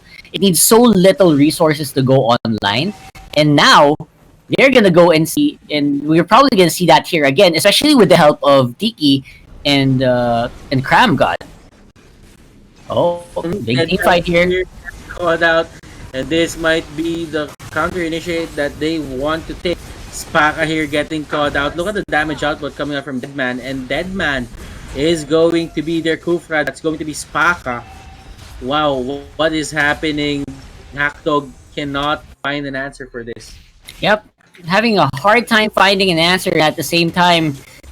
I don't even know if it's Jay is gonna be doing well on the Hayabusa because he's been being forced back a lot, even though they're not dying. Let's have a look at some replays here, and the big engage by Cronus here on the Yuzong, and even wasted a lot of skills on the side of Hackdog. Like as you can see, there is no straight up, there's no straight up threat for the Yuzong. At least just now, right? At least just now, there's no straight up threat for Yuzong. Maybe later, but it's starting to look like it's gonna come so much later, right? That's just what's happening right now. Mm-hmm. But look at this. Look at the aggression, Rockhard, coming up from these teams. Deadman going in for the yin-yang overturn. Somebody's gonna get hit with that abyssal arrow. That Popol and Koopa will stop that Kagura in their tracks. And Scenic Pilipinas is just going ham with the objectives here. If Hackdog is near the area, as long as they know that they can just take it, they can just take whatever they want from the map, and they know that Hackdog won't really contest. That's right, and that's the beauty of their lineup as well. Like if you try to contest, you're gonna be faced with so many high damage kills from Farsa, and at the same time from Kramgod. That's the reason why it is just so economical to just pick up the Popol and Koopa as well. That's also the reason why I like the pickup here that we're seeing. Mm-hmm. Kronos, on the other hand, I don't know, man. He's having a better time as compared to the time that he had with Signal Ultra. I mean, these are the two teams that had a bit of a problem in their first series of the day. Tiki is just trying to escape, but the flicker is out. Benzon will go down, and what a play coming out here from Benzon. At least he got the kill. That was a fair trade, 1-for-1. Yeah, absolutely, 1-for-1. And on the bottom lane, oh wow, I am solo, just proving that his namesake is just fitting for this guy. And now top lane gonna be met with a lot of threats here coming from Hackdog. Will they go for it? I think Yagami might be the one that you want to look at, and that's gonna miss. The Tyrant's Revenge will be missing, and the rest of the map is going to be on a scramble. Going for the chase of Spaka. Spaka bang balls in a way. And it's nice that Hackdog can still move and maneuver out of these team fights, but how long can they keep doing this? Well, as long as Hackdog lets Sinag Pilipinas do it, I feel that Sinag Pilipinas will just keep on pressuring them. But Spaka here answers with their own pressure, but will it be enough? Spaka will be no. He won't. No, not really. But Deadman. The backline redeeming himself there. He gets the kill. Arrow will hit. It will hit a dog. And Pilipinas will just back away. Hit the dog. That sounds like an old school reference, like the hunting when you're hunting for animals. You know, hunters usually would have dogs on their side. Yeah. And then you're aiming for the rabbit, then you hit the dog that's chasing it. It's just so funny. Alright. You know what? I guess in a way that's it. You hit your own dog. Yeah. But no, that's not a problem. But if you don't have hit your dog. Yeah, but if you have a dog that's super it's super tough, it's not a problem, right? There are ways to disciplining dogs. I have a lot of dogs, by the way. I love my dogs. But yeah, I mean, Sinag Pilipinas versus Hackdog. As you can see, the logo for Hackdog looks really obnoxious. It does. I mean, it looks like it's taunting you to, hit me, man. And that's exactly one of the things that are happening right now as well. Oh, almost. That could have been Abyssal Trap activating and stealing the Lord. It could have been. Yep, absolutely. But, they just screw it. I'm just gonna use a skill and secure that turtle for me. But Cram God here, Synchronous, he doesn't have his passive up, and he will just get away. Dragon form isn't available.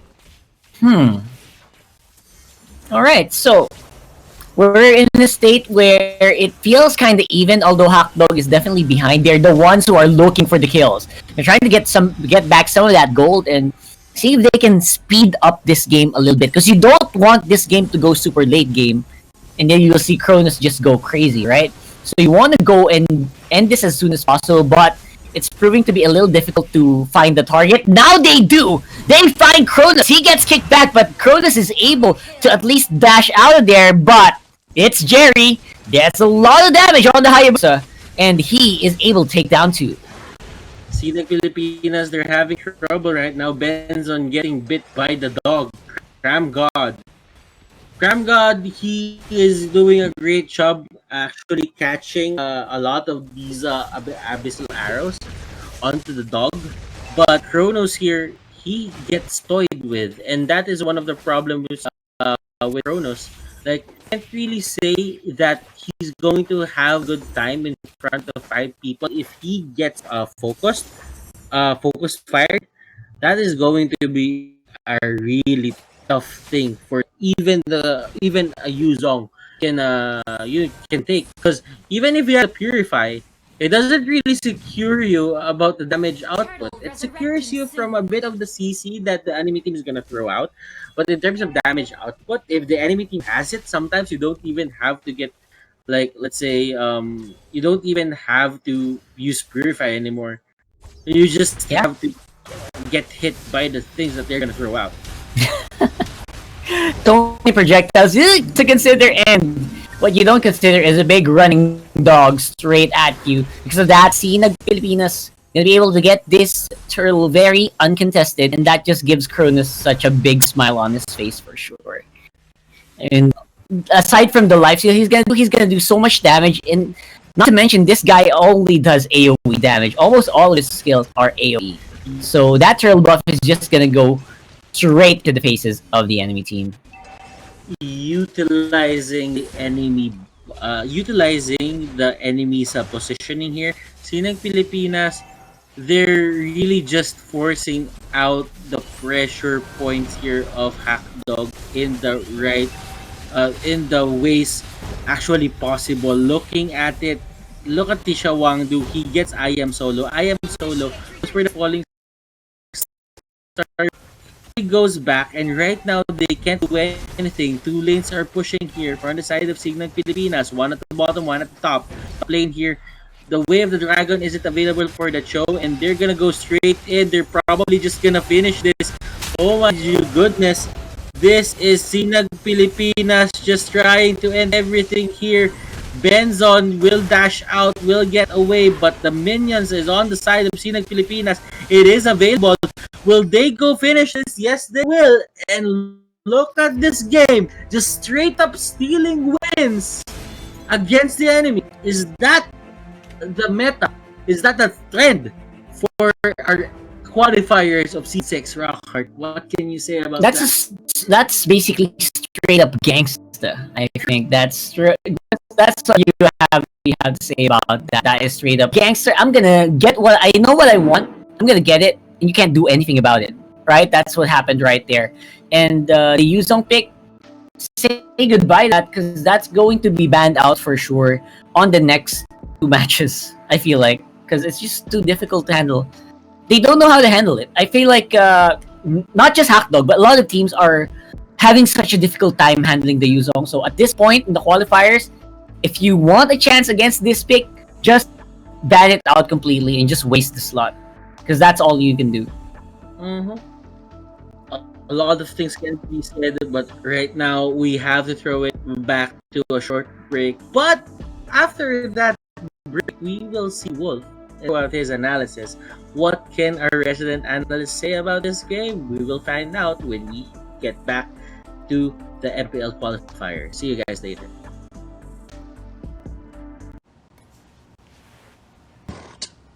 When uncertainty is our reality, we rise above with the things that matter. Gigify happiness. Gigify love. Gigify friendship. Gigify dreams. Gigify hope. With smart Giga music, video, games, work, and stories, we let our passions run free in the new world we face together. Smart, live Giga.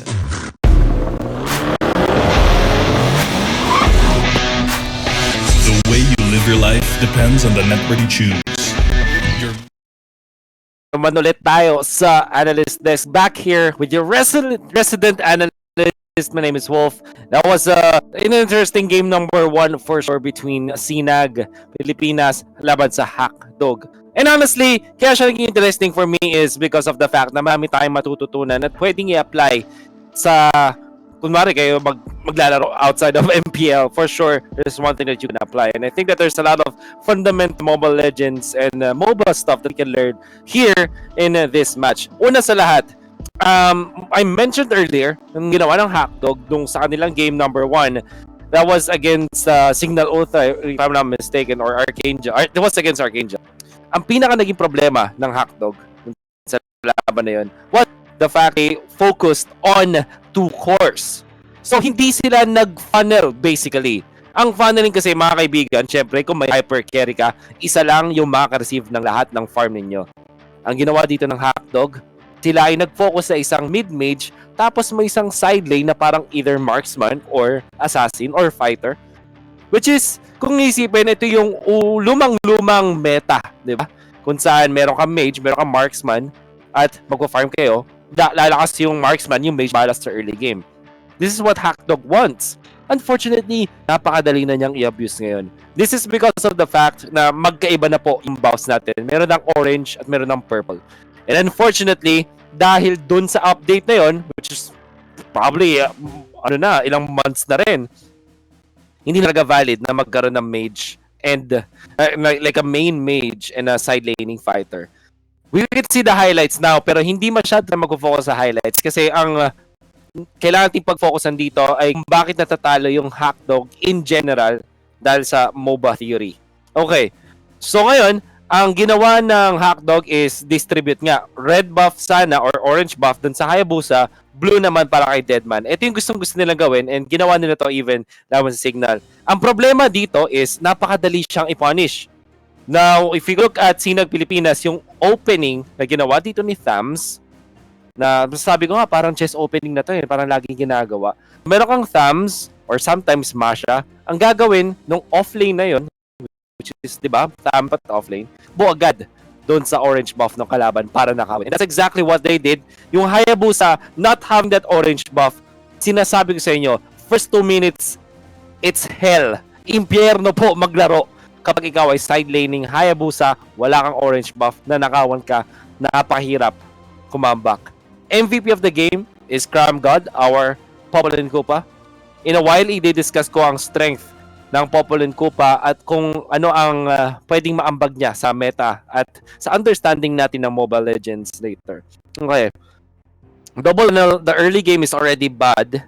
Or hindi nga double funnel double core. Ayan, pwede na duo core or core duo na makikita natin. Hindi na siya talaga work. Napakadaling i-punish. We saw that went badly para sa Sinag Pilipinas. Not only in this game, pero dun sa game 1 nila laban or at least yung series nila against Signal Ultra, napakadali talagang i-punish. Ang naging effect ng pagkapangit ng early game ng Hayabusa at Kagura, yung mapa totally napunta na sa Sinag Pilipinas. It's very hard for the side of Sinag to move around the map and never mong gugustuhin mangyari sa yon. And the second learning that we can see from today is yung Popolin Kupa at ano yung ambag niya sa meta. Obviously, pwede natin sabihin, malakas siya mag-push, malakas siya mag-support, lakas niya kahit late game, ganyan, all that stuff. But you can get that from other heroes as well. So ano ba nakuha natin sa Popolin Kupa? Para sa akin, it's the idea na pwede na mag-work on double supports. With Popolin Kupa, pwede kang mag-PNK plus the Forza. Hindi lang Sinag ang gumawa nito, pati Signal Ultra nagagawa na rin nila and other teams as well. This is because of the fact na pwedeng mag-act as a tank ang Popolin Kupa while also acting as a support. I think birira ang maagawa nun. No other hero can do that. At kaya naman nakapag-take ng jungle ang isang funneled hero. For example, ang isang Lancelot or Hayabusa or Ling with the Popolin Kupa kasi pwedeng tangkihin ni Kupa yung jungle creeps at napakabilis din nila make with that. Third is, funnel the Yuzong. Pwede. Pwede siyang, hindi siya pang side lanes lang. Yuzong can work in the mid lane as a funnel or in the jungle, diba? Na para siya yung main hero ninyo. Siya yung funnel receiver and it is very fast-paced. For me personally, ang mas gusto kong taste kesa sa side lane Yuzong is actually mid Yuzong. And it works. Honestly guys, baka makita pa tayo na mas pang ganun all throughout the day. But that's it. Ang dami ko na nasabi. I'm sure that you're excited to see yung inyong mga idol na mga caster and let's see what they think about game number 2 of the series between Sinag Pilipinas and Hackdog. Blasters, back to you guys.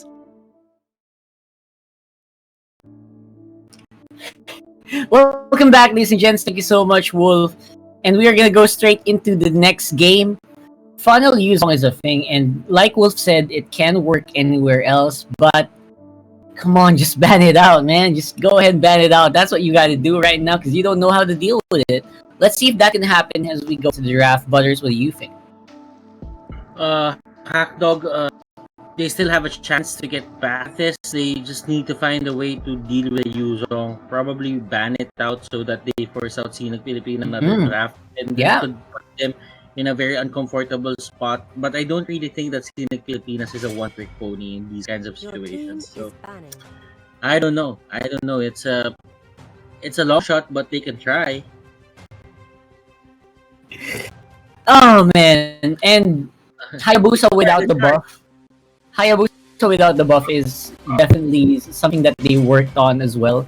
I like that the focus was on that one as well, and like we said, that I think that was the only way that you could actually counter Yuzong one-on-one. But you have to keep in mind earlier, the Yuzong was never really alone.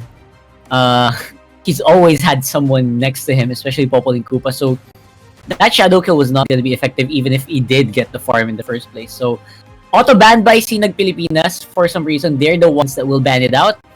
And that just show that they are ready with something else up their sleeves in this game too. Your team is So, Sinag Pilipinas team Yuzong, not really wanting to take a taste of their own medicine here. Uranus as well. It's going to be a big problem if Hackdog gets hold of this. The way that the Uranus funnels a lot of the damage output. If we have our funnel heroes in terms of gold, we do have our funnel heroes in terms of damage, ladies and gentlemen. And that's what the Uranus does. He funnels out a lot of damage, and he works great in the process as well. Okay, so right now, Deadman will go for the Farza. What do you think about this? I'm still a little bit. It's better than what we've seen Deadman play on the other sides. But obviously, Deadman's probably not gonna be the one to use this. Sarsa is a great pickup. First off, I think if you keep picking these heroes, I kind of expect a big wombo combo. So I would have really liked to see this with the Popolin Koopa. I wish they didn't ban that out. But if you did not ban it out, you run a risk of giving it away on the other side. So I guess Hackdog is having a little trouble here on the draft, and maybe a little trouble is oversimplifying it. They're in a big amount of trouble actually with the pickup that Sinag Pilipinas had, this Atlas and this Sams.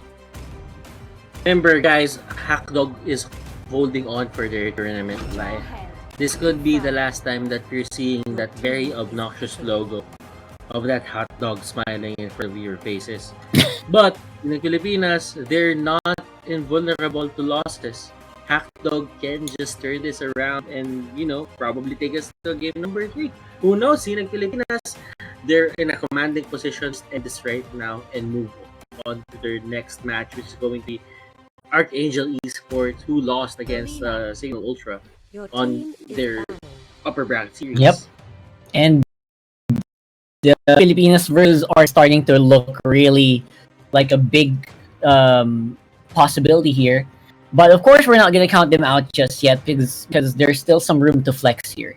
There's some room to adjust your lineup a little bit more. So I'm looking for the core for Sinag Pilipinas, and for Hackdog, we're still looking to see if we can have like that Lancelot maybe picked up. Lancelot would work well here. What else? What else are we thinking about here?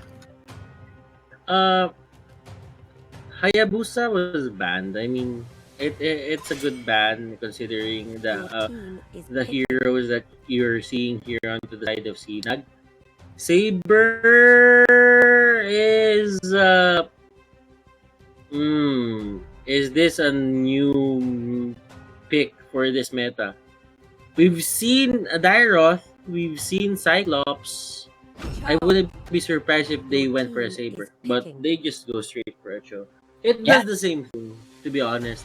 The Saber holds with the Blade Dance, a Cho holds with the Way of the Dragon. Same thing, literally the same thing. And this is what you were talking about earlier. Well, we are really entering a fighter meta here in Season 6. They're showing that right now, and they're not afraid of showing. I mean, almost all teams, I think, are going to start kind of rotating into this because it's really proving to be effective. Now, the classic carry will be picked up by Hackdog and Gatot Kacha. A solid front line that Hackdog has, but their only damage dealers will be, of course, Deadman, the Farsa, and the carry. Right? So, is that enough for you? Okay, so Hackdog here will be using an offlane bot. It's going to be an offlane Gatot, then it's another offlaner on it's another fighter pick for the Jawhead. Then Jere will be the main funnel here. This they don't really have enough space to just be I don't really think that their early game is good. Yeah, it could be good as long as they give the Farsa a bit of space in terms of getting the damage output. But as long as they don't have the Feathered Airstrike, I don't really think that they can fight early. Yeah, so we need to keep our eyes on the cooldown of Feathered Airstrike, that is. Yeah, the Farsa pick is great.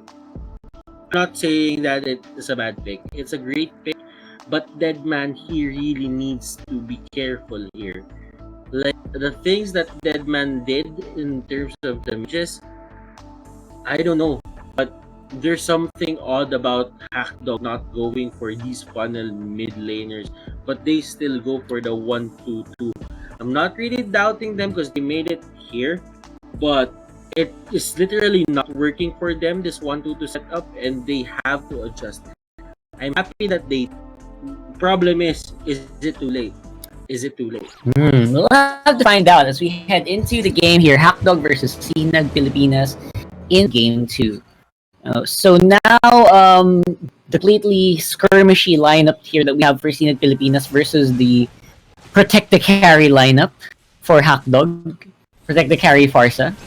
I kind of think Sinag Pilipinas might be on a roll here, and they're trying to utilize this lineup so they can get earlier in fights.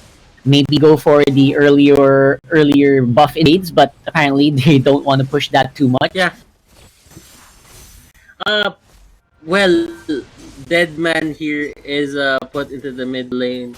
They are going to give Deadman that level 2 and probably that level 3 as well, especially with this purple buff. But right now, here's the question, Rockheart. Benzon, he is the one going to funnel a lot of these heroes, and Shawang do. Because of the concussive strike, I feel that a lot of these tanks have opened up, because the thing about the other tanks is they don't really have the wave clear that the other teams really prefer. But with the concussive blast, it changed the game for tanks. I really like Brave Smite still, especially for like let's say Kufra, but it's kind of tempting to go for a concussive blast, especially when you know that you're gonna play with people. Absolutely. But the thing about it is you can't really hug out people when you're using that concussive blast. It can help in terms of damage, but it's kind of a thing where all your initiation should be perfect or should put you in a good spot. If you get put in a bad spot, you can't really hug anyone. You can't get out. That's a thing about the concussive blast. Yeah, absolutely. And you need to be super near for a long period of time. You don't just have to be near for like 1 second or 2 seconds. You need to stick to them if you really want to make full use of that. And that's very difficult against a team that we have like Sinag Pilipinas here, I feel. And now it's going to be a big team fight here over this pit. And they are fighting inside the Zaman Force, which is a very big no-no as well for Hackdog. Hackdog, and it's Jerry is the only guy who has damage here on this bottom side. And Sinag Pilipinas knows it. Now they're forcing a lot of heroes, a lot of their members here. Will it be enough to repel? Apparently just having the Jawhead is enough for now.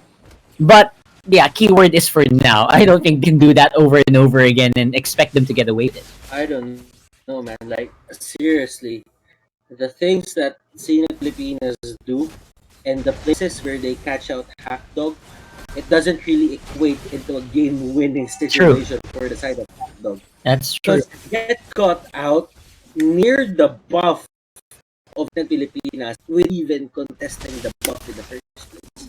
Yeah, and the buff for Sinag Pilipinas is so easy to get at this point. They're so abundant in buffs. Like Cronus is on a double buff on this Harif for an insane amount of time. And now if they get the turtle buff as well, man, that's gonna be a big problem. So now it will be secured, and they got caught out. Spaka! My God, he was trying to go for the steal, but not gonna be working out. In the end, he just got mispositioned. But the skirmish is real here, coming from Sinag, and as well on the back foot for Hackdog. They finally get some members, but they still give kills over the Cronus on the Harif. And while all of that was happening, we did not realize that was a 4v5, and they still got ahead. 4v5, that is true. Credit Strike, I am soloed here. He is really solo, and he will go down alone. He But on went the down bottom layer, so onto the low. oh, that didn't hit. That didn't hit. Did that hit? No, That didn't. So we're back to 4v5. I mean, HP. yeah, with a very, very sliver of HP. Cronus regenerated everything that was done to him. I actually thought Cronus was gonna die, but apparently he wasn't. So that's one bonus that they have already for their side. Harrod is still the monster that we know. We've seen that for seasons, 3 months already. And right now, he's still here, still strong. He goes straight for the Parsa. Parsa can't do anything about that. Blade of Despair going to the show. Man, seeing Pilipinas. Oh, how do you even finish this? Dog, they're finding their ways to push back the minion waves at least. But see the Pilipinas, as long as they keep on pressuring, they're getting gold. The item difference will be high later by, let's say, 10 minutes into the game, and that's probably where Hackdog will need to tap out to the damage output scene that Filipinas will have. So I think right now they should try to get pick-offs, try to stop the farm of Sinang Pilipinas here. If they do, they might stand a chance. Because if they give those kills to their main core, which is the carry, then probably, just probably, they can get back. Remember, carry has Bounty Hunter. So Bounty Hunter will be able to, accelerate the farm here of Team Hackdog and carry. you just gotta get those moments. You must not be stuck at 1-1-1, right? Just don't get stuck at 1-1-1, and you should be able to get at least some tempo back in your favor. The problem is, Sinag Pilipinas, they don't want that to happen anymore. They are pushing as fast as possible on all sides of the map. Top lane, soloed by I Am Solo, and everyone else is just waiting and waiting for the minions to go in. And of course, Deadman will be there on that. He can probably clear that easily with the help of the with the Jawhead. We'll be able to. And now, where is going to be the next team fight? I think I'm going to be looking forward to this timer here on the turtle. And it feels like a lord, but it's not. And that's going to be Benzon. Tyrant's Rage doesn't even matter anymore. Mega kill for Kunis on that Harif. And they are still fighting it non-stop here on the sides. A double. And that could be a triple donated right off, but will be taken by Cho. Instead, that in the end of the day, 3 people down for Hackdog. Oh, they hit it! They hit Farsa, the only one who could have probably defended this properly, but Sinag Pilipinas, apparently, they don't have enough minions to push in yet, and they will back off for the meantime. This smells like a 2-0 rock hard, I'm not gonna lie. Yep. Not gonna lie, this looks like it's going to end really. Hackdog, what can they do? How do they hold on to tournament life? They need to be the best man can get, like Gillette, to just, turn this around. Man, they need a miracle right now. They need Sinag Pilipinas. They need Sinag Pilipinas to make mistakes. Yep. We need to wait for... They need to make that one miracle play. Ken Spaka and Tisha Wangdu find that miracle play, that miracle setup that we need them to do, or that Hackdog needs them to do in order to come back. Because there is no way they're winning in a straight up battle, right? There's just no way. There's no way. And look at that. He got ejected out. That ejector out was beautiful. At least it didn't really cost him a body count there. On the side of Hackdog, another hit on the force, and look at the damage, half HP, just one arrow. And look at that setup. This could be the game-winning setup, Tisha Wangdu. And this might be it. Tournament life for Hackdog might be cut short, but no minions. No minions. Who would have thought minions? Man, oh my god, that took a while, but now the minions are here. Deadman should still have the feathered airstrike, but he's also busy looking at the top side. He needs to use it right now, man. And I think it might be a little too late. He's too far from the minions! Oh my god. Oh, look at that! Oh, wait! Did you see that play? Unstoppable Force was actually stopped. No, it was the Shunpo. He Shunpoed first before it hit. Then what he did was he went straight for the knockup on the Jitondo. Yeah, Well timed. Well absolutely. timed. Well timed, and that's what they need. They just need to repel the push, and they did it as I actually didn't expect that, but play here for on the Fatal Links, but again, they were not able to completely finish it out, and because of that, the defense will still be happening. But overall, the big setup that we're looking for Hackdog is being done by Sinag Pilipinas instead. So they're the ones doing the big wombo plays, and they're not stopping anytime soon. Mm-hmm. But right now, that was our Gillette instant replay. And wow, that was a beautiful cup, to be honest. Like, I am, like, Cram God, not even having the Purify at that point. He just went in straight and just popped that ultimate like it was nothing. It could have been the game-winning play coming out here from Cine Pilipinas if only they had. If only they had minions on their side. And another perfect initiation. Yep. Tisha will use the Avatar of the Guardian to get out of harm's way. But, you know, it's one ultimate down, and it's one ultimate that's not going to be present for the coming team fight. And this fight is gonna be big. This could be the last if they don't manage it well, and they will absorb the feathered airstrike. They are trying to focus on minions.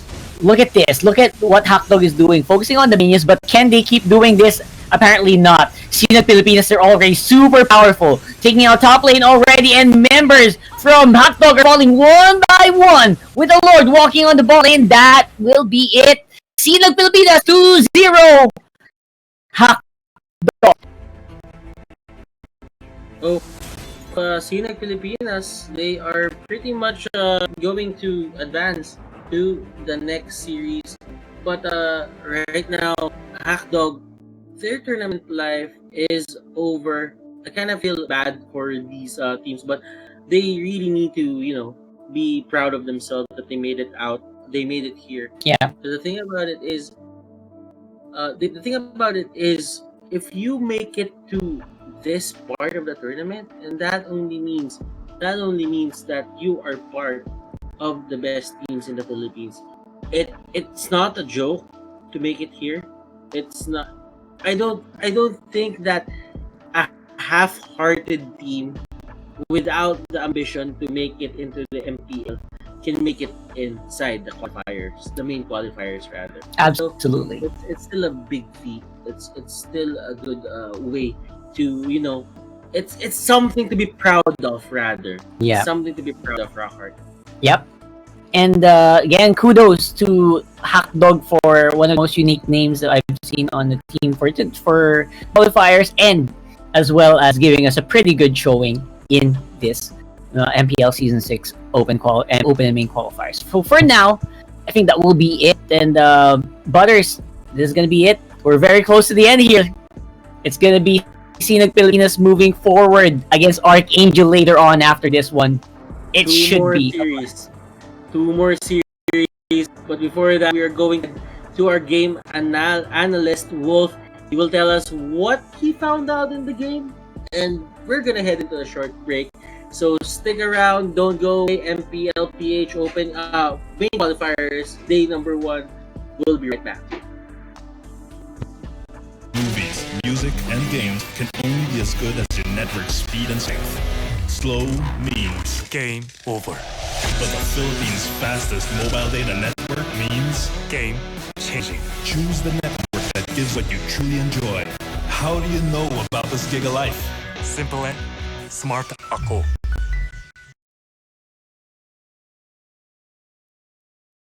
Are back in action dito sa panel. Anong action dito nangyari, pero idadisect natin yung nangyaring action sa laban ng Hackdog versus Sinag Pilipinas. Our third series. Unfortunately, mo nang mag-goodbye sa MPL Open qualifier, close qualifier. I'd say Hackdog Sinag Pilipinas is gonna advance. My name is your resident analyst.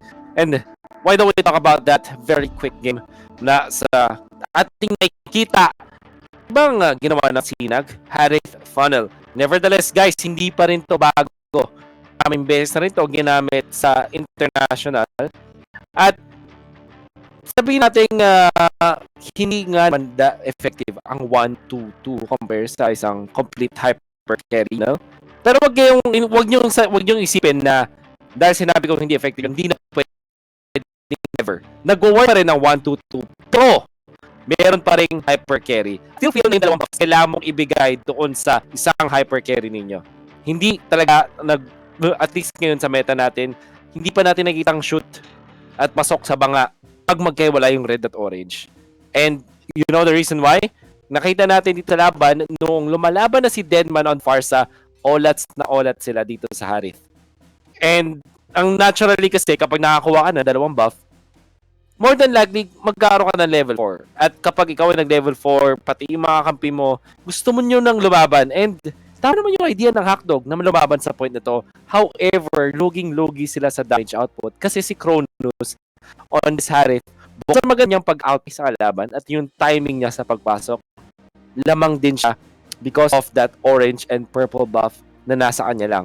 You will always have to imagine this as pag meron kang dalawang bilang funneled hero, binangga mo yung isang hero na isa lang yung buff, lamang na lamang ka. Like imagine merong isang bonus na item.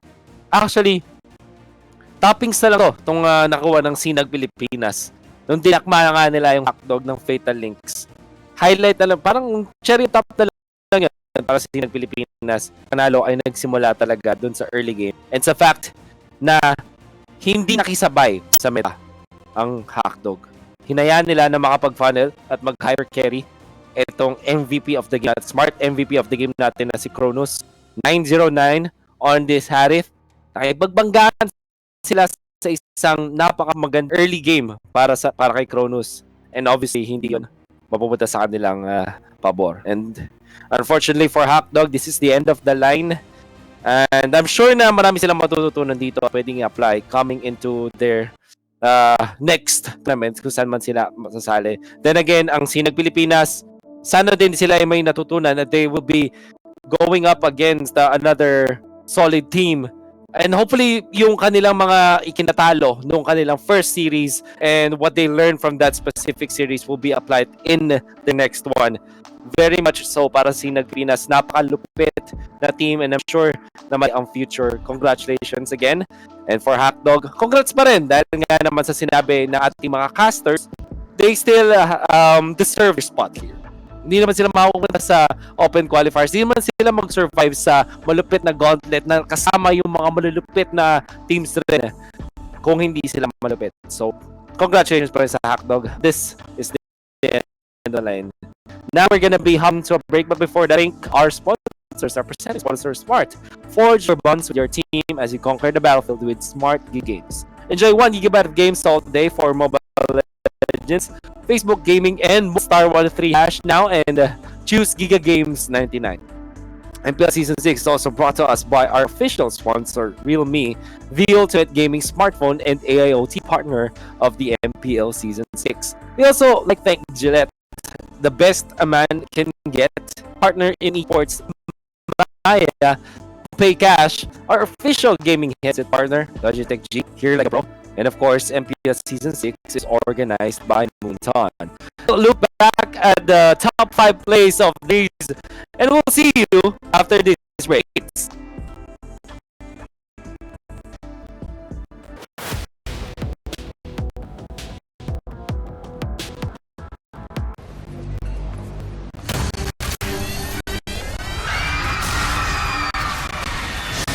Are you game to be great? Now you with the new Smart Gig Games 99. Get 1 gig all day, every day for Mobile Legends and more.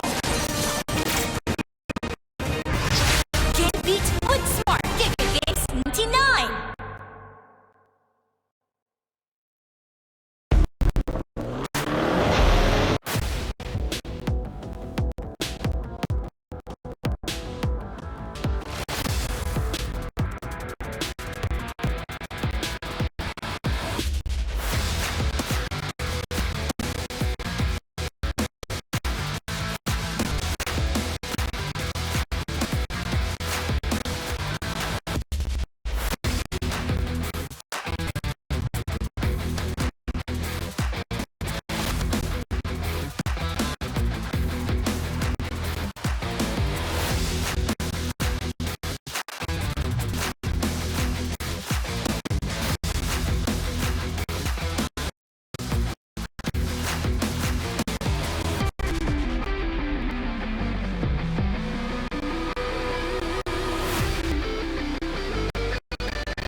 network you choose.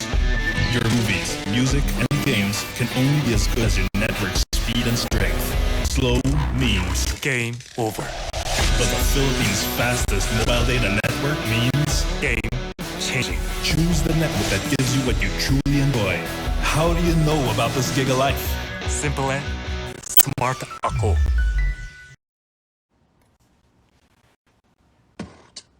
Uncertainty is our reality. We ride above with the things that matter.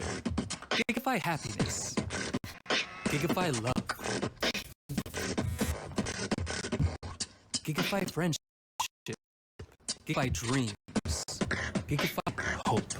With smart Giga music, video, games, work, and we let our passions run free in the new world we face together. Smart, live Giga.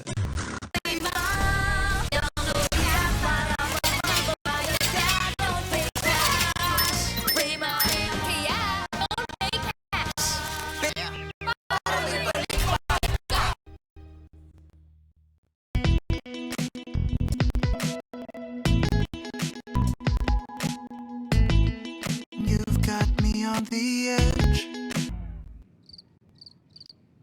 Legit, right? Not quite. Just like your disposable razor. It's time to switch your legit first shave so you can be every bit legit. Mac 3. For a closer shave, less irritation, switch to Gillette Mac 3.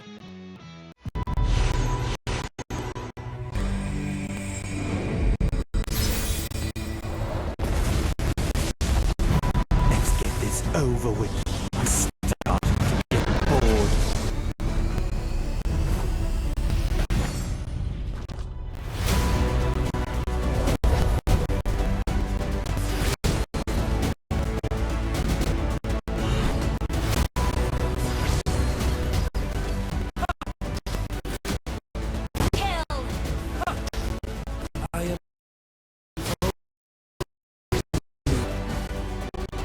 Monster kill.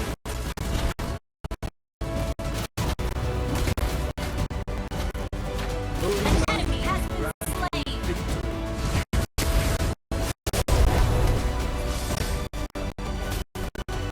May the holy An enemy has been slain.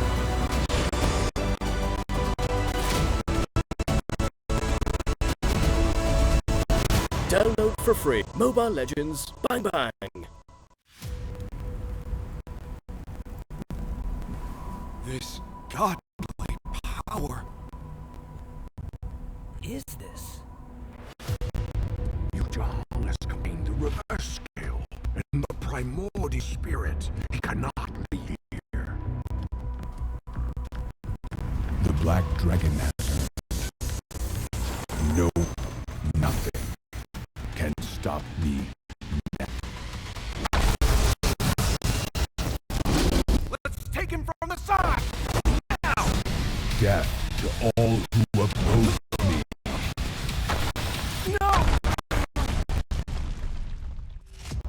So this I'm truly capable of. Wake up! Yujong! How is this possible? You are getting rusty, brother.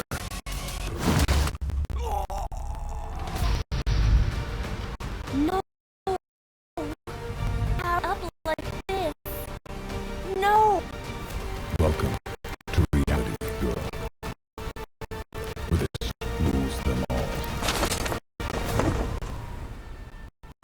Download for free. Mobile's Bang Bang.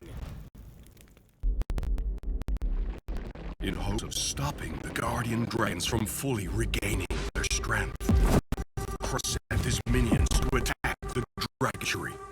The shield protecting the sanctuary was growing weak.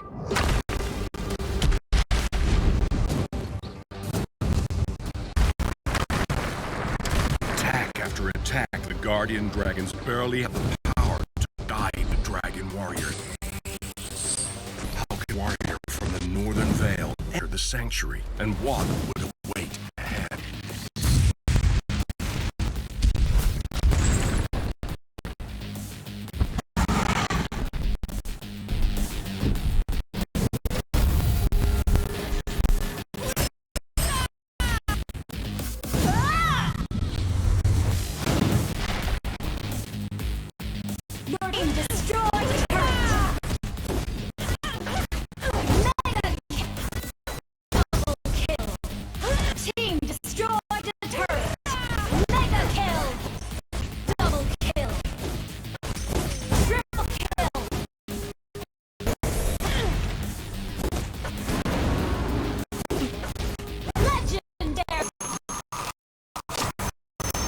free. Mobile Legends Bang Bang.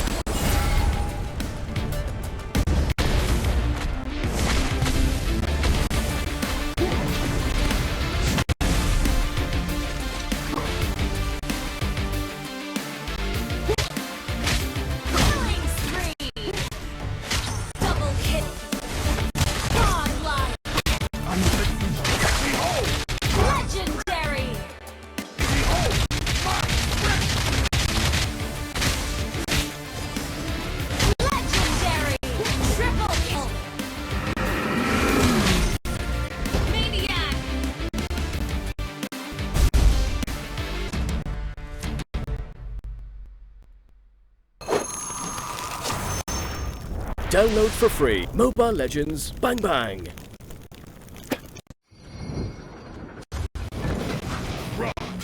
Need no protection from the wind.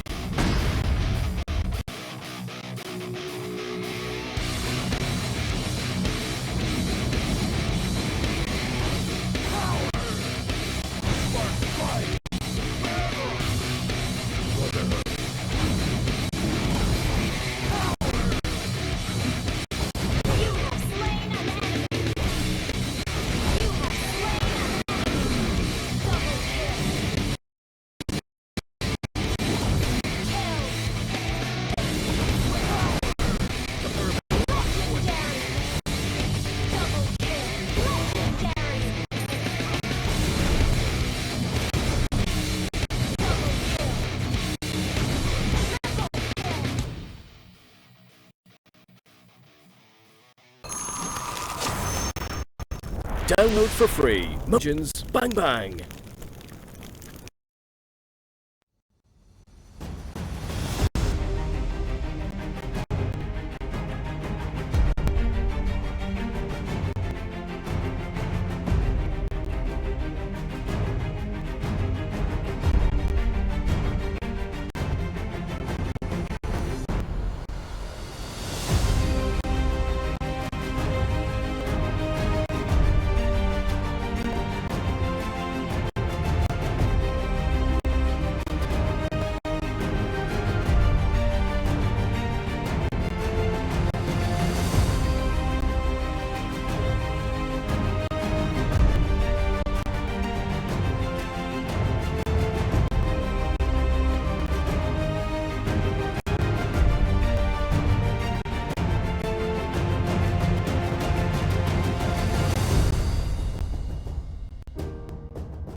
Welcome back here, the MPL Season 6 main qualifiers here for the losers round 2.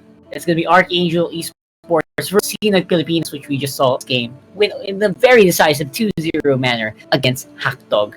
I will be your casters. I'm Rockhart, and this is Butters. And of course, MPL Season 6 is brought to you by our presenting sponsors, Smart, for stronger bonds with your team as you come to the battlefields with Smart Giga Games. So dial *123# now and choose Giga Games 99 to get that. And of course, official sponsors will be Realme, the ultimate gaming smartphone, and ALOT partner of MPL Season 6. Official sponsors Gillette, the best a man can get. Partner in eSports, Pay Maya, don't pay cash, Pay Maya. And Logitech G, the official headset game partner of the MPL, here like a pro. All this organized, of course, by Moonton. It will be a very, very hard-fought match here with one of our returning contenders from the previous seasons, Archangel Esports, facing off against New Blood's Sinag Pilipinas. So, Butters, you are very familiar with these guys. Do you have any predictions about the picks? Any predictions about what we can expect from this matchup? It's I don't know, man. This is one of the hardest probably for me. If the most intense for me was Sinag and Signal Ultra plus Sinag Signal and Archangel, it might be the hardest one because both of the teams I know of the management and they're really nice people. So I guess it's the best team wins, and Archangel Esports, they're probably the favorites here. Yeah, because they did take a win away. What do you call the Signal Ultra, and they almost did beat Signal Ultra, but the problem was they made mistakes in the end, and it just shambled from there. Yeah, they got come back real hard in a reverse sweep with plenty to spare in that last game. I think Signal Ultra has been the most difficult, one of the most difficult teams in this qualifier day for sure. But again, before we get there, one of these guys will be able to get back into that one. And of course, Archangel Esports, they can probably try to go again, but they will have to beat Sinag Pilipinas, which has shown us to be one of the most aggressive teams I've seen today. I feel like their aggression is just second to none here. And Sinag Pilipinas, when they draft for just early dominance. Yeah. Most of it is early game dominance, and then they just end up winning late game as well. So it's a bit of a consistent clashing style here. Archangel Esports does. I feel like it's old flavor of Archangel is there, but of course in the newer meta, I still feel like I'm watching old Archangel when I watch them play. Obviously, they have different names. They on a different level at this point or different patch, but I really miss the feeling of watching Archangel as well, and hopefully we'll get some of that here in matchup. So, I can say that Archangel, they're probably new. Well, I don't really.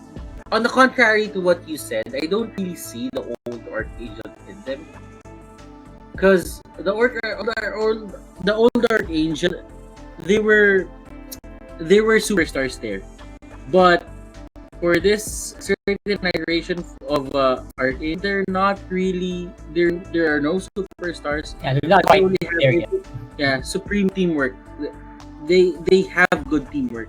Like if you would let me pick a team who I think would win in a game of team or of a game other than Mobile Legends, and it involves a lot of teamwork, I would have to say Archangel Esports or Signal Ultra. But I would have to say with Archangel Esports. I've seen them play from Season 5.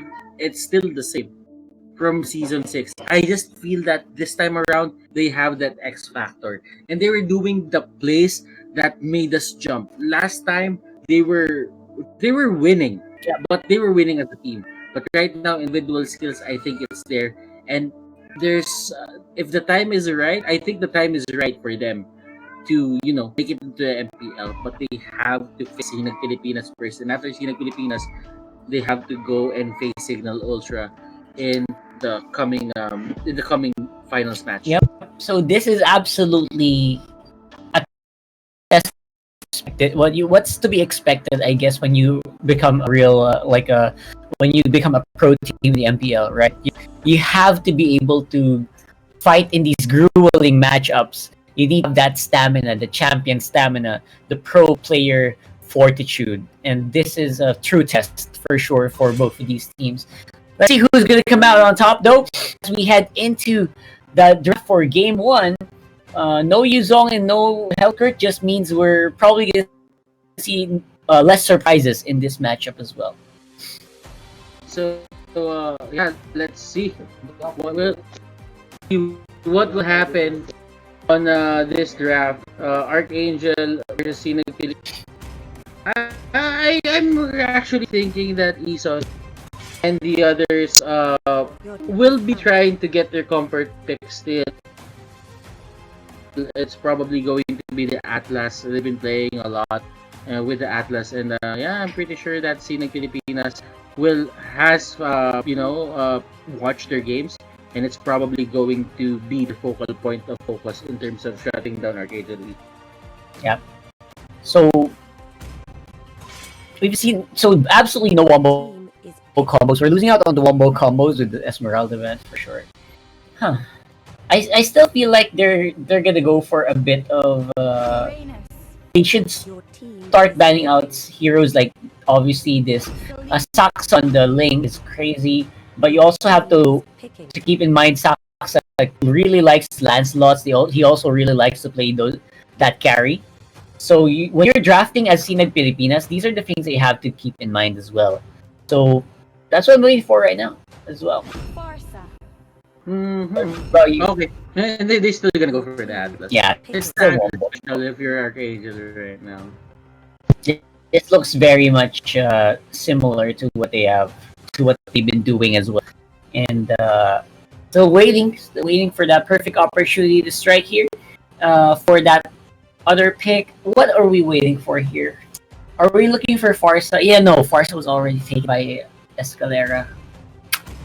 It's a good combo to Apopol and Koopa. Jawhead? Jawhead, why not? I still feel like they're gonna come up with something new here. What were the new picks that we saw? Are we expecting something like a Cyclops? No, I don't think Cyclops is gonna be fitting here. It could be. Like, I mean, Yuzong was banned, so I think Sinag Pilipinas I'm looking for the core. But I take out the Masha. The Masha is a good ban. Considering what happened on later in the early years games of Archangel eSports, it really opened up a lot of things for them. But right now, I'm kinda seeing a lot of map control to the side of Sinag Pilipinas. I like it. Cram God and Tiki, they lock in the Popol and Koopa. They don't want the Harriet. The Harriet is just if Kronos gets it, it's probably gonna tear apart the Archangel eSports lineup. So you just bat out Sinag Pilipinas. They answer with a Lancelot of their own. Let's see. I mean, Archangel eSports down to their last two picks. Yeah, I just feel like another dire. Again. Wow, that's okay. Starting to look like a Saxa staple here. I mean, I feel like Sinag Pilipinas felt like they were super happy with that Lancelot pick. They felt like they were denying it to Saxa, which made sense. If Kronos didn't pick it up, I would have probably thought Saxa would have picked up the Lancelot. But the deny pick, maybe they're trying too hard to deny pick here for Sinag Pilipinas, don't you think? I don't know. They have a solid lineup. Obviously, they have a solid lineup, but it's really strong. It's a strong lineup. Yeah, it's a strong lineup, especially with the Famous over the front line. They're not lacking. No main tanks, by the way. There is no dedicated tank for this lineup for Sinag Pilipinas. This is a what you would call a death ball. It's like a fighter lineup, right? It's like a fighter lineup. So I'm very excited to see whether or not this will fail for Sinag Pilipinas, because I feel like a lot of teams are starting to adapt this in their comps. I like the idea that these teams are being very creative in terms of using the Atlas. They're using it for the Dyrot, they're using it for the Lancelot. There are a lot of things to consider when your pasty scenes, and I like the creativity coming out of this main qualifier. I'm excited to see what are the next drafts, but right now, Archangel Esports Sinag Pilipinas, I think their drafts are equal. But then again, you have to realize that Archangel Esports, I think they're the clear favorites here. Sinag Pilipinas, they have to prove us wrong. For sure. For sure. So, what are we waiting for here? What are the predictions that I have? I think Archangel might win here in game 1 because Sinag Pilipinas on game 2 is there's no super reliable set for me aside from good picks by the Selena, and that might be a problem. I feel like they could have added more setup, but at the same time, they have a squishy lineup. So they will have to rely on some pretty good skirmishing here for Sinag Pilipinas. We want to get ahead. Let's see if that's going to happen here as we load up into game 1 of Archangel Esports versus Sinag Pilipinas. I feel like Yasuo gonna have a good time onto the lane, and yeah, Sam's here just gonna try to clear out with Popo and Chipa. And this isn't the first time we've seen this. This is actually I remember it was Omega Special, a smart Omega Special that they put the tabs onto the middle lane for the past year. Yep, very familiar indeed. Not to mention, like, everyone in Sinag Pilipinas has actually pretty good clear. Even their Jawhead has a good clear. Popol and Koopa can do a lot, and they have good DPS as well. But again, that's mostly what they have. What's lacking here is maybe poke for Sinag Pilipinas. They have to rely on the good Selena Arrow hits to make a good poke impression. That's not 100% reliable, but if it does hit, it does a lot of damage. But right now, look at how they want to control the map.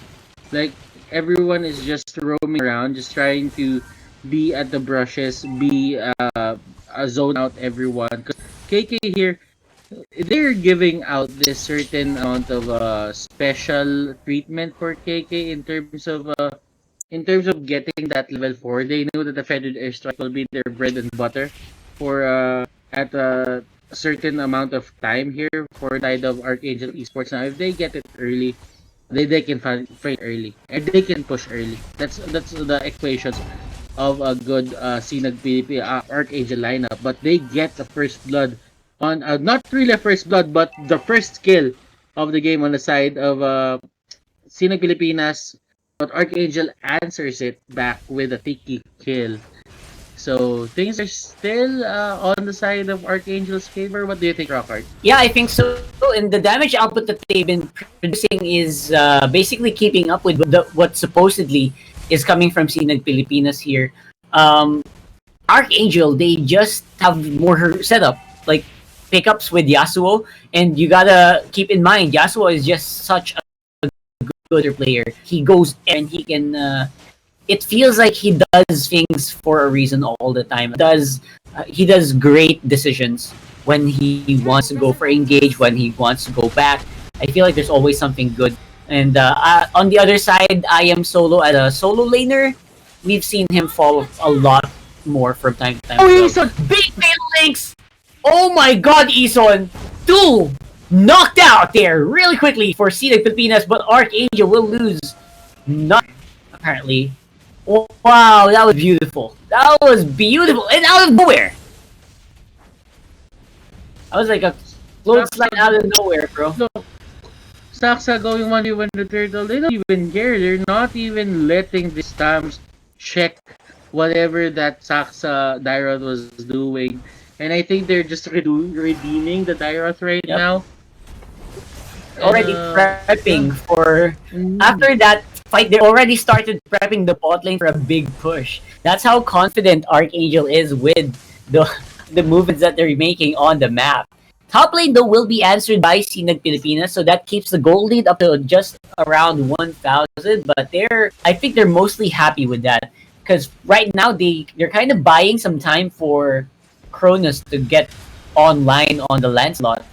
And if they're not quick about it, they're gonna lose towers so quickly as well from Archangel.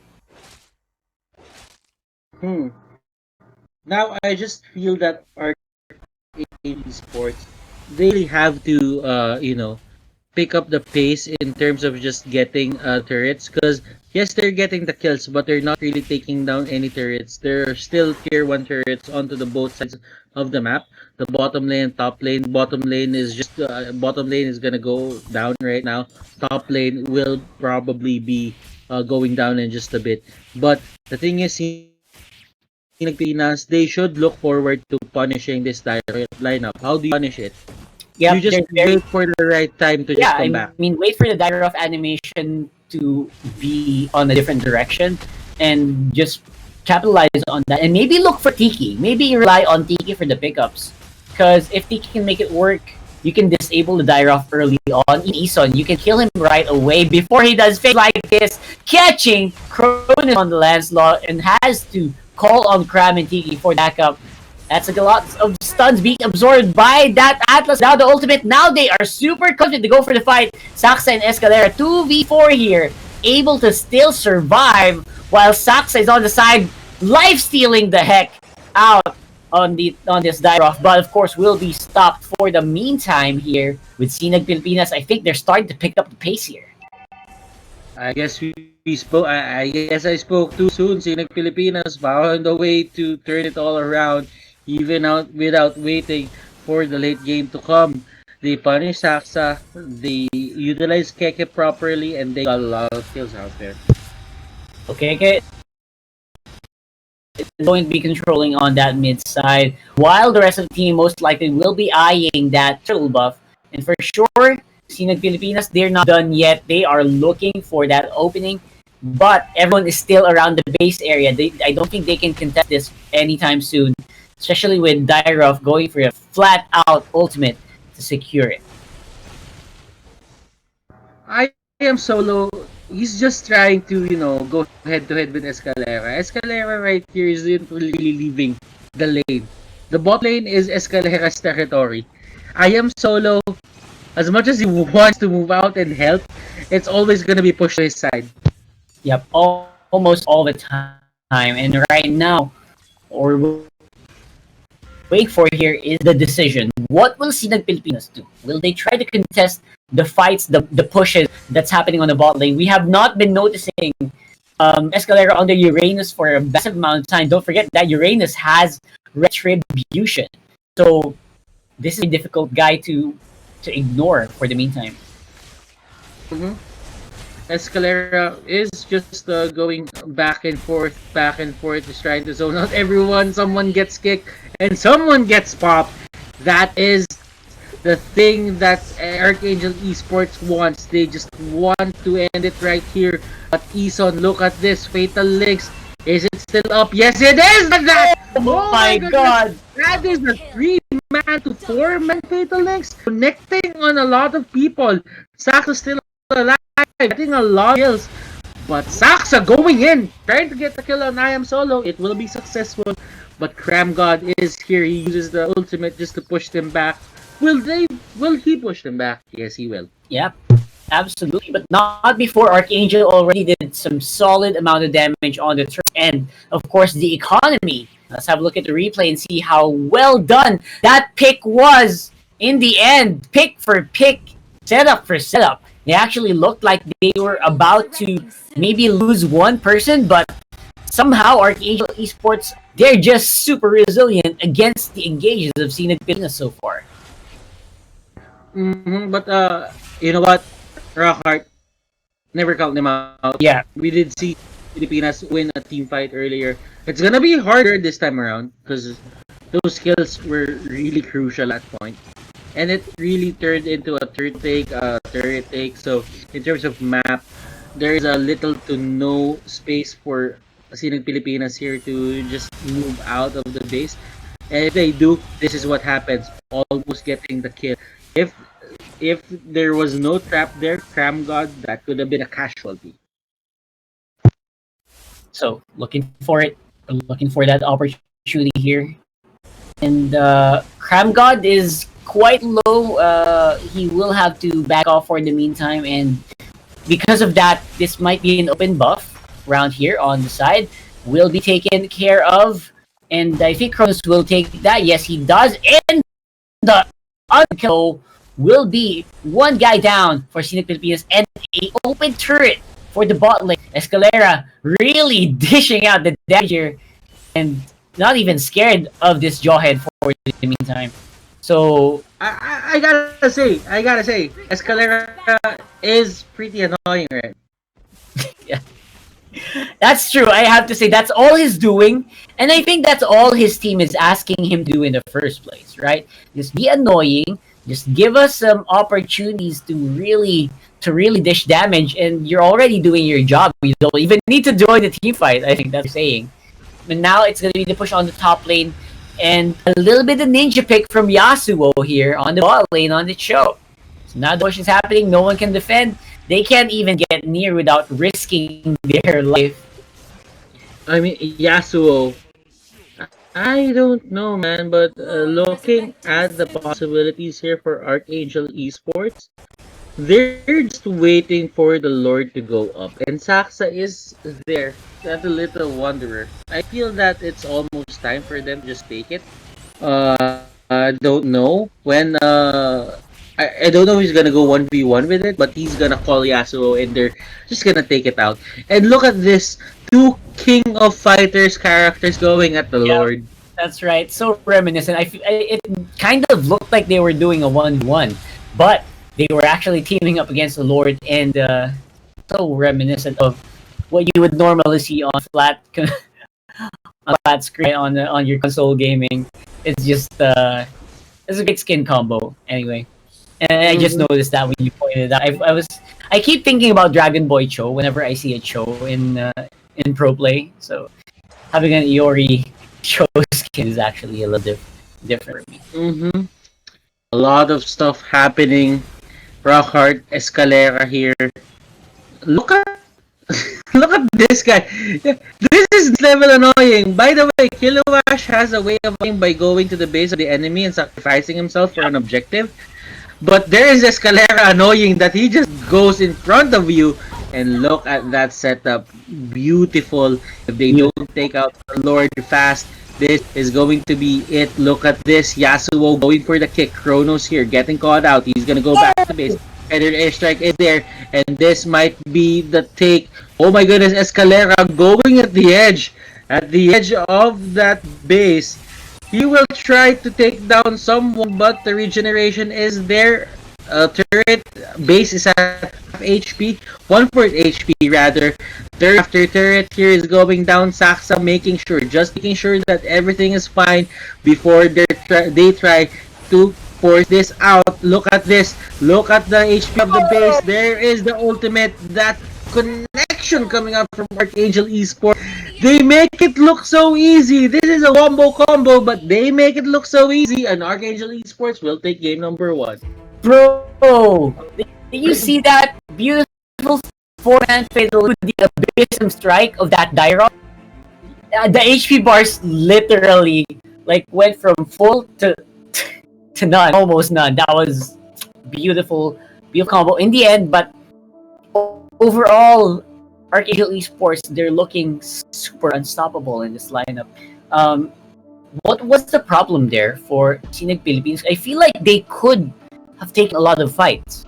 They could have won a lot of fights, but somehow Archangel Esports is always just finding that small glimmer of hope to keep their members alive and deny the kill goal, which I think that's the one that slowed down Scenic Pilipinas the most. I mean, we did see. Archangel Esports just play out and just try and outplay every single clash that they go to. They try to outplay their enemies. But one of the main reasons why is, I think, the teamwork. They know when to back off, and they know when to fight. And there are nail biters, but still, it is what it is. I think our game analyst has more to say about this, but before that, we will be heading into a short break. Don't go around. We will be back for game number 2 here at the MPL Close Qualifiers, day number 1.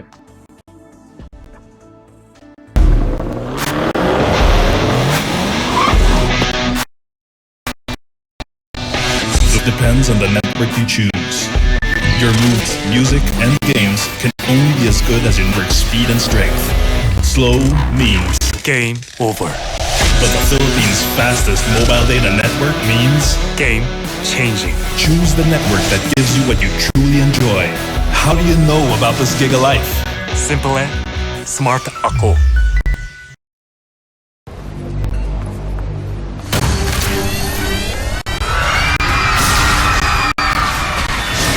Are you game to be great? Now you can with the new Smart Giga Games 99. Get 1 gig data all day, every day, for Mobile Legends and more. Game to be great with Smart Giga Games 99. Legends action for sure mula sa Archangel. Sabihin na natin kakaiba yung kanilang direct pick, and that is probably the only times na makakita kayo ng direct pick. And Archangel eSports are saying, we make it viable. Kaya namin siya going viable dahil malupit kaming gumalaw. My name is Wolf, your analyst. And let's talk about Archangel going up against Sinag Pilipinas. Hindi ganun kaganda ang naging resulta for sure para sa Sinag Pilipinas. At marigigits nyo kung bakit sinasabi ng mga casters natin na parang bitin din talaga. And unfortunately, I will have to agree. Yung kanilang draft dito laban sa Archangel, hindi gano'ng kasama. So, ayoko lang na nangyari dito is kaya meron ng na Uranus, hindi gano'n ka nag-adjust yung Sinag Pilipinas. And obviously, Escalera was a problem para sa Sinag dahil hindi nila siya mapatay. And later, we'll talk about the draft. Pero isa lang idadagdag ko rin para sa Sinag, yung draft nila ay parang nagkukulang din ng na tank, I'd say. Kaya hindi sila makapwesto. Wala silang main initiator. Sobrang dependent na dito sa pana ng Selena or sa flicker eject ng Jawhead. At alam natin hindi reliable yung mga stunts na yon. Sa kabila naman Archangel, pwedeng merong Cho, merong Atlas, tapos yung Uranus, pwede siya mag-frontlines para makahanap ng tamang timing ang Cho as well as the Atlas. So, hindi ganun kasama yung draft, obviously, ng Sinag, pero mas madami lang talagang approach sa laro ang Archangel when it comes to setting team fights. And I tell you, kapag nalaro ninyo itong lineup na to, dalawang lineup, makifeel nyo yung difference ng pagiging comfortable sa mga initiations at wala. And then, after the draft, obviously, is the game itself. I think yung Archangel eSports, dahil alam nila Selena pick para sa Sinag Pilipinas, mo kasi kung saan magsisimula. Yeah. That's the problem with Selena. Although Selena pick for taking the purple buffs ay sobrang bilis mag-take ng buff. Orange ba yan o purple? Kaya lang madaling basahin. And Archangel eSports really read through that, securing their own buffs. Tapos, nag-contest agad sila nung pa-transfer yung Sinag paakyat.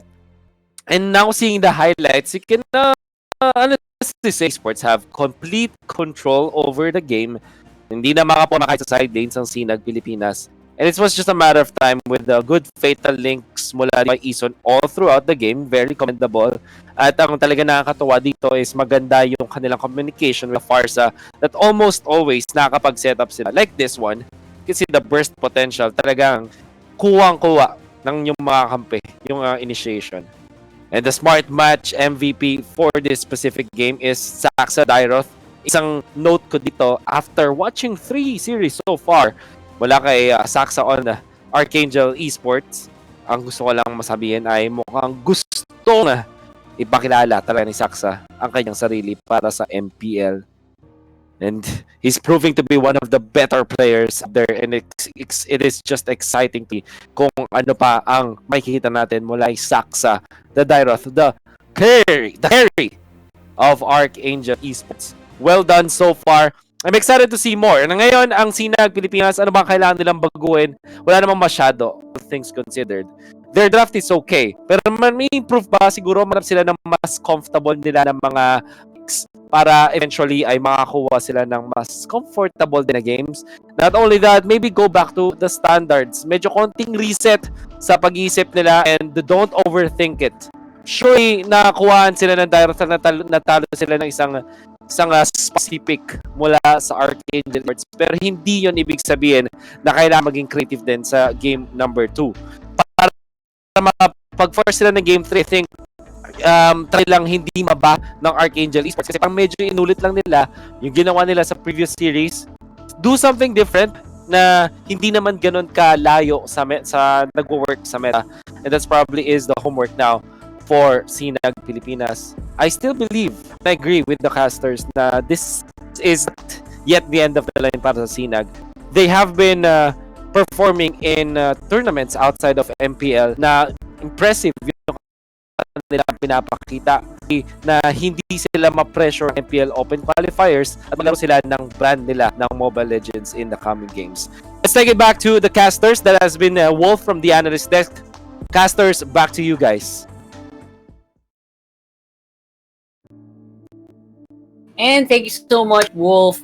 Again, being super duper encouraging to Sinag Pilipinas. I think that's true.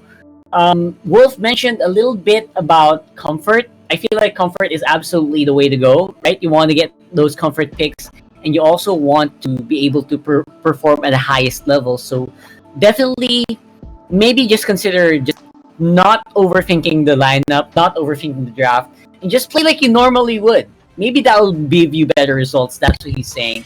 So let's go into the draft and let me know what you think about this. Ling will be banned out for Sinag Pilipinas here. Sorry about that. Archangel Esports, I don't really think that you can ban out in a way in terms of assassins or in terms of funnel carries, because Archangel Esports has way too much on their arsenal. They even have the Dyrod on their arsenal. I'm not gonna lie. That's one of the biggest threats for Sinag Pilipinas right now. It did work on the new game number 1. It's still gonna work on the new game number 2, but with minimal impact, because maximum impact was really felt on game number 1. Now, Sinag Pilipinas, it's about how they adapt. They're on the verge of losing the series. This is almost their true life. If they lose this, they have to wait for what? A couple of months, 4 months or 6 months, just to make it back into the MPL once again. And you know what? You only regret the chances that you didn't take. So right now you have the chance to make it right. Sinag Pilipinas, you can rally back, take us to game number 3. Archangel Esports will not make it easy. That is the thing about it. That's absolutely true. They are definitely happy with the position that they're in right now. I mean, on the verge of just pushing Sinag Pilipinas out of the qualifier. So it's good that they actually removed it's good for them that they removed the Atlas. But what's the follow-up here? Can they make something similar to what Archangel did? That really good combo lineup. It was late when we realized. It was a little late when we saw the Dyroff and the Atlas combined together, with the Dyroff ultimate just dishing out like unimaginable amounts of damage. So I'm looking for stuff. I'm looking for maybe a Lancelot if they can manage it. Lancelot and Dyroff, right? In Atlas, right? It was a good combo, I think, a few games back. Maybe they can bring that back and maybe kind of slow down Archangel as well. Although the Lancelot this time is a little bit hit or miss for me, because Archangel Esports likes that pick as well. It might have been a good deny pick. They go for the X-Borg instead. Yeah. It's still a setup for the Atlas. It's just way too good of an idea if you're Sinag Pilipinas to just have the Atlas, the Cho, and that export into one bucket or basin. You just put them there, you have enough damage, and if you execute it properly, it's going to be easy for you to peel off or clean up these heroes that were coming up from Archangel Esports. But the main thing I'm seeing here is Archangel Esports know how to play this. They ban out the Louis, and they know that the Louis is going to be a big factor for Archangel Esports right now. Sinag Pilipinas bans out the Dyroth, but I don't really think that Dyroth is the hero to go here for Archangel Esports, considering that you got the Atlas already. They're not gonna go for that Tyron. Yep, in this lineup that Sinag Pilipinas has right now, if our Angel goes for Dairoff, he will not be able to move properly because of the Cho, because of the Atlas, and you can't even eliminate, instant assassinate the X-Borg. So it really didn't make sense at all for this ban. So can they make up for this by pure lineup, by pure sheer firepower? I wonder if that's gonna be the case here. Roger might have been better, maybe, but they go for the Freya instead. Interesting. Well, it is Oh! Balmond! Whoa, this is not a check thing, right? Okay. It's a real game. Okay. This isn't a check thing. We do our check things way before we ever go live. Yep. So wow, I like this it. is I like this is it. legit. Yeah. Balmond is here, Archangel, not hesitating to pull out tricks out of their sleeves. They have a lot, and they prepared a lot, and probably Coach Bimo is smiling right now. He probably is. He probably is. He knows that he surprised all of us with this one. So this is the mythical Balmond pick that a lot of people have been talking about because of the recent changes to Balmond as well. A lot of players have found him a little bit more viable compared to before. So there were some whispers of this being picked now. It were picked. So do you think this works well with lineup though, Butters? I have to see. Like, what is the reason why you would pick those kinds of heroes in a tournament as important as the MPL qualifiers? This will make or break your dream. Now, if they're confident about it, then I'm fine with it.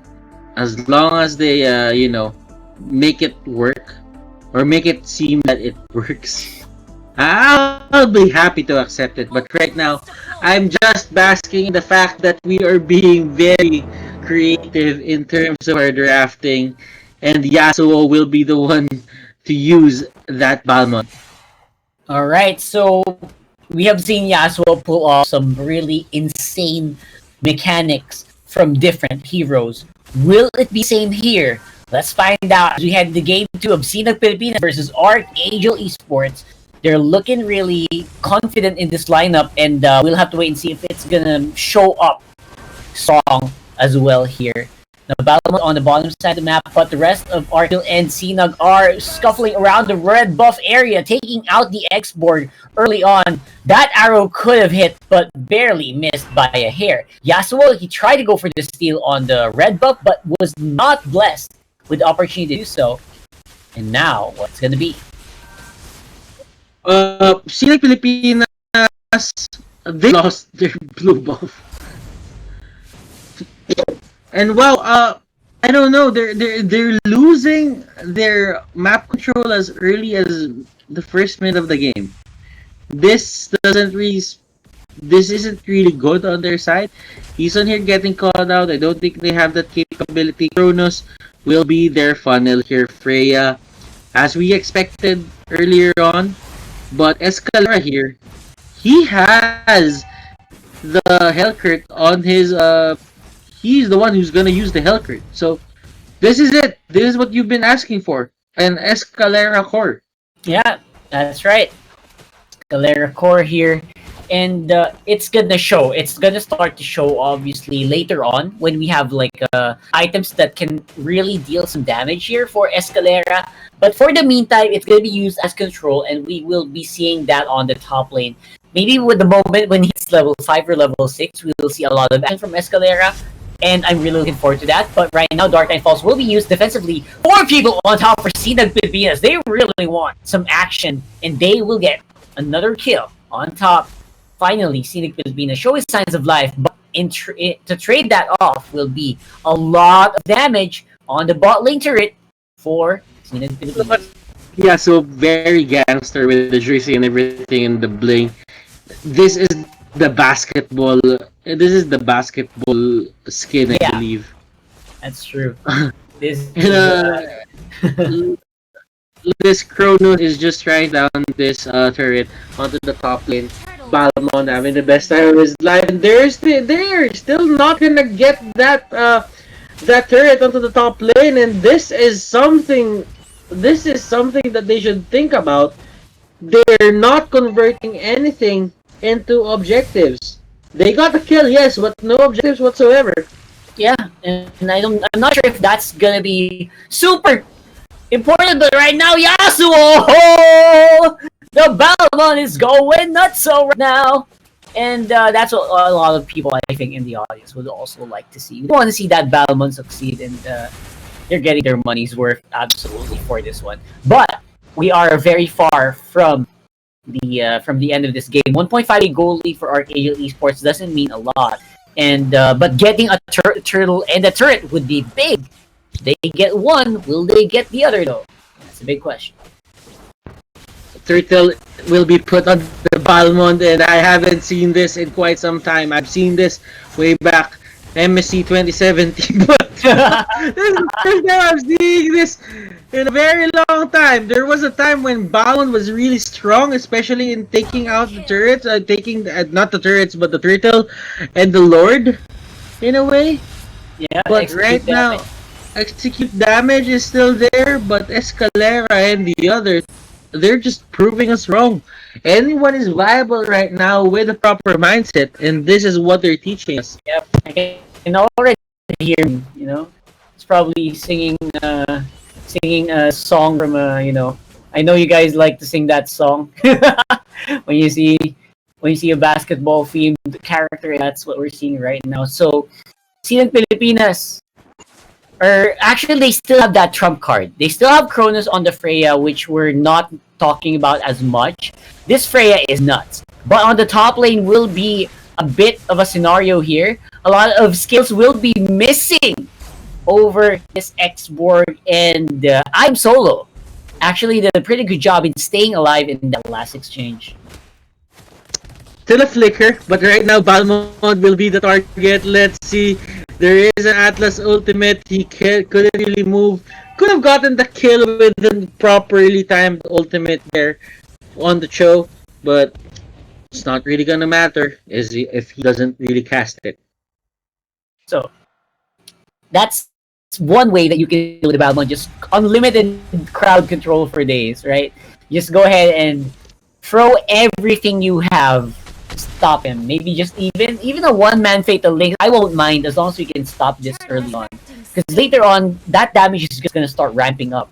And as you can see, this is a very, very crucial fight as well for Sinag Pilipinas to make sure that they don't give this Archangel Esports any room to breathe.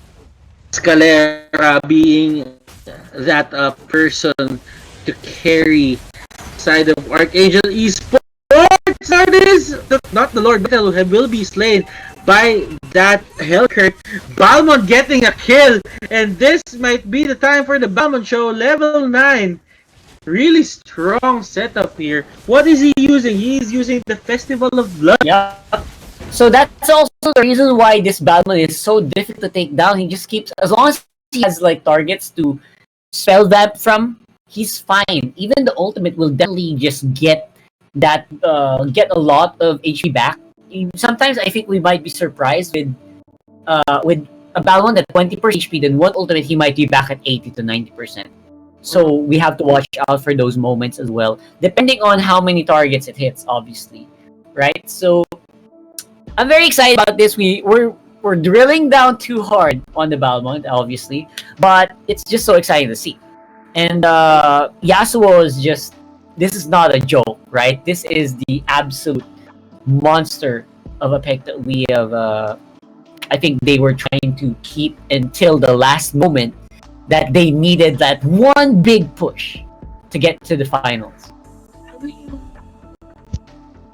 They could make it happen right now. I mean, I'm gonna say that I casted an MPL qualifier with a Balmond up. It's just going fine. Good times, man. Good times. Whew. So Bali is going to be a bit more of it's a flavor pick, right? It's going to be a flavor pick. It's just what So what else are we looking for here? What's the counterplay here? Is the Freya enough? I have not seen Freya really succeed well yet, and I'm really hoping for it because you know what, Freya sounds like a very good hero to experiment on for a lot of people, right? Freya needs a lot of items just to be online.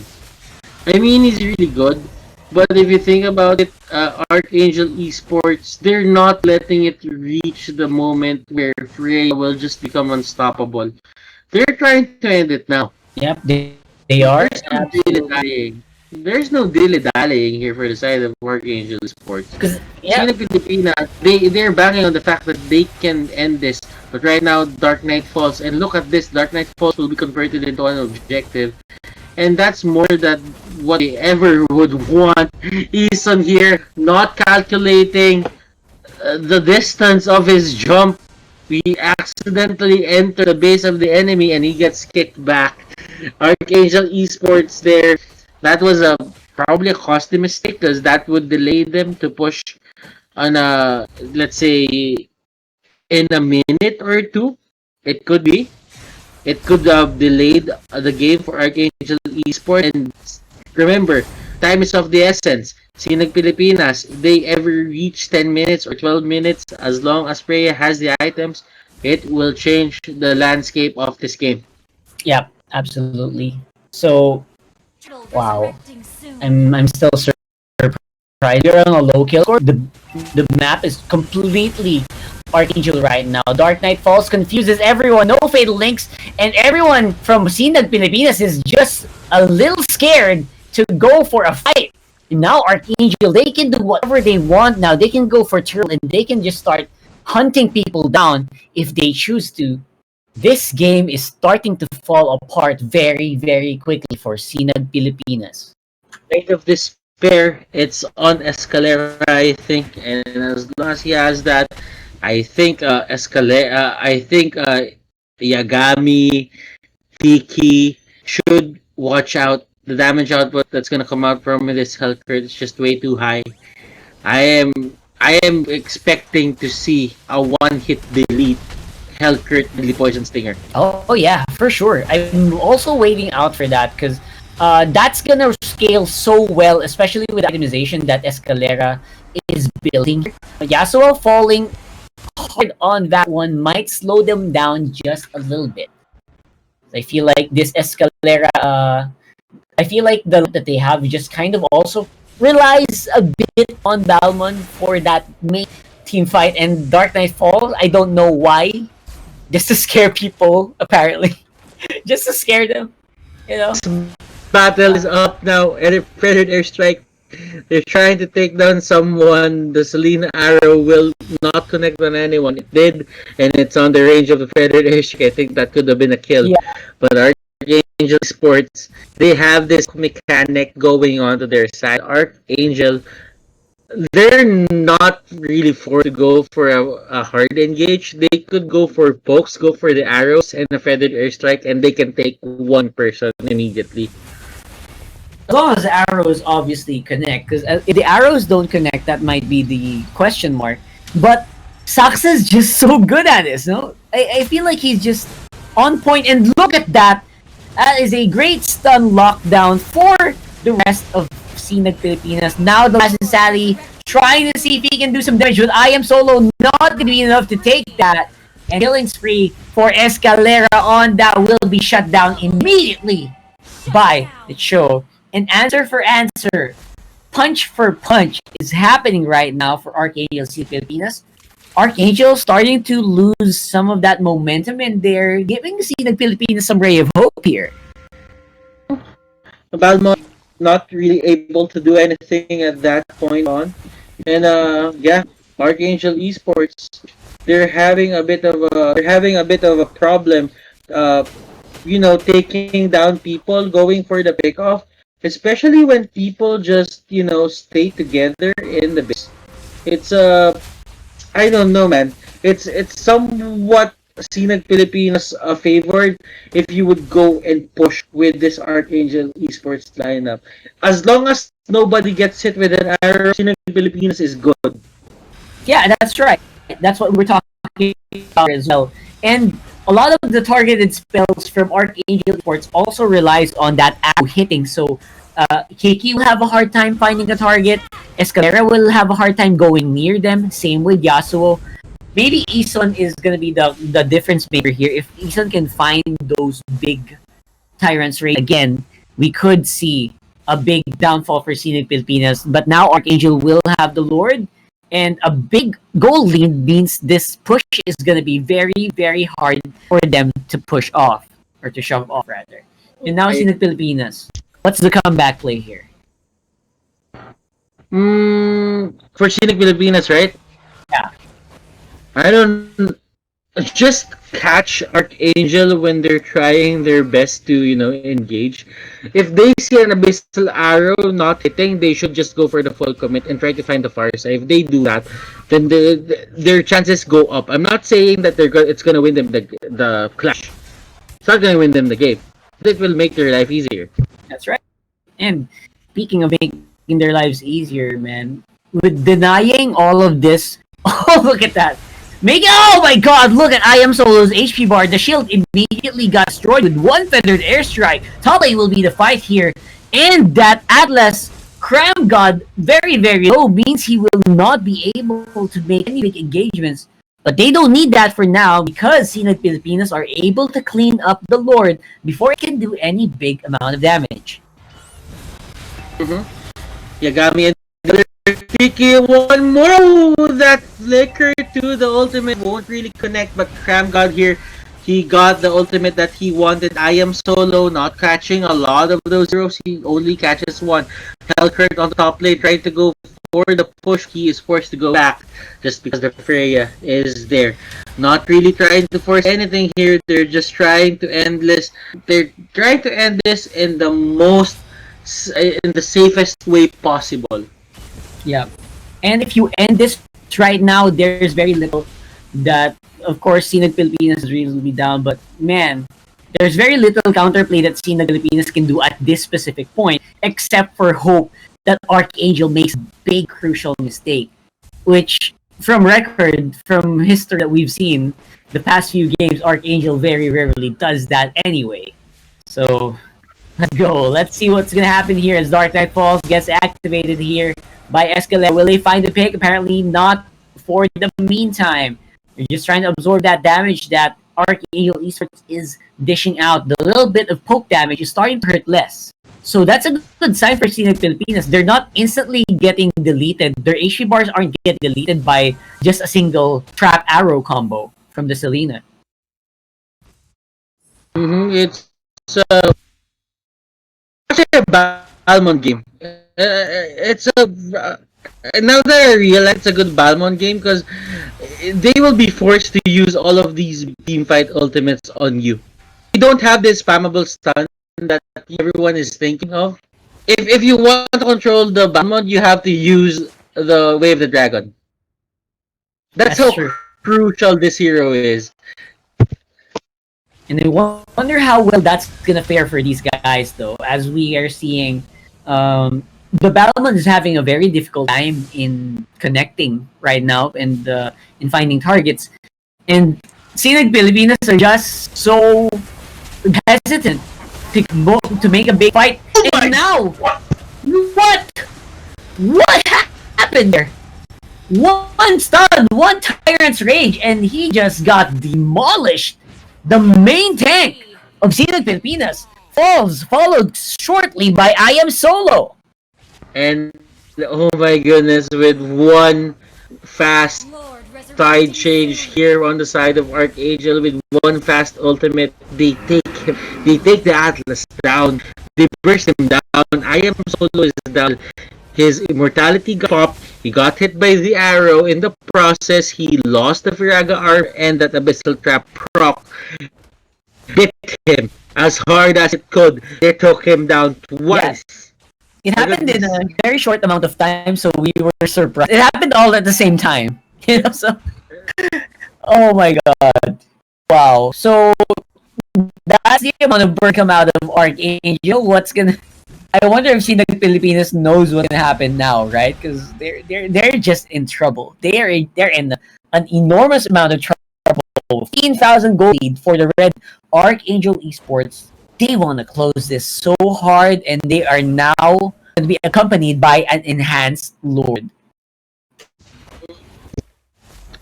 Well, Lord is now gonna be the charge or the lead of Archangel Siege.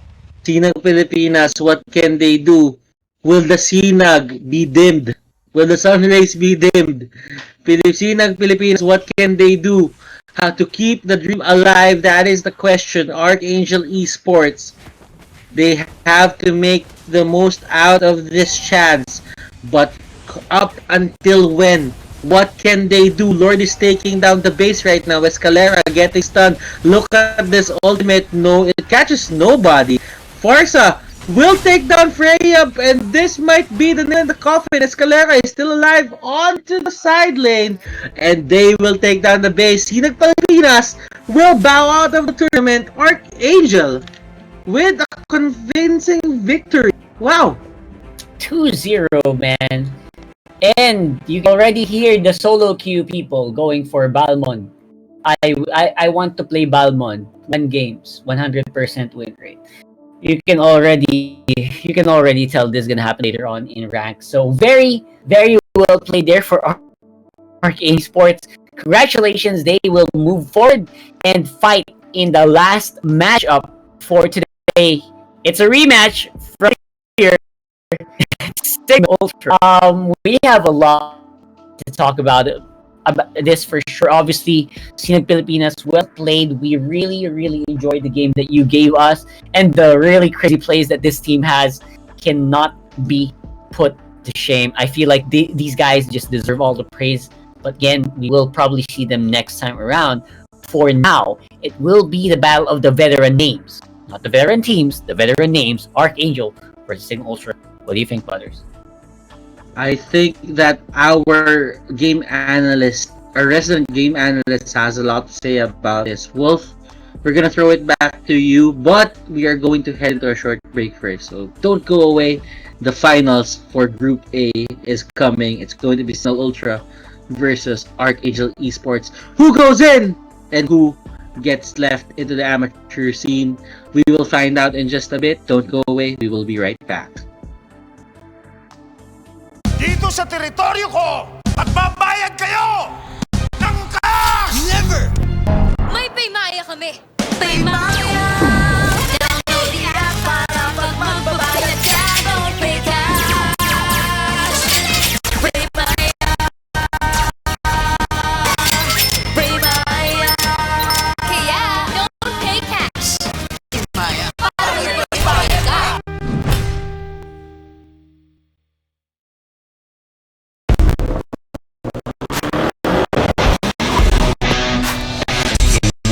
Your life, what you choose. Your movies, music, and games can only be as good as your network speed and strength. Slow means game over. But the Philippines' fastest mobile data network means game. Choose the network that gives you what you truly enjoy. How do you know about the skill life? Simple and cool.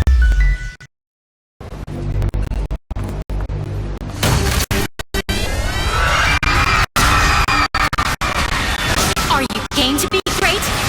Now you can with the new Smart Giga Games 99.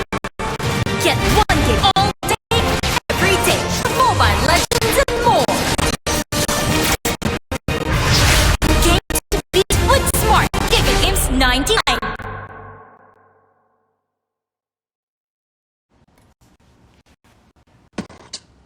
When uncertainty is our reality, we're love with the things that matter. Gigify happiness. Gigify love. Gigify friendship. Gigify dreams. Gigify hope.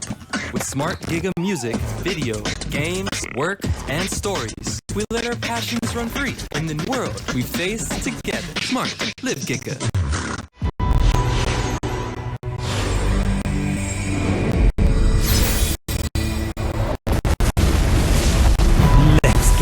Over with. I'm starting to get bored.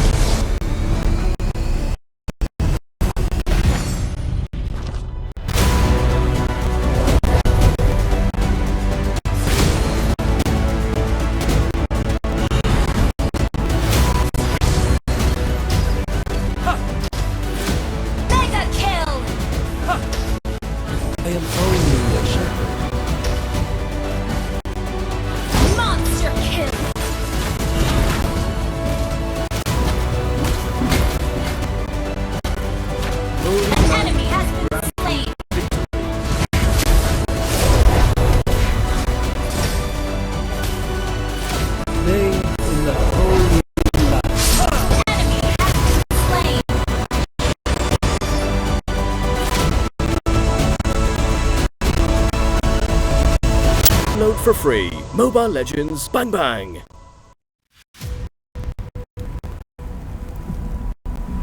This godly power. What is this? Yu Zhang has combined. Welcome back, of course, dito sa Analyst Desk, where we will tackle the recent series of the MPL Season 6 Open Qualifiers. My name is Wolf, your resident analyst. And why don't we talk about that victory? Mula sa Archangel eSports, breaking definitely para sa mga fans, players, never supporter of Sinag Pilipinas, but it is what it is. Archangel, I guess meron ding mga nagsabi na parang sarili mo na belong ka sa MPL, you have to play like an MPL team. And I think that so far, yun yung kanilang ginawa. Say that the main reason kung bakit na Archangel ay dahil pinag-isipan yung kanilang lineup. It's very unfair for us to say ang Sinag sa kanilang composition. Pero ang gusto kong malaman ng mga viewers natin dito at maintindihan is yung Archangel, pinag-isipan nila maigi yung kanilang composition. Why? Inuna nila yung Selena, tapos ginula nila dito yung Sinag Pilipinas sa core pa nila. They went in and get the Balmond Hellcurt. Mapaisip ka, ano ba is happening? How crazy is that? But if it works, di ba? Sa unang rotation ng buffs, binigay nila kay Saksa, kay Saksa parehas na Oracle. Pero dun sa mga susunod na mga rotations ng buffs, binibigay na nila yung Oracle Escalera. Tapos sa blue kasi kasi sobrang importante nun. Now, this is a very cruel team fight, I'd say, because of the fact that our esports have shown kung paano yung nila pinag-isipan nilang line, okay? So, Archangel is ang gusto nilang mangyari sa kanilang ang gusto naman sa lineup, gagamitin lang nila yung Dark Knight Falls. While we are also at other yung team fights ng Sinas, pag ginagamit nila, katulad ng Fatax, di ba? Gagamitin lang yung Dark Knights ni Escalera para sa Archangel eSports. Hindi siya yung para mag-pick off ako, Dark Knight Falls. Uy, nape-pressure ako dito sa Dark Knight. Hindi ganun ang ideology ng Archangel eSports. And I think yun yung dahilan kung bakit ko nasabi na talagang pinag-isipan yung lineup nila. Balmond, hindi sila tatalon unless meron silang Dark Knight Falls. Pag may Fatal Links na ginamit, automatic, gusto nilang ipapanalo gamit yung Dark Falls. And I like that na pinag-isipan talaga yung kanilang lineup. The Balmond, guys, hindi po ito panggulat na pick. This is already part of the meta. We see other teams also use it. Smart MVP of the game is Axa 3-1-9 performance mula dun sa ating Selena.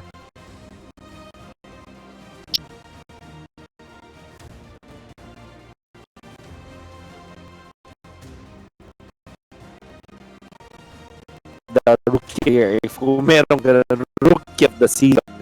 Although, they still to overcome one last hurdle that is Signal ult in their last season para mag-qualify.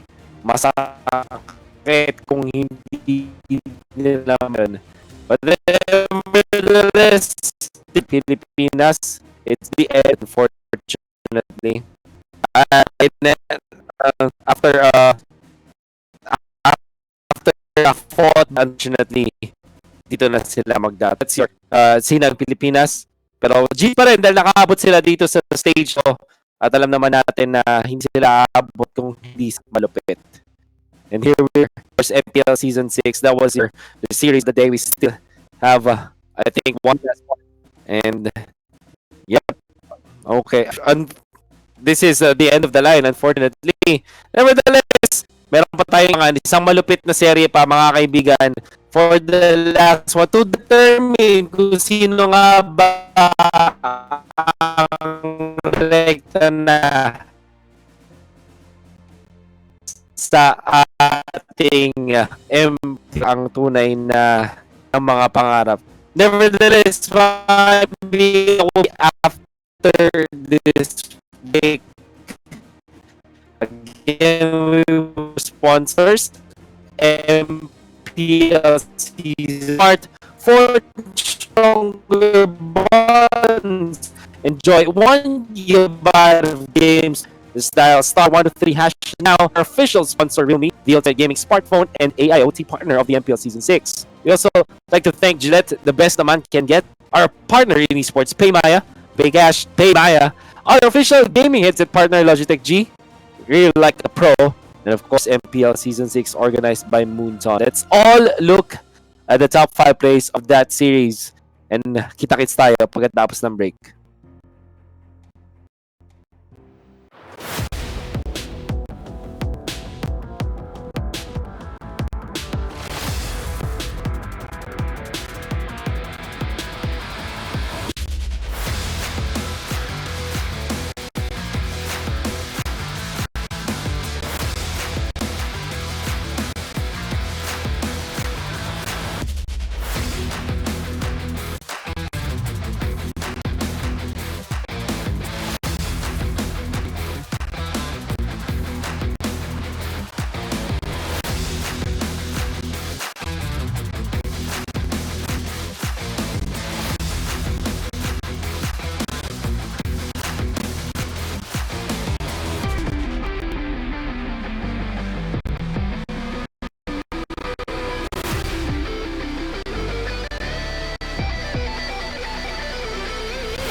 Game to be great? Now you can with the new Smart Giga Games 99. Get 1 gig data all day, every day for Mobile Legends and more. Game to be great with Smart Giga Games 99.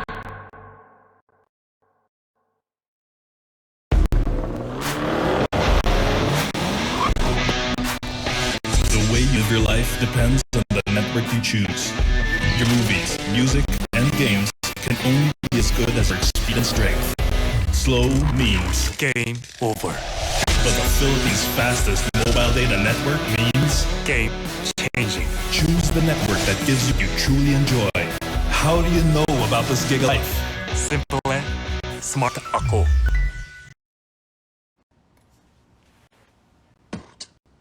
When uncertainty is our reality, we rise above with the things that matter. Gigify happiness. Gigify love. Gigify friendship. Gigify dreams. Gigify hope. With Giga music, video, games, work, and stories, we let our passions run free in the new world we face together. Live Giga.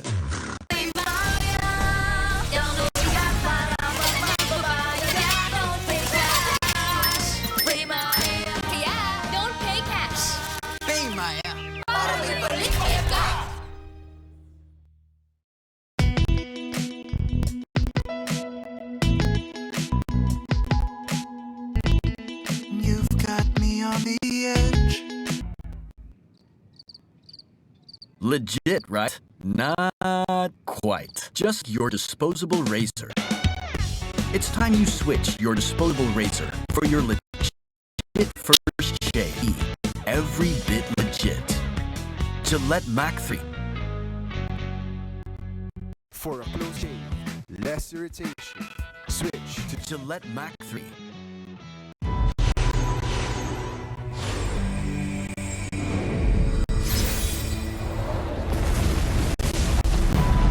Let's get this over with. I'm starting to get bored.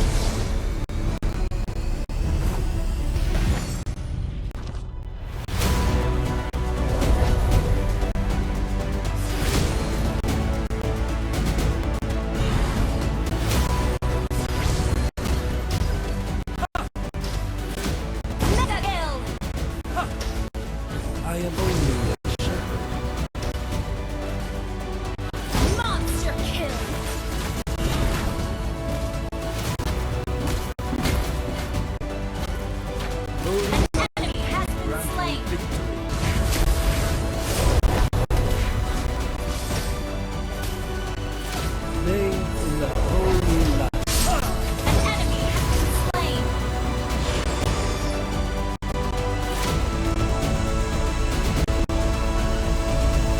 Download for free. Mobile Legends Bang Bang.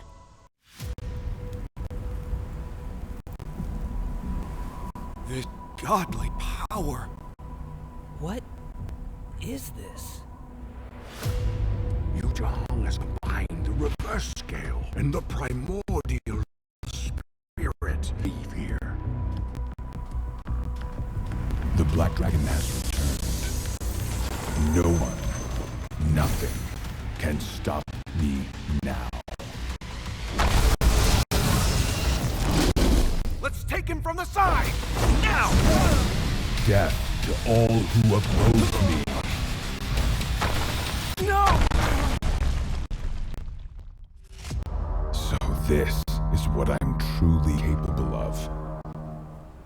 Wake up! Yu Zhang! How is this possible? You are getting musty, brother.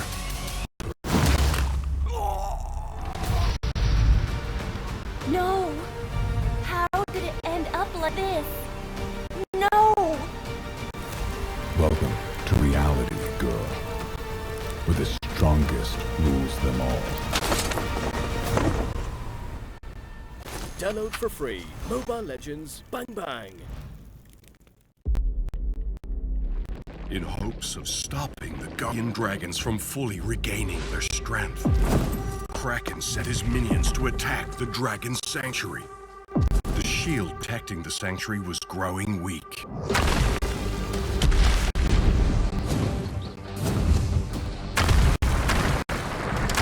Attack after attack, the Guardian Dragons barely had the power to guide the Dragon Warriors.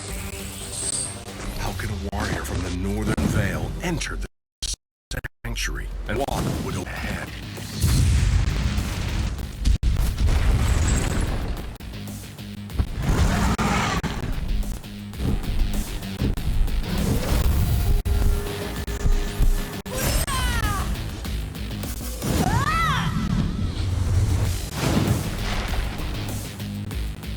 Your team destroyed the turret! The kill! Double kill! Your team destroyed a turret! The kill! Double kill! Triple kill!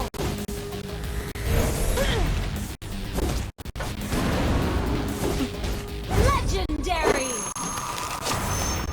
Download for free. Mobile Legends Bang Bang.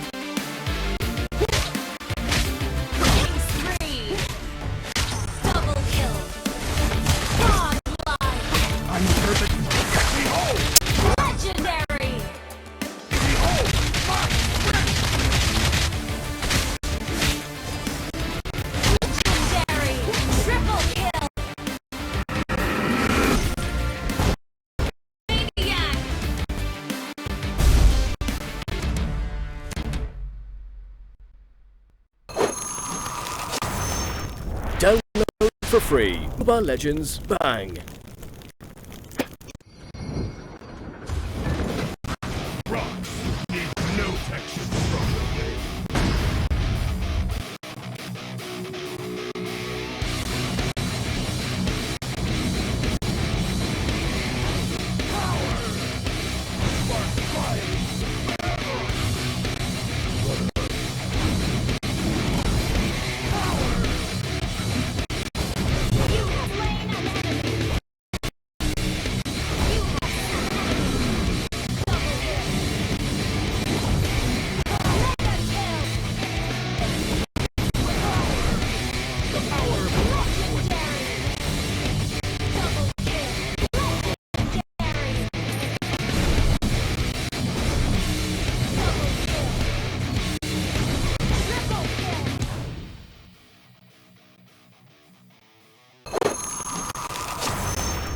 Download for free. Mobile Legends Bang Bang.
Get 1 gig data all day, every day. For Mobile Legends and more. Game to be great with Smart Games 99.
And welcome back here to MPL Season 6 main qualifiers, the finals, not the grand finals, like Butters mentioned already. And we are here for something that kind of looks similar to grand finals. Anyway, Signal Ultra and Archangel Esports. Welcome back, ladies and gents. But of course, before we get started, we would like to thank our sponsors. Presenting sponsors will be Smart. Forge stronger bonds with your team as you conquer the battlefield with Smart Giga Games. Enjoy 1 gigabyte of games all day. And how do that? Just dial star free hash and choose Giga Games 99.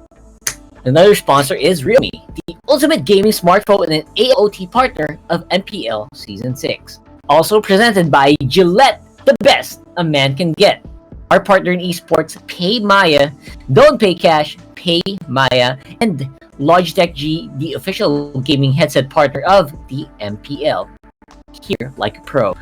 And this is organized by Moonton, as obviously M6 is just going nuts right now. Everyone is just on the edge of their seats for the results of this group. It's Signal Ultra versus Archangel Esports. Rockhart. This awesome guys, Butters. What do you think is gonna come here in this matchup, bro? One team is gonna have the chance to make it back to the MPL. They both dropped from Season 4. Now, they have a chance to redeem themselves. They were there when Season 5 qualifiers, main qualifiers was happening. They didn't really have the chance to, make it back. But right now, they have to face each other to secure that slot. And only one can make it back in. Yeah. One of these guys are going to be back into the roster where they should probably feel like they rightfully belong.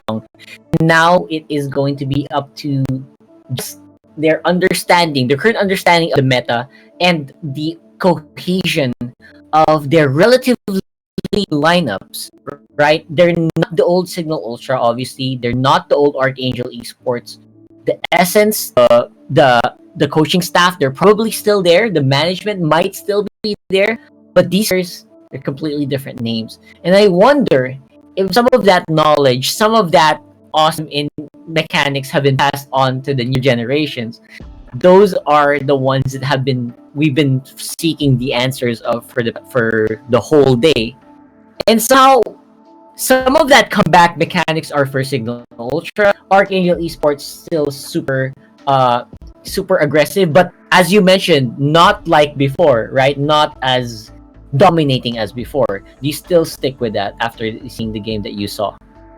Yeah, I mean, they have their own brand of ML, and I feel that these new generation of players, they are somewhat stronger than, they have more potential rather. Not stronger, I wouldn't say. They have more, I couldn't say stronger because I don't really think that they have surpassed the old teams, the old champions. But to put it in a way, they have more potential. They can learn more, they're younger, their reflexes are on point. So as long as they are as diligent as the old, let's say the old rosters of these teams, they have more potential. I don't really know if they can become stronger. I don't really know if these teams can become champions.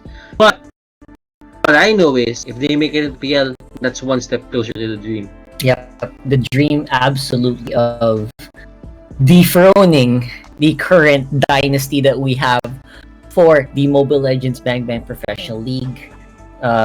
That's absolutely one for the books for sure if they can do that. But of course, before that happens, they will need to pit against each other here.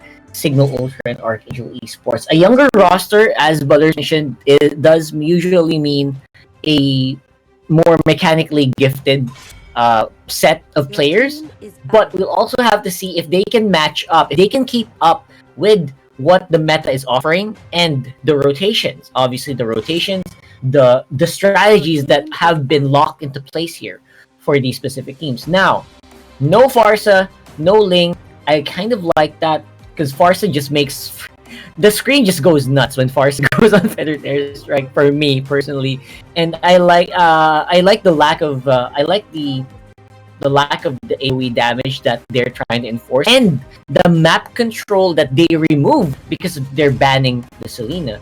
On the other hand, Archangel are going to be removing the super side lane. Super side lane we'll obviously see here later. Maybe Rhea is a little sad about that. But Ben Santi was the one who used that on the other end. And the Yuzong was left open. So Rhea, he's not that sad about this, I think. Yeah. I'm a little sure they got the Yuzong. In exchange for the Atlas, it's probably going to be a Direct game for Archangel, probably a Lance, who knows. I don't think that Signal Ultra should give out the X-Borg here onto the Archangel Esports, because that could be the boon to their existence if they, if they just went for that. But Signal Ultra is well rested. They have the. Archangel is on a momentum. They won 2 games straight. They're not that tired.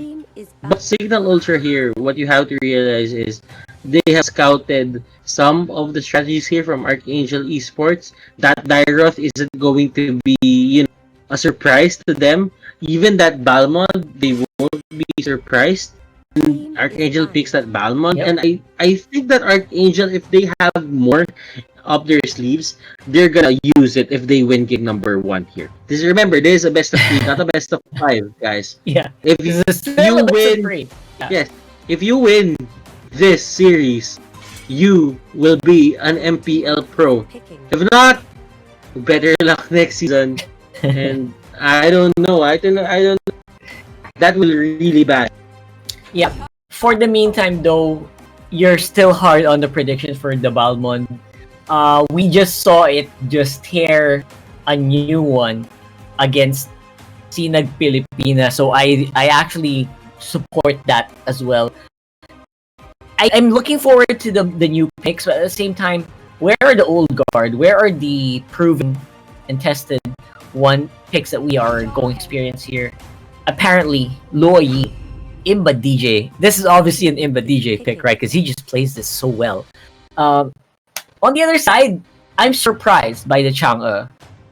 Did you expect this at all? It could be the. I don't know, man. It could be the. How do I say this? It could be the one pick that Signal Ultra didn't expect, and it could take them down. Like if you see this Signal Ultra, they don't have that certain tank hero that's gonna block out the channel, and it's dedicated to get all the magic resistance items. They have that capability. For sure. I mean, they're probably expecting more of what we saw from earlier, the fighter meta that you mentioned, right? That is true. But we will see. Yeah, because I feel like the Chang'e is a little out of place in their lineup because of what we've seen all day today, right? the picks just keep repeating for some reason, and the teams are really settling into this comfort zone in the meta that they have. Like if they think they pick these specific heroes, they're pretty good. They're in a pretty good spot. And their favorite heroes are also some need to take note of. We have never seen a Chang'e picked up by Archangel here. So, but they're not afraid of picking up the Dairoth on Saksa. That's interesting to find out, right? So a lot of new interactions that we're gonna see here in the coming matchup, and we hope you guys are also ready because this is gonna be a hot one. The finals for today qualifiers: Signal Ultra versus Archangels eSports in the best of 3. You know what?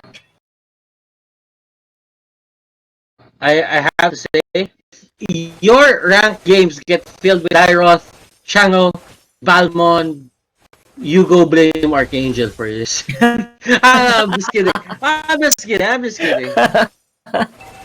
But you know what? It is true. I mean, just from based on what we saw earlier, I'm pretty sure a lot of people are already in game with that pick in Mythic, or probably in even like Legend or Mythic, right? So I would not be surprised to see that. But what I will be surprised to see would be, whether or not this Dairoth is gonna fail. Because I don't think I've seen the Dairoth fail today, right? It has. It did once. It did once. It did once, yeah. But remember the game against Signal where they were supposed to. Oh, but they lost. Yeah, right. Thank you for that. So, otherwise, it's still a very powerful pick. So, I would be super surprised to see Saksa fail on this again. So, Yasuo Balmond, obviously, he is the one that played it earlier, guys. So, you gotta watch out for that maybe later. Maybe they're hiding it for their clutch moments. And Tusjin. Oh my gosh. Is this the answer to the Yizong? If you're fighting against lifesteal with it? I don't know. Top lane will be killed. They will be taking out Yasuo and that's gonna be mirrored on the bottom lane almost exactly here. So this is probably gonna be a tower for tower, but they will be in position to secure the bottom side even more because of this. You know what? Escalera, the amount of heroes that he can use. My goodness, it's another kill into the bottom lane.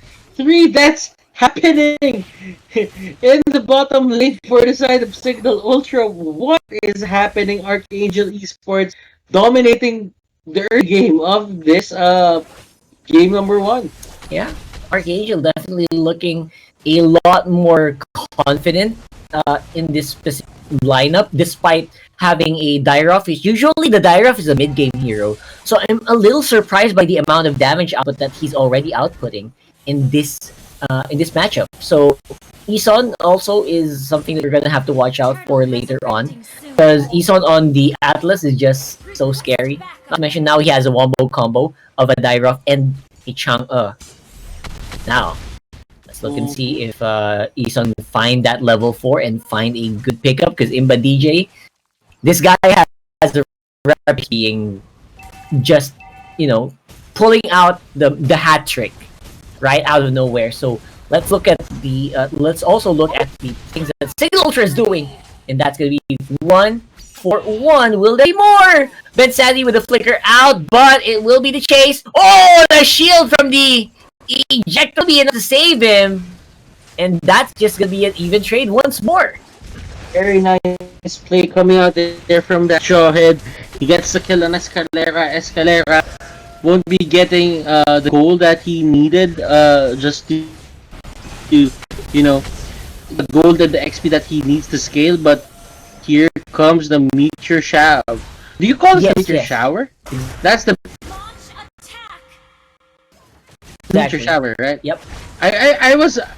I haven't casted like Chang in a long time. I'm surprised that I actually remember. Exactly. That's but cool. right now, Saksa, they want for Hades. Izon doesn't have the control, he doesn't have the stun, and they will just force a back coming out from Signal Ultra. The thing about it is, Archangel eSports, they are not getting this bottom turret that easily.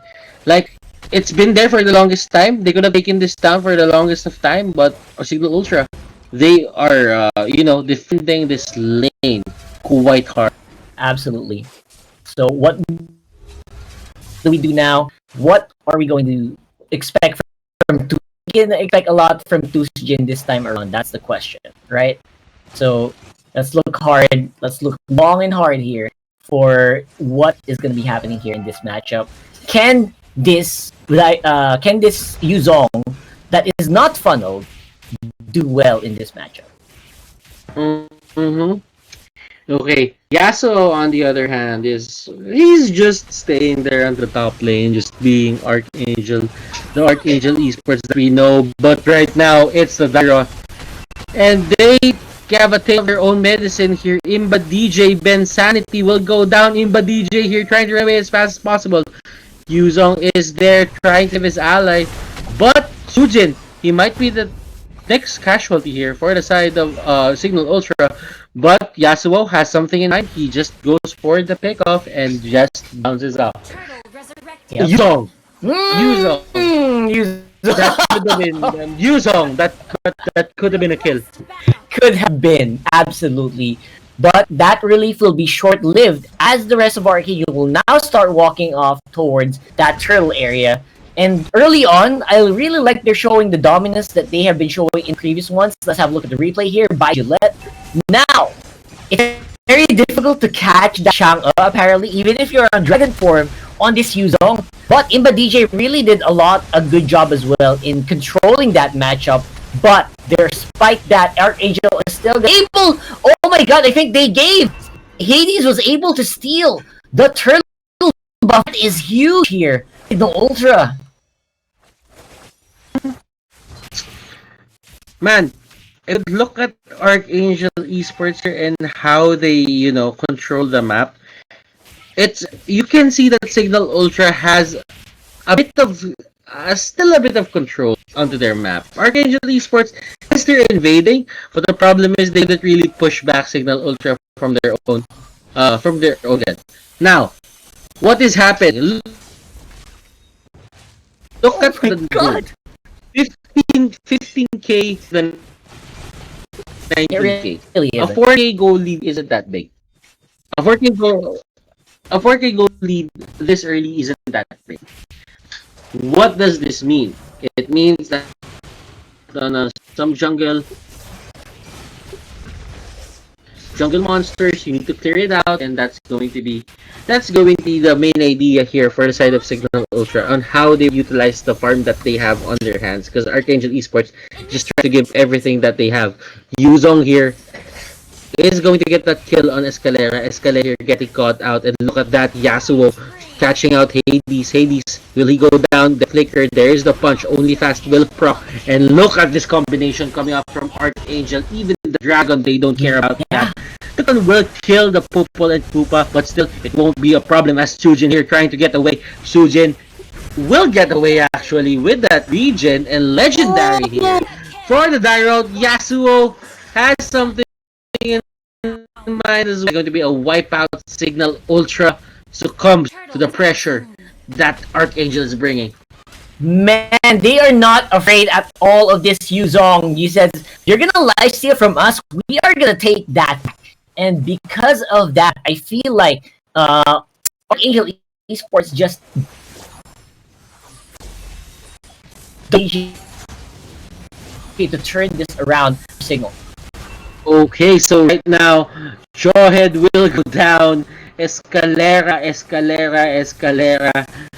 This guy is just playing out of his mind. I just want to say that no matter what happens here, this name is going to stick in my head for quite a long time. He's just showing us that he's one of the best players here. We've seen the others play, but Escalera. Now, this guy is just way ahead of his time. Not really way ahead, probably in the amateur scene, but we'll see for the pro scene. Signal Ultra, I don't know. Can they still make this happen? Yeah. That is the question. Yasuo here, gonna get caught out, and he's just gonna try and try to get a trade, a 1-for-1, but that wouldn't really be possible as the control and the damage is enough from the side of Signal Ultra. Oh boy! RNG Sports, they're men on a mission. Oh my goodness, another cool call. This Yuzong Chujin. Jin really finds himself in quite the bad spots. Yeah, absolutely. I feel like I think this is the point right now. Signal Ultra positioning of Jin. He's usually so good. He's usually so good at the matches I've seen. I'm not sure what is up right now. The decisions they're making, the positioning that they're finding themselves in.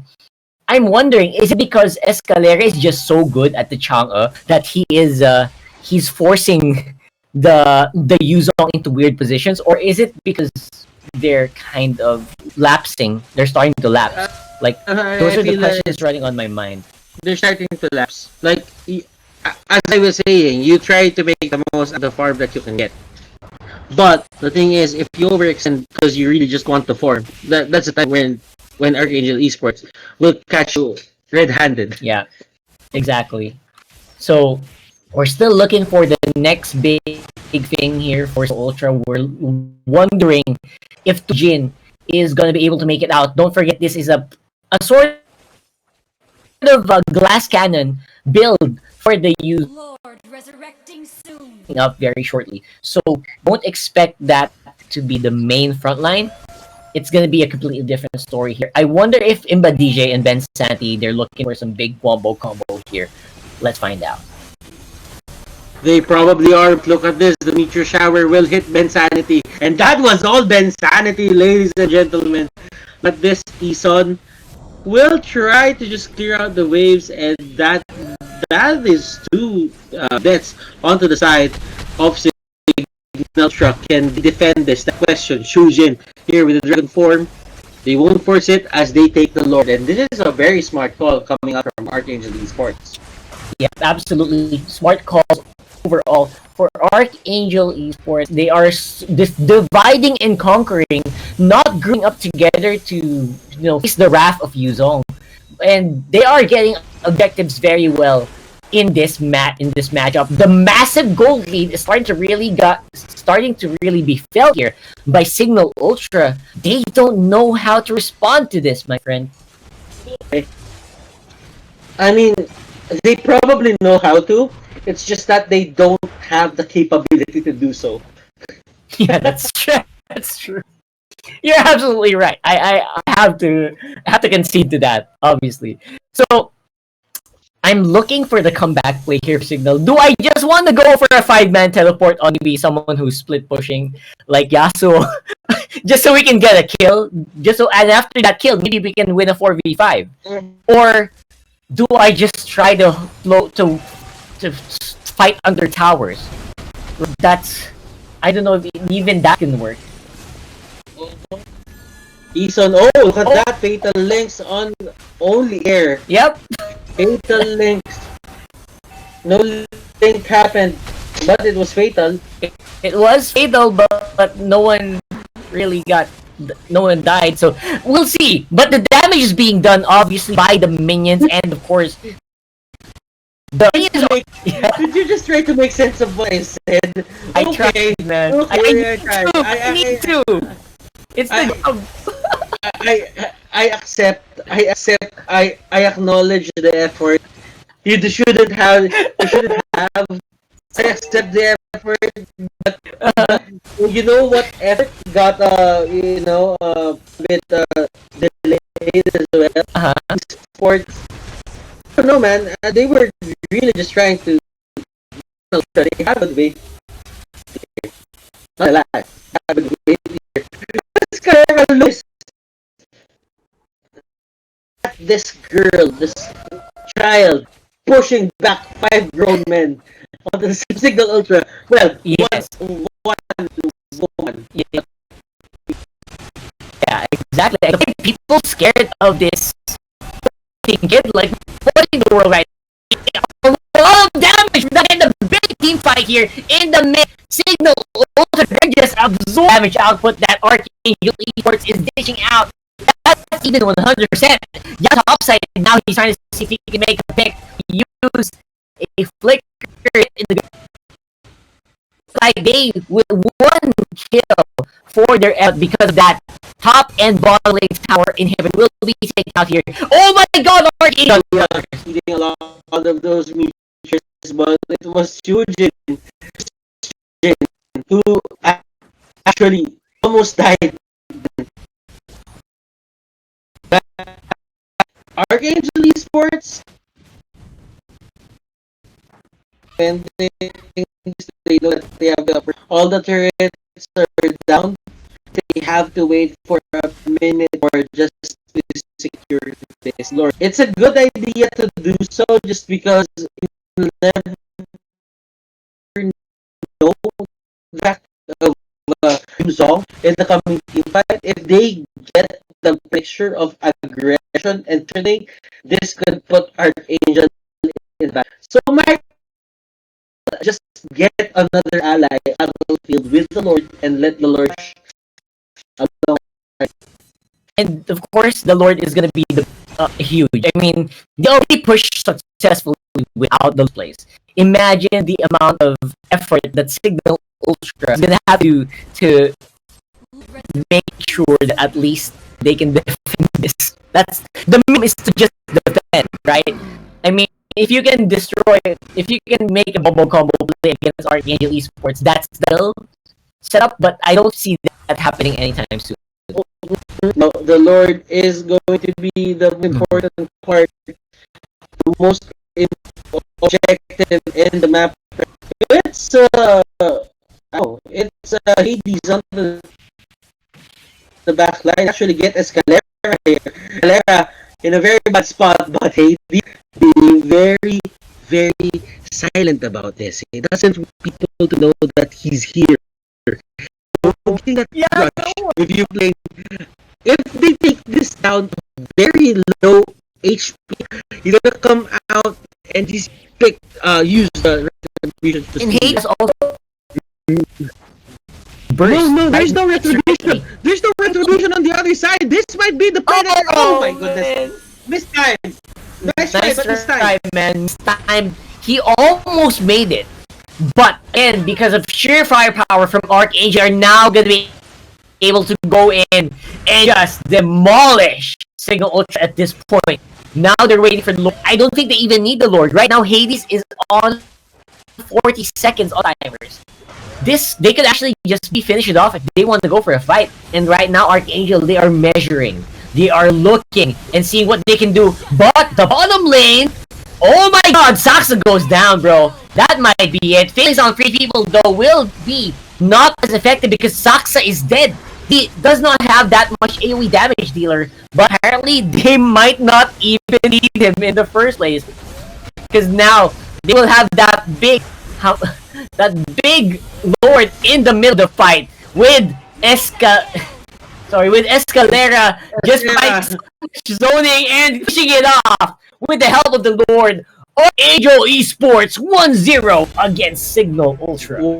One game away, it's in their hands. They might have been denied by Gosu on Season 5, but this might be the time where Archangel Esports just gets back to the MPL scene. Signal Ultra, they need to go back to the drawing board. They try to go and rally back for their campaign.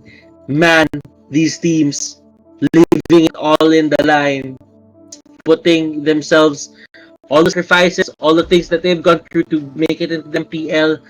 This is what they came for, and Archangel is delivering. This might be the revenge, Rock. This might be the revenge. Yeah, this might be the comeback of the comeback, you know? This is what we're looking for here. So, what do you think? What do you think is the, what made Dale? I actually thought Signal Ultra would be ahead there, but is it really up all on Tusjin? It wasn't, right? I feel like it was a team thing. The first 3 kills on the bot lane was probably the main reason why they lost. They really gave out a lot to the Chang'o. The Chang'o there was supposed to be a non-factor, but gave out like 3 kills, 2 kills and 1 assist to the Chang'o. You're just asking to go down. But we will let Wolf elaborate and expound on the things that he found on the game. He is a resident game and analyst, and yeah, I mean, Wolf, you should be the one taking it away from us. But before that, we will be heading on to a short break. I am Butters, he's Rockhart, and we will be back for the MPL-PH main qualifiers, Group A, day number 1.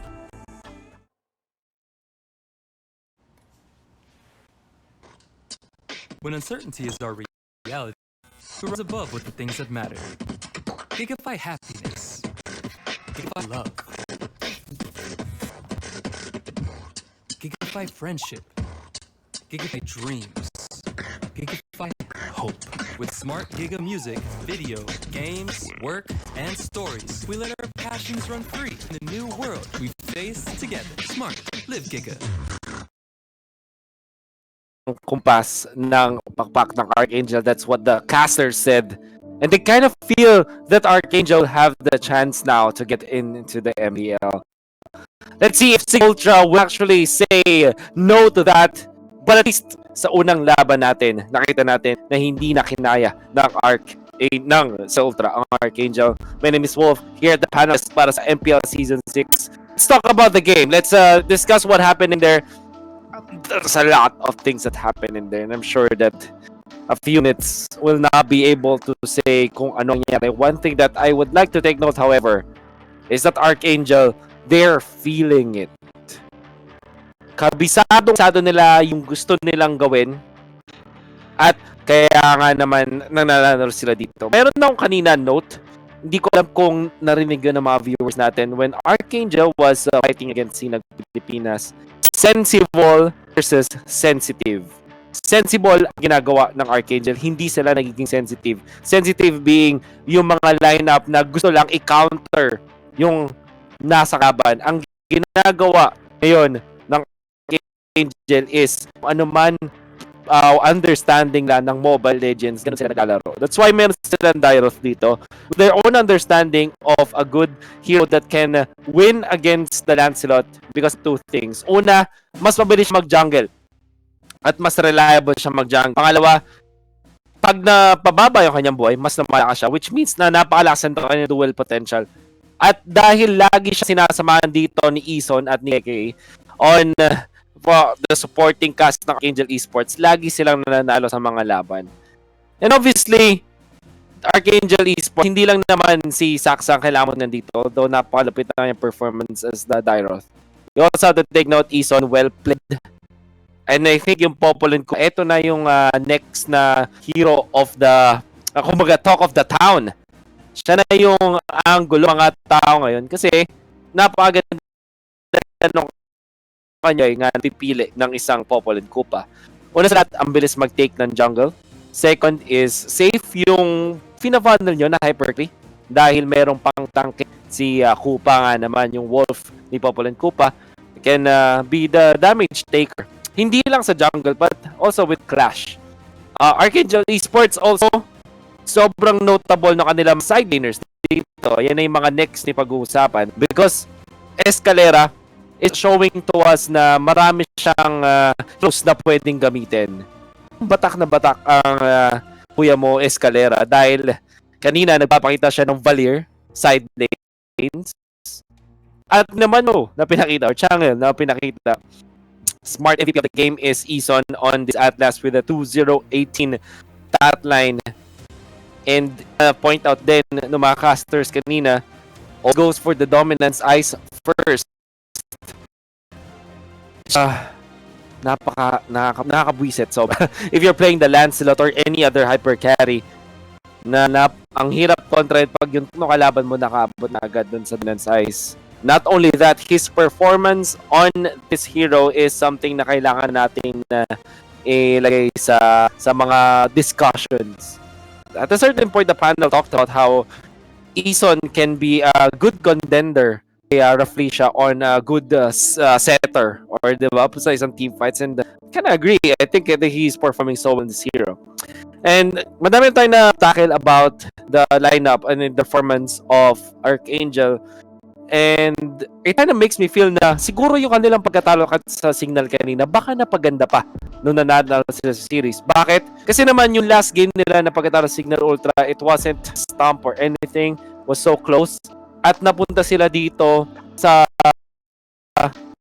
bracket finals, gain pa nga sila ng momentum. Parang mas polish pa nga yung kanilang skills. Looking at game number 1, it seems like they have mastered it. Signal Ultra, we need them to wake up. And baka isamon nga nila yung pagiging comeback kings mula sa kilala nating na franchise na Signal Ultra. But that's what we will be out soon.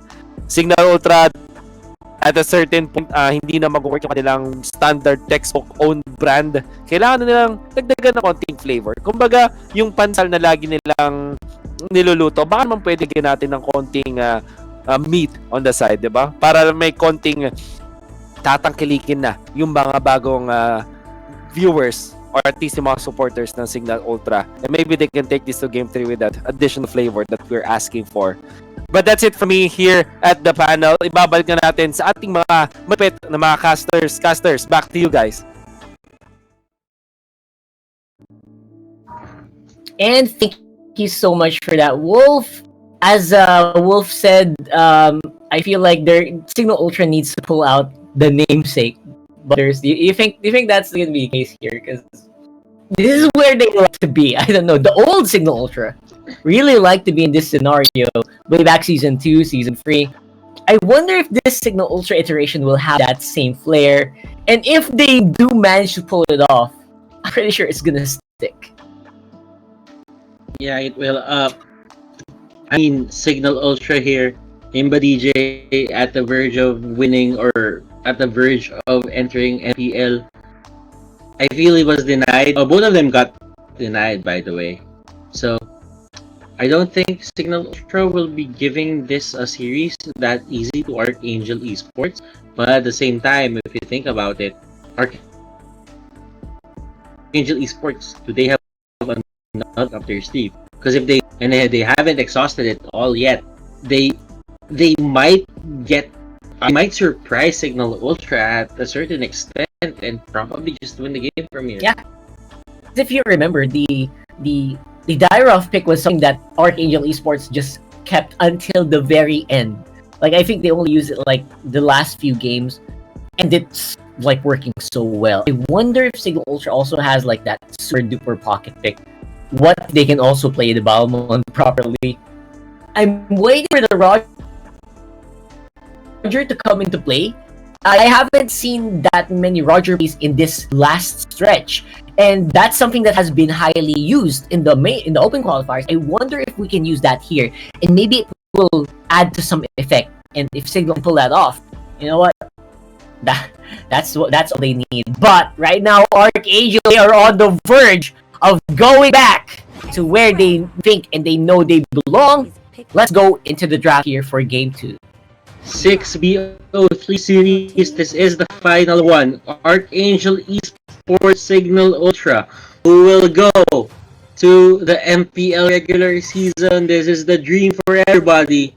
Who will get raised, who will rise up to the pro scene, and who will get destroyed and made to dream again until the next qualifiers. That is the big question here. Signal Ultra, Archangel Esports. Archangel at the verge of 3, what can make them their dreams a reality? Okay, Archangel here, Atlas and the Selena plus the Dyra. They're just gonna go for the same lineup. Wow. And yeah, I mean Signal Ultra. Is this a replay? This is obviously not a replay. I'm just kidding. So oh my goodness! Look at the way they picked that Masha. They just immediately locked in the Masha. With conviction. Oh my gosh, that's beautiful. Okay. So what's gonna be the counter here for the Masha? Are you gonna want to go for a Cho? I don't know. What's your usual counter for Masha, Butters? Just ban him out. I mean, when he's already there. When he's already there, bro. You would want to go for a hero that has a burst, right? Even though if you can't burst Masha, as long as he can't really life steal that much on your side, the damage is bearable, and she won't have the capability to life steal back as much as well, as long as you have the burst. Yeah. But if you're Signal Ultra here, it shouldn't really be a problem just because Amasha here is going to lifesteal, and that means the Esmeralda will be his best friend. As long as he's getting those lifesteal, Esmeralda is gonna get those armor as well. So it's a mutual benefit. I forgot the right term for it, but I'll search for it later after this. A symbiotic relationship or something. But I like the confidence coming out here from Archangel, not gonna lie. Conviction, right? That is the kind of conviction that you would want to see from an MPL caliber team. Completely agree. But again, can Signal Ultra actually make something of this? I feel like they're a bit reactionary. Plus, the last pick on the carry is very bad at with Masha. So maybe I'm putting a little bit too much emphasis on that. But I've just seen Masha just drop so many games that now I'm a little traumatized, a little tired of the Masha. So other than that, I think I saw Lunox lock in for the last pick, and that's also something that could have been used for that effect. Let's go into the game and let's get started, ladies and gentlemen. Possibly the last game for today. Signal Ultra will have to pull out every trick in their hats to take this one out of Archangel eSports, who is really clawing their way into the MPL regular season.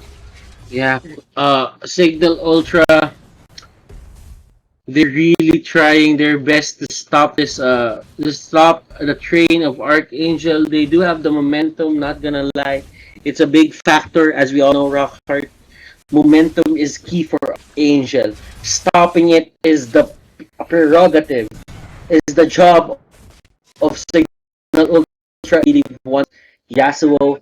I really like the offlane capability of Yasuo here. Just being the guy that he is, he's not afraid to go for those picks. Even though he dies, he knows that it's for a better exchange. He knows that it's going to be for the better.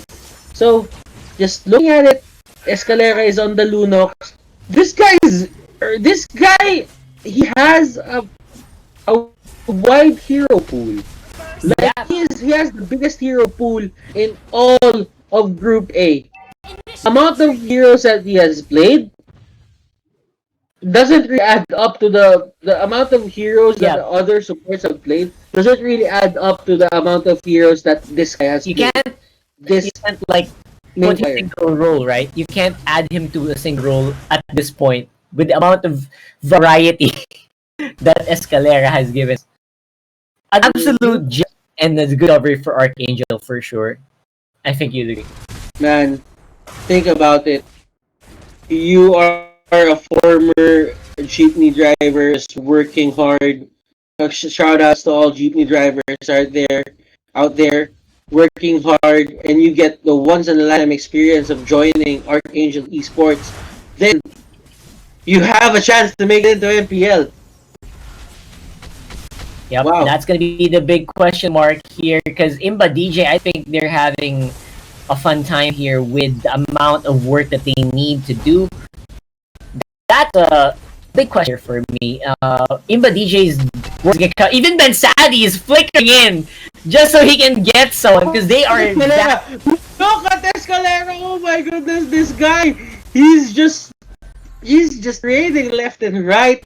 Escalera making the most out of that haze here, getting this arm sacks, almost getting hit. Not gonna get hit because that is ally's arrow.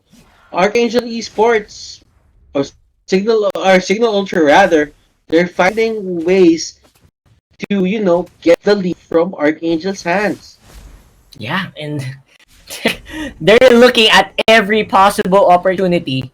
And they really look desperate. They really want to fight, but Archangel is sometimes like, no, I'm not gonna do that. What are you talking about? I'm just gonna get some little objectives here and there. Like right now, he doesn't want to fight. He just wants to steal objectives. And beautifully done here, Archangel eSports. They're capitalizing on the rage of Signal Ultra right now. That's what it feels like for me. Mm-hmm. Now, Signal Ultra, what do they have to do, Lockhart, what do you think that they have to do here just to, win this, secure this? Yasuo will get it. And there comes the dragon. The dragon is trying to, just control everyone on the side of Archangel Esports, but now they collapse on Rhea. Rhea here is gonna go down. Izon has help. He uses the fatal links to know him. And Imba 4-man push back. Yeah. That just downright stops everything. Really does. And Imba DJ finally, at least this time around, he looks more effective on the Valier compared to the other roles he's been picking up. And it's working out really well for Imba DJ so far. However, is that going to be enough though? I feel like you can't just keep relying on a pushback here, get rid of Saksa and Yasuo. Especially right now that Escalera is on a long range, really hard-hitting hero. Where will the breaking point here happen for Signal Ultra? I think it is still definitely on Rhea. Can Rhea get to that point where he is gonna be unstoppable? And Hades, can Hades actually find the targets that he needs? A lot of questions, but right now the answers are going on the top lane, with some gold being dedicated to get the tower on the top lane. And Imba DJ, he is playing around the fatal links being used. That's what I call anger right there for Imba DJ. Here comes the dragon trying to take down Yasuo. Yasuo here just gonna run away from Rhea. Rhea falling down, or gonna fall down, but he made out. And the Tyrant's Revenge will be used on Escalera. Escalera last hands with the Purify. Not gonna catch him out. Yeah, with all that's happening, though, I think Signal Ultra is still pretty with their position because they are ahead by 2,000 gold. On kill score, we are pretty even. So now, of who will this turtle, and if Hades gets it, that's a big problem for Archangel Esports. They need to contest this. Look Yasuo just trying to be cheeky, but once he saw Imba DJ go into the brush, he just goes back. He knows that if he gets caught out by one stun, just by one stun, he will give out another casualty, another death, unnecessary death onto the side of Signal Ultra. Yep. Let's have a look-see here whether or not we are going to be able to find a big game-breaking play here from Signal Ultra. Can they do enough damage to take Izon out? Apparently, that is going to be a very, very close call. Looks like the rest of the rest of Archangel Esports here are going to be able to at least respond and get rid of Ensaki on that assassination attempt. But to answer, Signal Ultra take down mid lane in the life of Yasuo. Okay, so things are looking great for the side of Signal Ultra, and I feel we're getting closer to a game number 3. More than ever, Izon here biting up more than he can chew, and Hades playing out of his mind. He won't get the kill, but you can see that he's very confident with his skin right now as a carry. He has all the items, he has all the equipment that he needs. What he needs right now is not get caught. Yep. Absolutely. Just not get caught, just buy some of that time, and then get into a position where they can turn it around. Now, Archangel, I wonder how they're gonna play now that they're on a little bit of a back foot. They're not in the power position that they want to be at this point. Usually at this point, right? Oh my god, look at that. The stun going in. The Purify will enough to stop all of that, but he manages to make it out alive for some reason, and now the comeback here for Signal Ultra. Oh my god, so many flashy plays happening at the same time, and the Fatalist will be in the coffin here, and Saksa cleans it up from behind. Never chase an Atlas down, because when an Atlas collapses back on you, this is what happens. Signal Ultra, I don't know what happened. They should have been more aware that the Atlas was there. The flicker was up. They got the turnaround there. 3 people dead. Even Hades, who was just farming perfectly, has downtime. And this is the Gillette Instant Replay. And this is the best set from the best man here of the game. I feel that Izon is the one who's gonna save his ally, and this is the best that he can get. Valier will go down as well. Tujin rather, will just throw out that falling star move just to scare people. Yeah. Sometimes it's good for it's a good warning shot mechanic. Like, okay, you're gonna try to push I'm gonna charge this up. You get away from my base or something like that. Rhea, forced to use the dragon. Where would you go? Where will you go? That is the question. He goes out of bounds. That's a very weird route. I mean, I do that when I play Forza. Yeah. So can't really blame him. That's right. But it's weird to see the dragon do that, right? It's like you always want to fight, and that's what's happening right now in the mid lane. Arc Esports, 2 members out of nowhere. Fatal links by Eson. Wow, what a beast of a guy this guy is. Eson, another one. Eson Esports. Another Eson Rhea Esports. Here. Rhea Escalera, okay. Escalera will go down. Escalera will go down. Alright. Okay, they save Rhea, but they have to... And now, they have to look out for Yuzhong. That's usually not the case. Because Yuzhong should be the bully. Yuzhong is not the one to be bullied. This is a hard spot for Signal Ultra right now. They just drop all the lead that they had into the early game. Right now, it's a matchup. Yep. So, I feel like, yeah, Yuzong should have like a specific role. There's marksman, there's tank, and then Yuzong is just bully, right? But that's not happening right now. It's the opposite happening, and he's just trying to not die in most of the team fights. And he's just trying to see if he can buy time maybe for Hades and to turn it around. Oh, Kyrie getting caught out. Oh, Hades here. Baiting out that Purify. He will take down that Selena. Rhea here. Rhea catching out Saksa. Saksa will before use the flicker, that second skill for the Atlas. But Masha will be the next target. Escalera, can he get out? That is the question. Archangel Esports, they are collapsing. Order of Brilliance will be there. It will be Pop, Falling Star Moon. And that is kill on that Lunox. So 4 people, actually 3 people went down to the side of Archangel Esports, and that only means that Signal Ultra has free reign on the Lord. Yep. This Lord is going to be the turning point here for Signal Ultra and Archangel Esports. They do not want to give this away and give them that momentum boost that Signal is looking for. Eson is still scouting, but a lot of people are scouting him out. If that arrow is stolen, that would have been a big one, but not going to be happening here anytime soon. Killing spree on a Hades, like I said earlier. Kiki, where will you go for? Or Keke. I keep saying the American pronunciation of the name. Anyway, so good for Signal Ultra. Their comeback is starting to take shape here, Butters. Okay. I don't know if I can call this a comeback. It's a Not comeback yet. of a comeback. Yeah, comeback of a comeback. If it happens, it's a comeback of a comeback just because first they were winning, Archangel came back, then Signal Ultra is coming back as well. So it's a comeback on a comeback. Okay. Archangel Esports, they might have bit more than they can shoot there. I mean, they know that they had the lead, but they shouldn't have really forced it because it was still an even matchup. And with a marksman on the side of Archangel Esports, their composition has more damage than usual. So now the Lord is there. The Lord, that's not going to be the end for the side of Signal Ultra, on the side of Archangel. But Signal Ultra here, just marching on. They will make sure that they pressure with these empowered minions.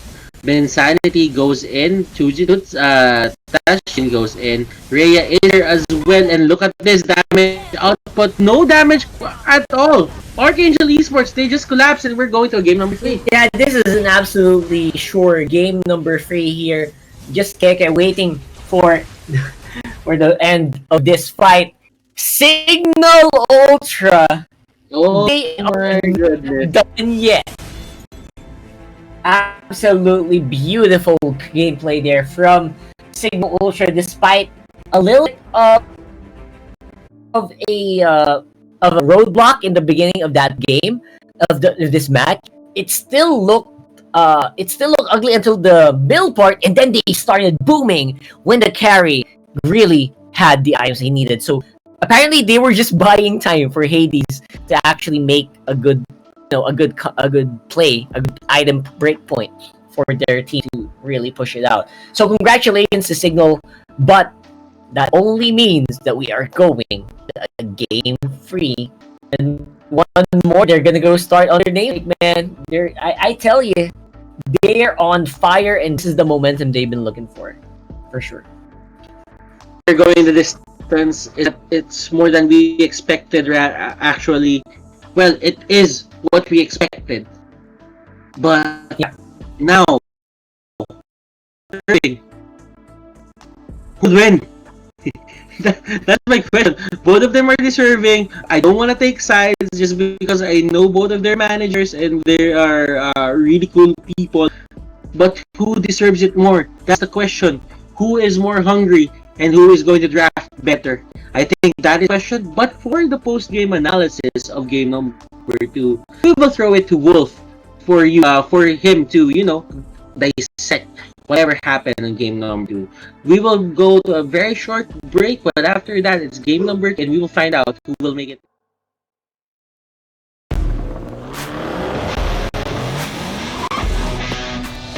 The way you live your life depends on the network you choose. Your movies, music, and games can only be as good as your network speed and strength. Slow means game over. But the Philippines' fastest mobile data network means game changing. Choose the network that gives you what you truly enjoy. How do you know about this gig life? Simple and smart ako.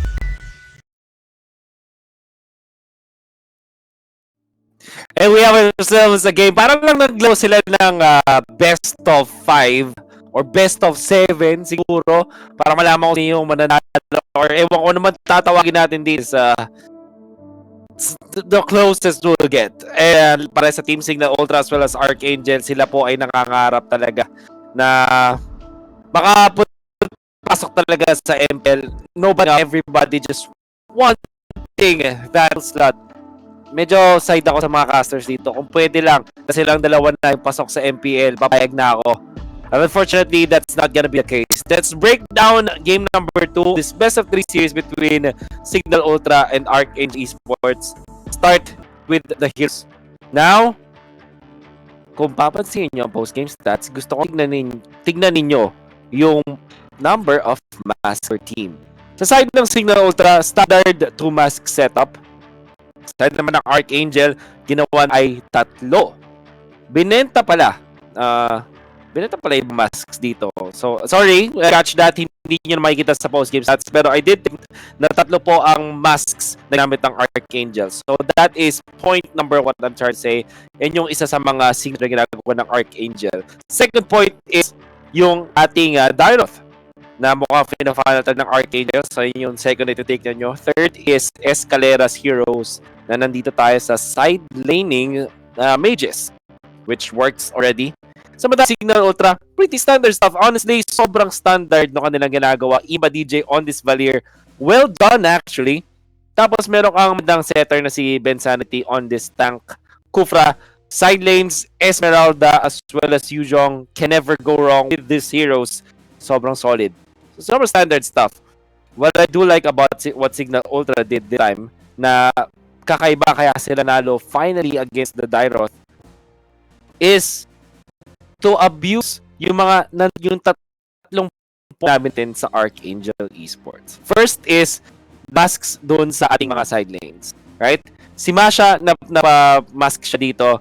Mapapaisip ka, the Hades carry is no longer that effective na meta, pero bakit siya nanalo dito sa Signal to Archangel? This is because of the simple idea na na-outfarm totally ng Signal Ultra ang Archangel. Okay, going back. Nakamask si Masha kanina 7 minutes. Ang kanyang farm ay nasa 3,000 lang compared to an Esmeralda na 4,100 na. In fact, 10 to 2 minutes after that, ng mga bandang 10-11 minutes, yung farm ni Masha, kahit nakakuha siya ng kills at pushes, kapares lang ng isang support na Kufra. Ganun ka, well, hindi naman sobrang pareho, pero sobrang lapit. Hindi siya lumamang ng item over the Kufra. What I'm trying to say is, yung mask setup, although maganda siya, kung alam yung gagawin mo, naman nakala paano i-abuse yun, doon ka mayayari. So how do we abuse that? Archangel, ginawa nila sa first series nila 4 masks. Second and third series ngayon na nakikita natin 3 masks. Ang kailangan is puwersa ka ng mga laban around that area. Magpuwersa ka ng laban around that area and you'll know na excuse me. Oh, yun. Akala ko na-disconnect ako. Sorry, guys. Mag-force ka ng mga laban around that area para ka naman sa yung kalaban mo na sumuporta dun sa Masha. So, imagine, if yung Masha or yung Lunox ay magkakaroon ng math, yung mga kampi niya na pupersa na pumunta sa lugar niya at may masks din yung mga heroes na yon, sila mawayari when it comes to farm and EXP. And that's also the reason why kahit maganda yung start para kay Masha and nakakuha siya ng mga turret pushes, hindi pa rin sila nakakapag-overtake when it comes to them. And also na yung fact na dependent si Escalera on these heroes that pop off with the jets. But when it comes to the fact that may team fight na mo mag-squad dun sa may backlines, dun na nangyari din yung Lunox.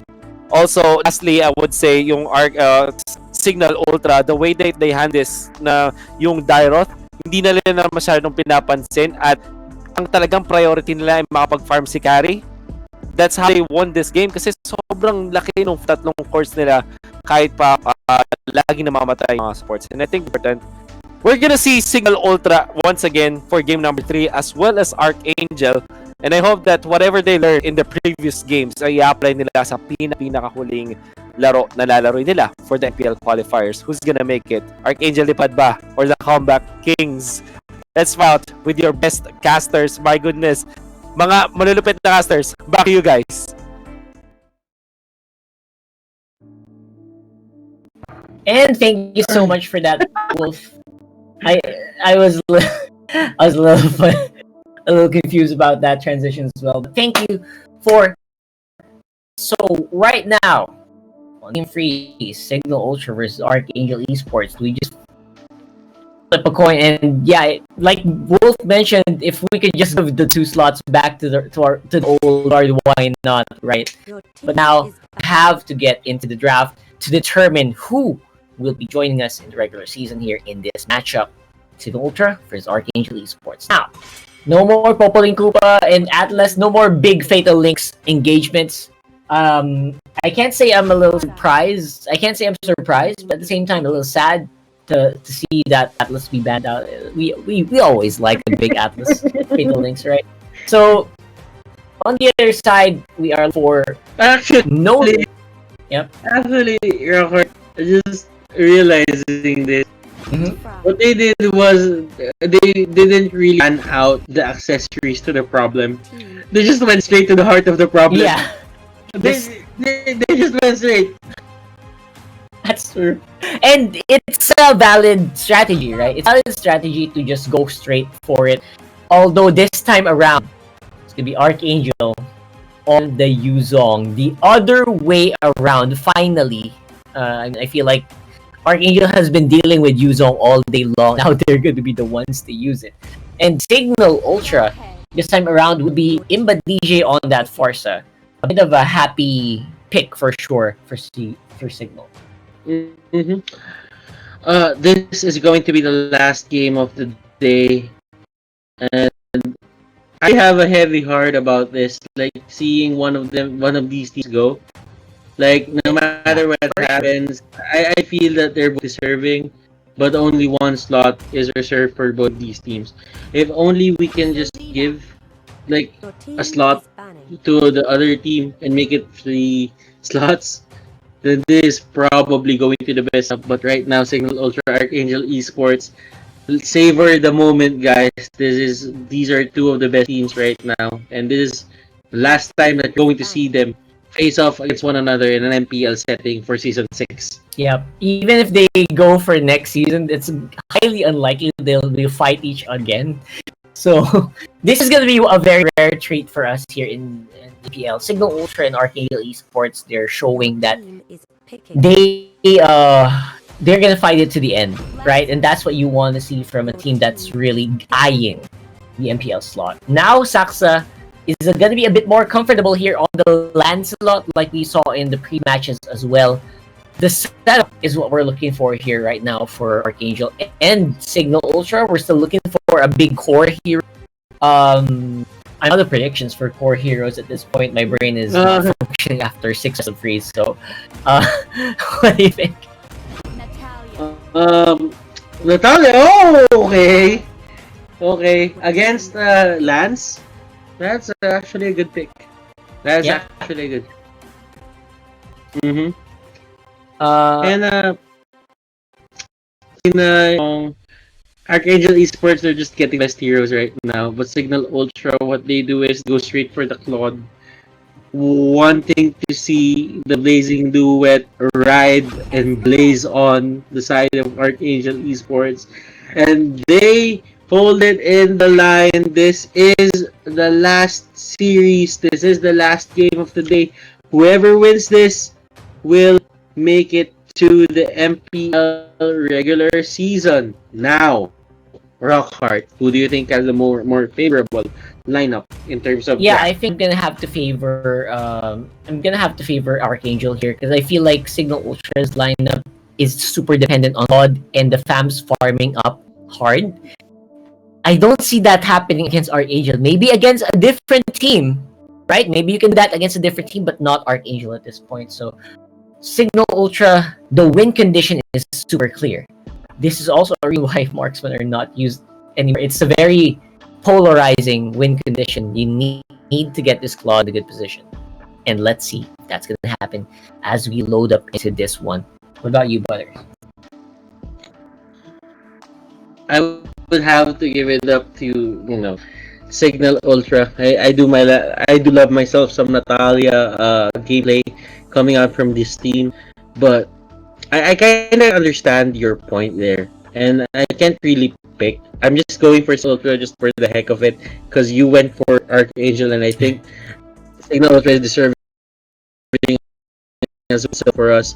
And yeah, Rockhart and I, we're gonna have a split decision here, and we will be heading to the game in just a bit. The battlefield is awaiting, and this is going to be the final game of the day. Group A, are you ready? This is the main event of the MPL main qualifiers. Group A, day number 1. Signal Ultra, Archangel Sports. Whoever wins this makes it to the MPL.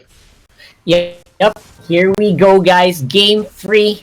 All of you have been waiting for this for all day, and now it will be up to this specific matchup to determine who moves forward. And now, okay, we're looking at pretty aggressive plays here coming in from Ultra. They really want some disruption on the buff, and Imba DJ does get the red. That is a very big up here. But Yasuo is actually on the back foot. Level 1 earlier could not really do that much damage against this lineup, and now that's a pretty, despite losing out a few hundred gold, they are going to get a huge amount of buffs. 2 red buffs here on the side of the blue.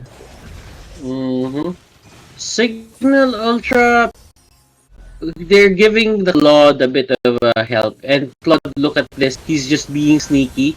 He took out that monster onto the side of Archangel Esports, and this is what is expected of him. He will get free reign over the lanes here and over the minions of Signal Ultra. It's like Signal Ultra, you know what? Let's just put all the gold and all our hopes into one hero. They put it on Hades, and will Hades deliver? That is the question. Okay.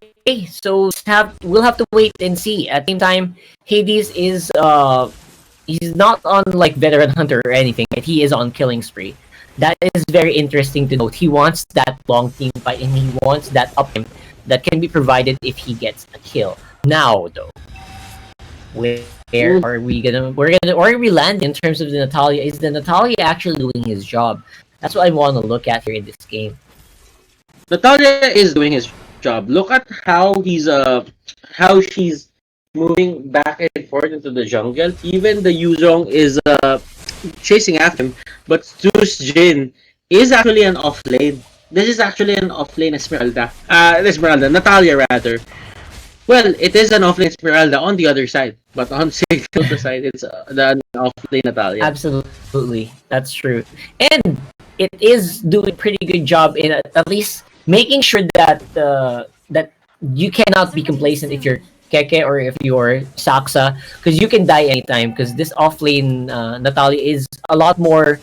It gets a lot more gold than a normal Natalia, right? So you have to be careful. And at the same time, though, can it do well against the big dragon of Escalera? Apparently not. And now that's going to be pushed back here. And Archangel, they want to dive in hard for here. And looks like Hades is going to be in for a bad time. Ison did not have a Tyrant's Rage in that exchange, so he will have to be forced back. But on the foot, Dusjin gets one. And that's what I was mentioning. Okay, you cannot be complacent, or else you will get executed by this Natalia. Natalia thinks, and we didn't really expect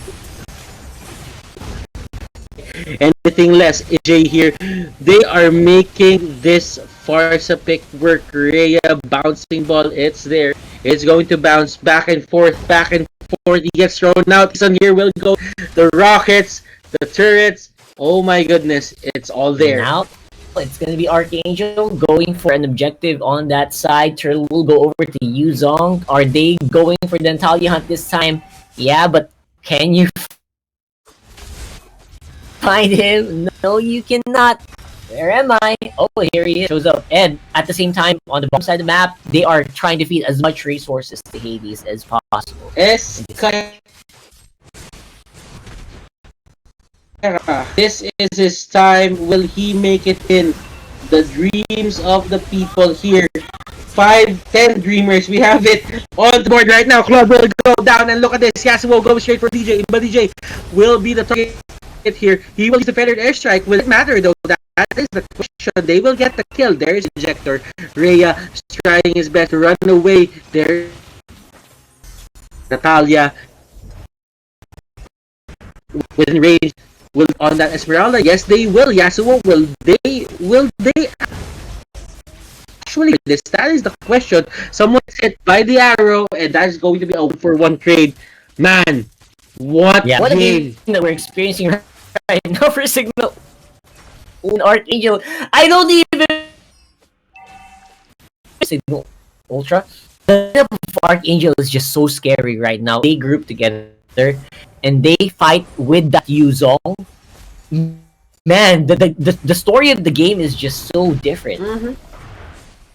Lot of things happening. Signal Ultra, Archangel eSports, they are just moving back and forth. DJ Ison really letting Imba DJ get away. That dash could have been stopped by the bouncing ball, but he didn't really commit to it. Vinsanity won't get the kill. Oh my goodness. But Rhea will. What he's doing with Rhea in the middle of the fights as well. Yasuo, can he survive here? Looks like Ison is going to be the sacrificial lamb. Saksa on the duel, and the Cotter at Inferno is just stopping everyone from fighting properly. Now it's Escalera against 5 people here. For Signal Ultra, that looks like a very daunting task. He does not have the ultimate. Will be forced to back off here. And the turtle will go over to Hades in one. Escalera. Oh my goodness. KK, Yasuo, Imba DJ, Rhea, Bensanity, Tusin, Hades.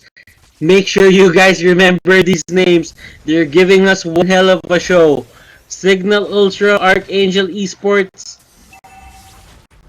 Man, these teams, putting all on the line, putting it all on the line. This is their dream. They want this. They are fighting for it. Yep, pedal to the metal at every turn. And on the top lane, it's gonna be a 1v3. I don't think he's ready for this. This Clot is so fed. He is flying outside, but we pushed back here on the dreaded form. Oh my gosh, Hades! There's nothing on the side of Archangel eSports that can stop this Hades funnel. Hades here. Everyone put their energy He's like Goku on a spirit ball. Everyone put his energy on Hayes. Everyone did, and right now it is paying off, Rockhard. It is really paying off. Yasuo here just trying to win, just trying to get away. Yasuo, will he go down? Yes, no, he won't actually. And Rhea will be the casualty. That was the price to pay for being a bit greedy. Greediness is not what you want to do, especially if you're on the cusp of victory, because you look like you're pushing Archangel to their breaking point by taking out their tower, and you know they're so scary at all because of what they. So I feel like you should be a bit more careful at this point, but there's a little leeway. There's a little leeway for Signal Ultra, since right now they look like they're just so scary with Hades getting another buff, a refresh on the turtle buff. Absolutely big. But if DJ using the Feathered Airstrike, what can they do? That is the question. At last moment of the tournament, they got denied of the Atlas, and that changed the pacing of the game for Archangel for sure. So, what do you think about Escalera? Can he actually make something happen here? Because it's starting to look very unlikely. There's so many counters, right? Because he cannot out DPS Haze, especially if he has a fully charged Blazing Duet. And even Rey is starting to look like he's becoming unkillable in this game. I think that Escalera and Saxa can still do something, but it's going to be a bit hard because they need to go for the pick-offs first. I mean, they have the damage, but oh my goodness, look at Lancelot, by the way. It's his first item. 9 minutes in. Did we just notice that? A Blade of Despair just at almost 10 minutes. That is not what you want to do. So I retract my statement. This is probably on Escalera's back. Yeah. Sasa, he's been performing time and time again in this main qualifier, but right now he got gimped. His potential was limited. I don't know what happened, but it seems to me that at the moment when people need him the most, he vanished. Oh, that sounds like a very familiar storyline right there, bro. So, looks like we're gonna see a bit of what engage here once more. That is a great ejector, man. Sadly, helps move Eson, and now everyone on Archangel is super low. They can probably finish this right off the bat. Look at those step timers, and the minions can be in position anytime soon. This could be it. Escalera, he is there. They really want to finish this, but they go straight for the Lord, and that is a smart thing to do. Yeah, that is actually the smart thing to do. It's absolutely safe to just go for Lord at this point, but let's have a look at that replay and how beautiful that throw is for Ben Sanity. That is the money. That's what they call the money throw right there, and everything just fell into place after that ejector. Removing the Kufra, removing Eson from the fight meant that they could do some really, and they were super confident. They were in a very tight choke point, and they got what they wanted. Calamity Reaper and Yasuo, at least they get extra stuff to work with. As one of the things that you have to be thankful for if you're Archangel eSports. But the Lord is there. Saxa here on his way to item number 2. Now, will this be enough? Will the Blade of Despair be enough? That is the question. Imba DJ gets Purify is there. But look at this. He gets ejected back. Look at the damage coming up from the claw. The Lord is marching in. Escalera trying his best. But the damage is just way too much. Sasa will be using using the ultimate to get out. No minions whatsoever. Yasuo, they are just trying to end this right now. And let this, the Dutch slow down. And I think one dream is about to be crushed. Archangel here. They are on the tournament. Signal Ultra. Congratulations. They make it in to MPL regular season. Is this the resurrection of the comeback kings? Because they just reverse swept Archangel again. I think this is their second reverse sweep victory today. I have to say they are starting to live up to the legacy here. They made it all the way to the upper bracket. They never did drop any series in the main qualifier.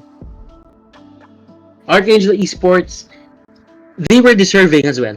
Sasa, KK, Ison, who were the others? I forgot. Escalera. I forgot. I actually feel bad. Because they were deserved as well. And these two teams could have made it in the MPL regular season. But the thing is, there can only be one. There can only be one team who's gonna go in. It's Signal Ultra. Congratulations, Signal Ultra. Bask in the moment.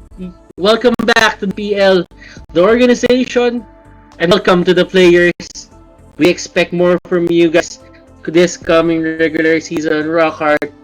I'm out of words. Yeah, absolutely. So I think it will be about time to throw it back to Wolf. And I have to tell you, this qualifier day has been a long one for us, especially in the new format that we're working with. But it's worth every decibel breath that we're throwing out there. So thank you guys for watching, and we hope you enjoyed that. Let's throw it off to Wolf for a quick break, and can break that down a lot better than this. We are just pushed. Thank you guys for watching. That was MPL C6 qualifier day 1. Gigify happiness. Gigify love. Gigify friendship. Gigify dreams. Gigify hope. With smart Giga music, video, games, work, and stories, we let our passions run free in the new world we face together. Smart, live Giga. Wow! Welcome back to the league. Signal Ultra. Napakalupit na performance against Archangel Esports, but you cannot deny the fact that Archangel Esports made them work for this. My name is Wolf, your solo analyst this time para sa Mobile Legends Professional League close qualifier for Season 6. Whew! I can't keep myself together. Ang hirap kasi nag-isipan kung ano nga ba ang nangyari doon sa lab na yun. But we'll try to talk about this game. Look it down mula sa simula. Signal Ultra, I felt that they have found the right formula laban sa Archangel. After playing against them, before this, it was 5 games. Ngayon, technically, parang pwede nyo isina na nasa Game 6 tayo ng isang best of 7 na eventually ang nanalo ay ang Signal Ultra over Archangel. Now, interesting sa Archangel, standard yung kanilang draft. Hindi sila kumuha ng Dairoth. This time, they went for Lancelot. And I guess the problem now para sa Archangel is madaling basahin yung kanilang lineup. I mean, compared to previous games, mas madaling basahin to. Alam mo kasi kung magsa-start ang Selena, and that all started, I felt that the victory para Signal Ultra, mga kaibigan, ay nagsimula nung nalaman nila kung paano ang unang movements ng side ng Archangel Esports. First blood, napunta sa Archangel, pero kung kanina nung nasa lobby ako, nakita ko kung gaano kataas yung EXP advantage ng Signal Ultra only because of the fact na nanakaw nila yung orange buff. And unfortunately, sa Archangel Esports, the Thams and the Farsa na rotation dun sa orange buff nila, hindi nila na-defend. Ang trade-off lang para sa Signal Ultra is hindi sila nakakuha ng ilang mga minion wave lanes. But that's okay, all things considered. Naging positive pa nga yung effect. Dahil nga naman na nakawa nila ng orange buff si Lance, which really hampered yung growth ng Lance at first 2 minutes of the match. Second adjustment para Signal Ultra is to fight and fight and fight. And Archangel Esports, hindi na sila nag-3-mask or 4-mask strategy dito because they felt na nalaman na ng Signal Ultra kung paano i-solve yun. Pero kasi, yung nag-init na joy dito mula kay Ben Sanity as well as Imba DJ with the Comfort Farsa, couple it with the fact na meron silang fear factor of that Natalia, every time magkakaroon ng laban para sa Signal Ultra na magulo, laging na magulo meaning merong mga nasa harap, merong nasa likod, ang gulo ng formation, hindi makahinga yung Archangel because of that. At dagdag mo pa yung factor na nakakatakot kasi na merong Natalia sa kalaban, hindi ka makapwesto even with your course. Lancelot was definitely bursted down. There was time nung 6 minutes and 50 seconds na ang MVP, smart MVP of the game natin na si Claude, Hades, is already 5,000 up. Meron na siyang Demon Hunter Sword. While yung Lance, nasa 3.6 ako buo ng Blade of Despair. I mean, nakapag-Raptor Mashti siya, pero napakalayo pa niya sa kanyang Blade of Despair. Ano ang naging effect nun? Right after na makakuha ng Demon Hunter Sword, si Claude, pumunta siya sa buffs, tapos rock and roll na. Nagpull na ang Signal Ultra around this specific hero, which was Hades Claude. And ang problema, dahil nga naman maganda yung yung launch pad or yung head start dito ni Hades on the Claude, hindi na nakahinga sa mapa yung Lancelot as well as the rest of Archangel Esports. Nagre-react na sila ngayon sa mga ginagawa ng Signal Ultra. And Signal Ultra, they are just continuously pushing around all of the lanes. Nakita natin na kahit nag-try mag-defend Yuzhong, what happened was nag-blazing duet ng si Claude at hinabol siya kahit naka-dragon form. And that's not one thing that should be happening. With the Hunter's own innate na capability na magtangke ng isang dragon form ay nawala. Kasi nga naman masyadong maaga nakakuha ng Demon Hunter Sword on top of the Raptor Machete si Claude. Tapos, gusto ko pa yung mga decisions ng lahat ng players coming up from Signal Ultra. Going for defensive item, Joed, Athena Shield, nagduran agad si Farsa, and more importantly, Queen's Wings was early picked up by this Claude. At kahit pa nagkaroon na ng Blade of Despair, etong nagkaroon ng team fight at meron ng Queen's Wings yung Claude, hindi na nila kinaya because of that innate ability for Claude to get the lifesteal up dahil dun sa bonus nga ng Queen's Wings at siyempre yung outplay nila. Man, honestly, Archangel had the chance din. And honestly, this way nila makapasok dito sa MPL. Unfortunately, katulad nga sinasabi nila, wasakan to ang pangarap. Pero sa side naman na Signal Ultra commit to the MPL Signal Ultra. Congratulations sa inyo. For the rest of this group na hindi nakasama, there's still always a chance. Do not stop dreaming and do not stop playing Mobile Legends. Maybe we'll see you soon. I guess ends our broadcast for today. Still plenty of more Mobile Legends action tomorrow for sure. But i-determine ang pinakahuling papak sa MPL regular season. Maraming salamat syempre sa mga organizations that made MPL possible. Of course, our presenting Smart, forge stronger bonds with your team to conquer the battlefield with Smart Giga Games. Enjoy 1 GB all day for Mobile Legends by dialing star 123 and you'll have the just choose Smart Geeks. By the way, we also would like to thank Realme, our official gaming smartphone. Of course, Gillette, the best a man can get. We would also like to thank Logitech G, our official headset partner, here like a pro. At syempre, this is all organized by Moonbon. We would also like to thank our partner in esports, PayMaya. Don't pay cash, PayMaya. Maraming salamat syempre sa lahat ng ating mga viewers, sa lahat ng tumulong para sa atin ngayon, and all the casters, well, on behalf of the esports team who also part of the MPL, obviously part of the MPL qualifier. By the way, shoutouts din sa mga nagke-create ng lobby. Nagpapa-shoutout sila. Kingmaker, hello sa'yo. Nevertheless, this has been a wonderful day of Mobile Legends. We'll see you more tomorrow. Good game and good night.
Game to be great? Now you can with the new Smart Giga Games 99.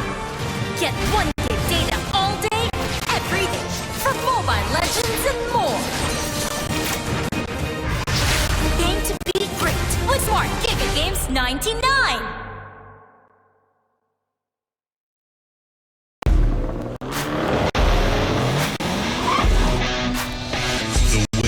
Your life depends on the network you choose. Your movies, music, and games can only be as good as your network speed and strength. Slow means game over.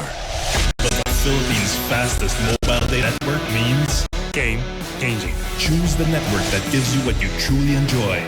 How do you know about this Giga Life? Simple and smart ako.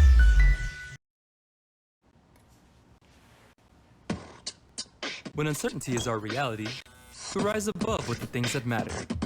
Gigify happiness. Gigify love. Gigify friendship. Gigify dreams. Gigify hope. With smart Giga music, video, games, work, and stories, we let our the new world we face together. Smart Giga.